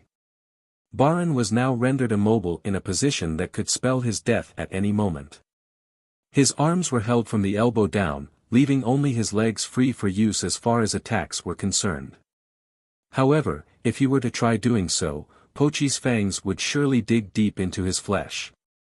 I'd say the match is over, Sir Barun. Ugh. Yeah, sure. Lemme go already. You heard the man, Pochi. However, Pochi did not release Barun from her mouth. What's going on? I turned to where Pochi was looking at, which turned out to be Ricky, the spicy monkey. Ha! Oh, I almost forgot. Ricky, could you please announce the end of the match? Match over. As unsatisfied as Ricky sounded, his announcement was still absolute, prompting Pochi to shake Barun off, landing him a short distance away. She sure is cautious. Unlike me. If Ricky hadn't called the match first, Barun might have launched a counterattack as soon as he was out of Pochi's mouth. Whoops, no time for that, I've got to heal Pochi first. The wound isn't too deep, so. Rise, middle cure. Thank you, sir, and you, Sir Barun. I demand an explanation for the pebble that was thrown at me back there. Whatever are you talking about? Barun replied with a non-answer while he healed himself up. Master. I can tell he's playing dumb, so he's yours. You sure are bad when it comes to this kind of interaction, huh? Sir Barun sent a signal that time when he wiped his mouth, likely to Ricky. I'd never expected Ricky to fight, but he is a familiar, and no one said he wouldn't be participating. At the end of the day, that ended up being just a little insurance, though. I see. Now I just remembered Sir Barun saying, examiners are more or less free to set their scoring standard, this must be what he meant. Humph. Right, and what an unpleasant scoring standard that was. Well, this is the rank up evaluation to rank S, so, perhaps I should have expected it. Alright, let's get to the next test, then. Pochi's voice echoed through the cathedral. Following that were two pairs of footsteps, one from our front and the other from our back, approaching from the first floor. The one who appeared in front of us was, what in the blazes? Dash. Don't look, master. My eyes were promptly blocked off by Pochi's paws. Damn, so squishy. But yes, from the brief look I'd managed to get, the one who appeared before us had an appearance that warranted such a reaction from Pochi. Of all the years I've lived, this might have been my first time I'd seen such dynamites. Hoo, looks like Barun alone wasn't enough for this job. The owner of the spicy voice, who I caught a glimpse of through the minuscule gap between the squishy paw's fingers, was a beautiful, pale-skinned warrior lady. Her chest seemed ready to bust through her lightweight equipment at any moment, and her lower body was barely even obscured by anything. Don't look. Oh no, I think Pochi's nails are starting to dig into my face. The Principle of a Philosopher by Eternal Fool Asley, Chapter 90, Challenge of the Nation's Powerhouses. Ow. It hurts, damn it.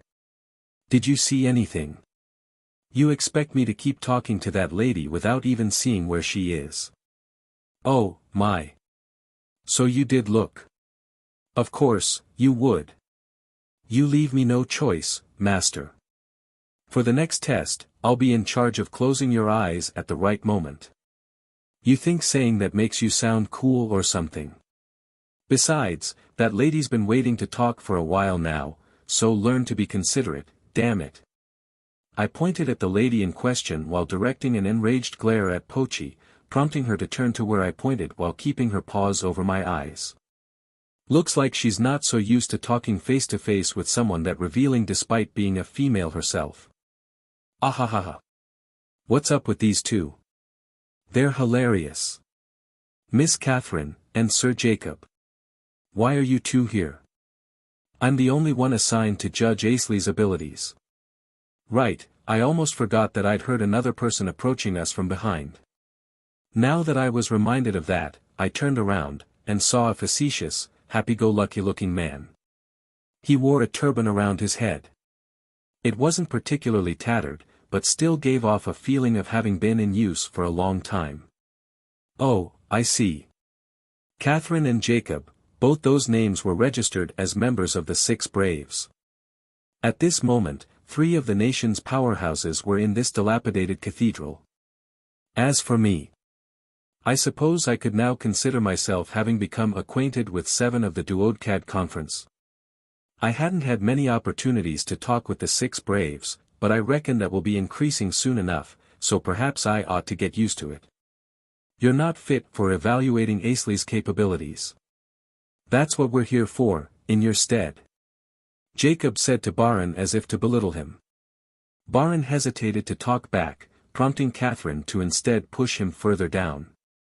Really, how'd a kid like him get to be one of the 6 Braves?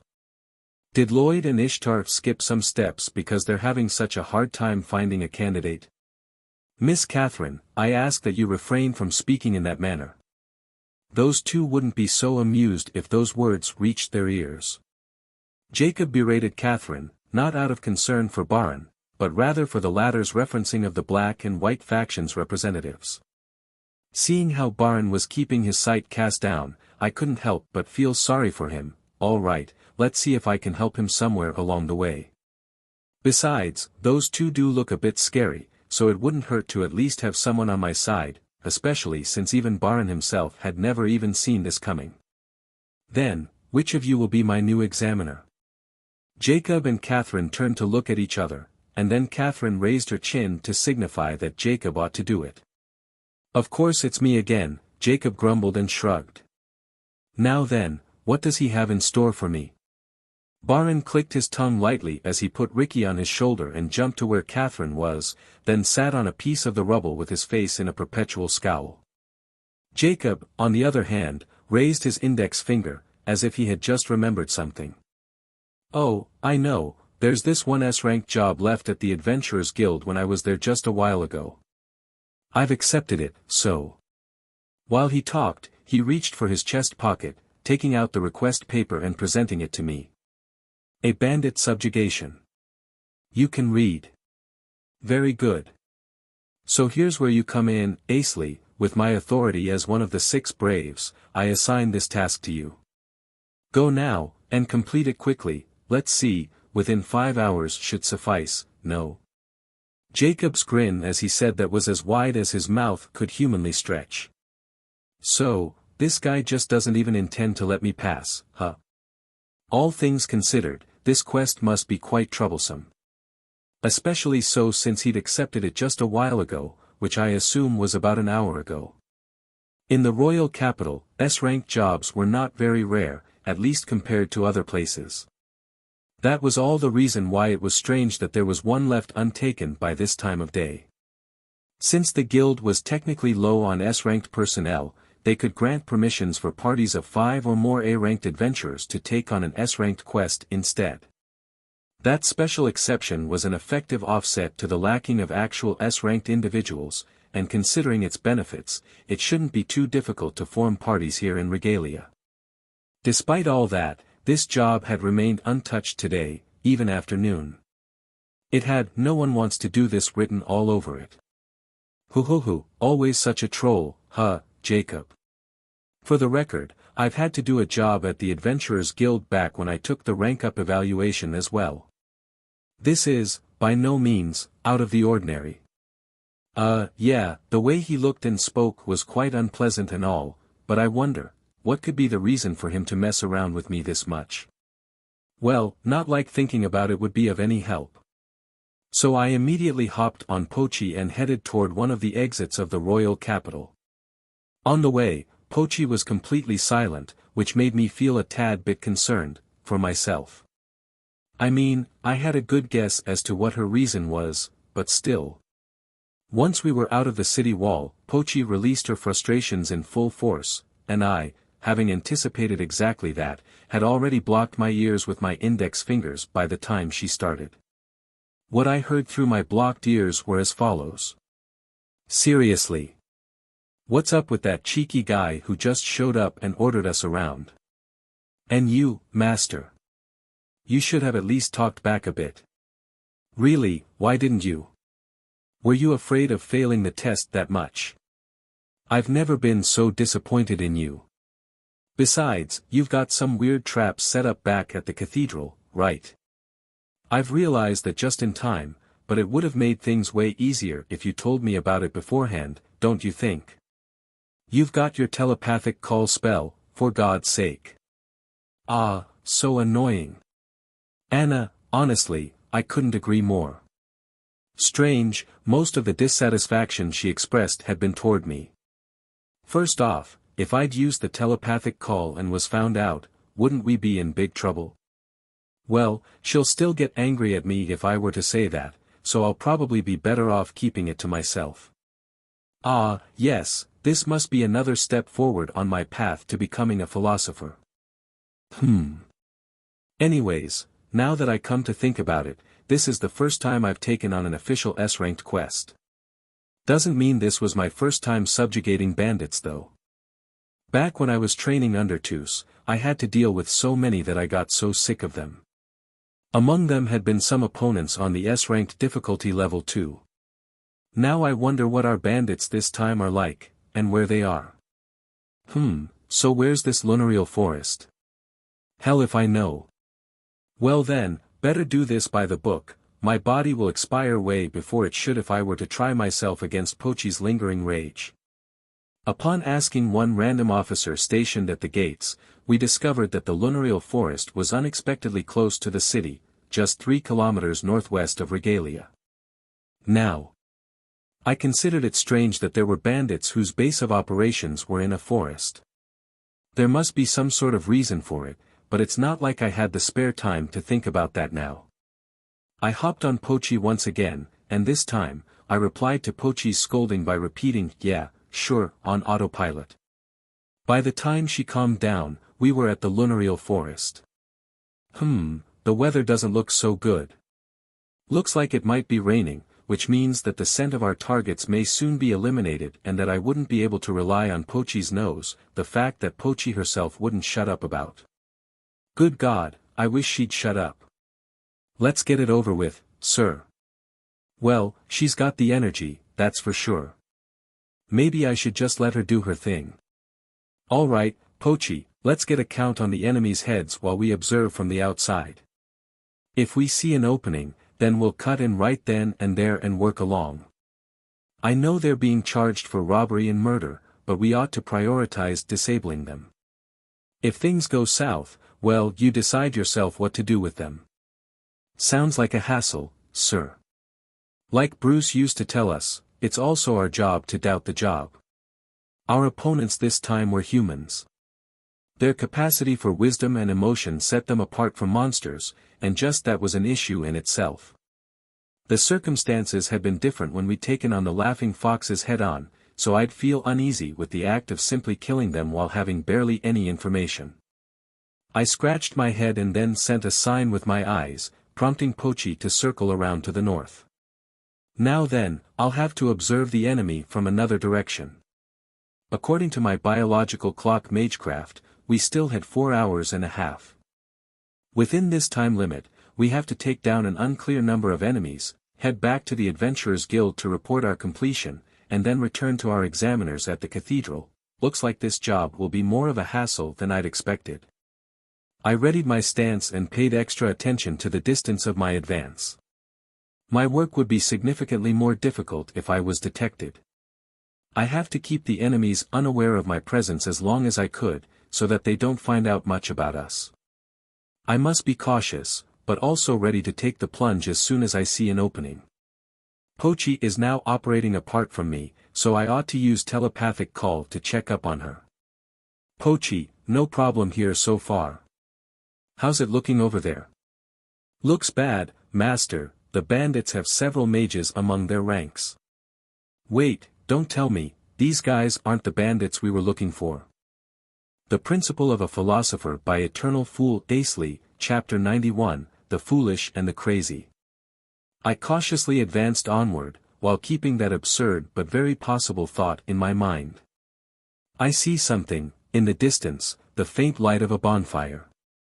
The sun isn't even close to setting yet, so what gives?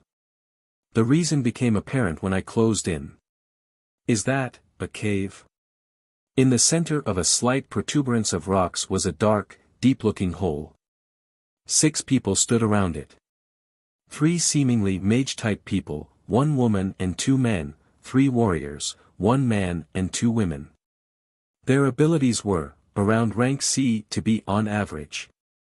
Nothing I couldn't deal with, except for that cave. It looks like it'll be troublesome since it is a nature-made stronghold. I could never predict what could be inside. If there were monsters in there, then I could come up with some quick strategies for either going in or luring them out, but it wouldn't be so easy if my opponents were humans. It would take a lot of work to successfully lure them out, and it would be dangerous to go in by myself. Who in their right mind would even consider doing something that reckless? Oh, I see, so that's why no one has accepted this request. Furthermore, since there are mages among the enemy's ranks, I reckon it would be way too much for the average bloke to deal with. Then again, I'd never even heard of mages associating with bandits, that was what has been boggling my mind. What should we do, master? How about we quickly sweep up the enemies outside, and then I fire my zenith breath attack into the cave?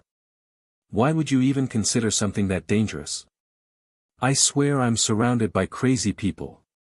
Have you ever thought of the chance of there being innocent people in there?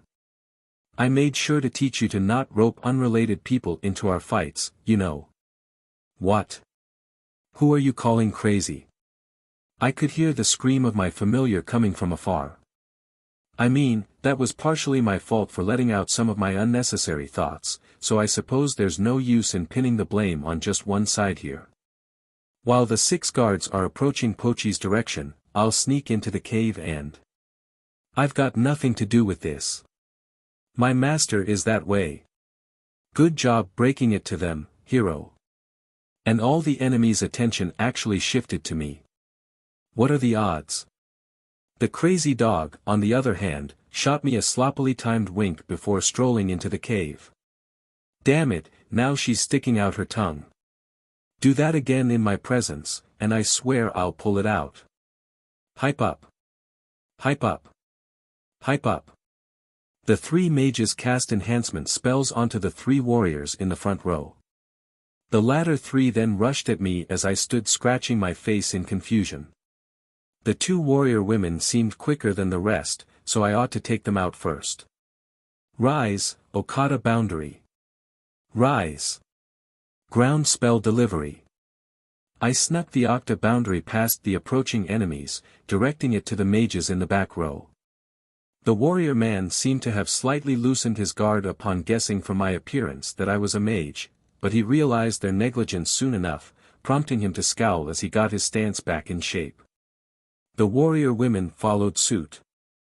By this time, the mages were in the middle of drawing their second round of spell circles, excluding the 1 mage woman, who was caught in my Octa boundary. What?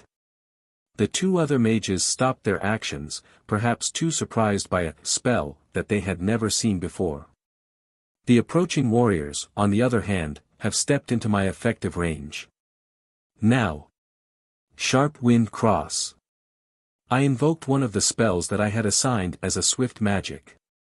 It was not the skilled, grade large-scale magic spell that it was supposed to be, but 1 tier lower, having been redefined as one of the advanced grades to be able to fit in the swift magic slot. I had decided on this spell based on its effectiveness in situations that were especially dangerous or restrictive. For example, if I were to be stuck inside a cave, using any other large-scale magic spell would prove to be dangerous. The same applied to areas with dense vegetation, such as where I'm fighting at now. The sharp wind cross left quite a mark on the 2 warrior women, immediately eliminating them from the battle. At the same time, I turned to the 1 remaining warrior and invoked my appraisal glasses as he approached me. Wait, this is dash. I made an instantaneous shift of approach, switching off my intent to kill as I sweep-kicked the warrior man's leg and delivered a body blow just hard enough to knock him out. Only those 2 mages left. I hopped from the warrior man as he lied face down on the ground, landing myself on one of the tree branches, and in turn erasing myself from the mage's lines of sight. Alright, good. As I saw that those 2 now had the timing of their spell invocation thrown off, I took advantage of the delay to use some spells myself. Rise, Arise, Parasitic Edit, Count 2 and Remote Control. I cast my spell to interrupt the enemy's spell circles right as they were being completed, editing their spells to ones with the unintended effects. Slumber Slight. The sleep state spell came out of the mage's circles. Although it was supposed to be fired straight ahead, I had made it so that it would hit the caster instead. And so the 2 mages lost their consciousness, dropping to their knees on the spot. I then hopped down from the tree and rushed to the injured warriors. I've gone too far. As it turned out, these people aren't bandits. That was what the warrior man's statistic sheet had informed me. First of all, I must heal them up. 1 warrior woman who had sustained deep cuts on her leg, and was sweating profusely as she held the injury down. The other woman, who had been hit hard on her abdomen, had already passed out. First, the unconscious one. Rise, a dash. You, what are you, doing? The still conscious warrior woman called out to me in coercion, perhaps concerned that I would be finishing her friend off. However, I had no time to respond to her. Rise. High cure adjust, alright, the injury's now closed up. She'd fainted from the pain, so she'll probably be fine after being left alone for a while. What? And you, hold out your leg. The warrior woman had a look of suspicion on her face as she held her badly cut leg still. With how bad the wounds were, it'll be quite difficult to treat. I couldn't just pop in some recovery spells and call it a day. If the parts were still connected, recovery magic would heal them up like normal, but if they were completely separated or destroyed, the magic would instead work toward closing up the wounds. Therefore, if done shoddily, a leg injured this badly would never come back in a perfect state.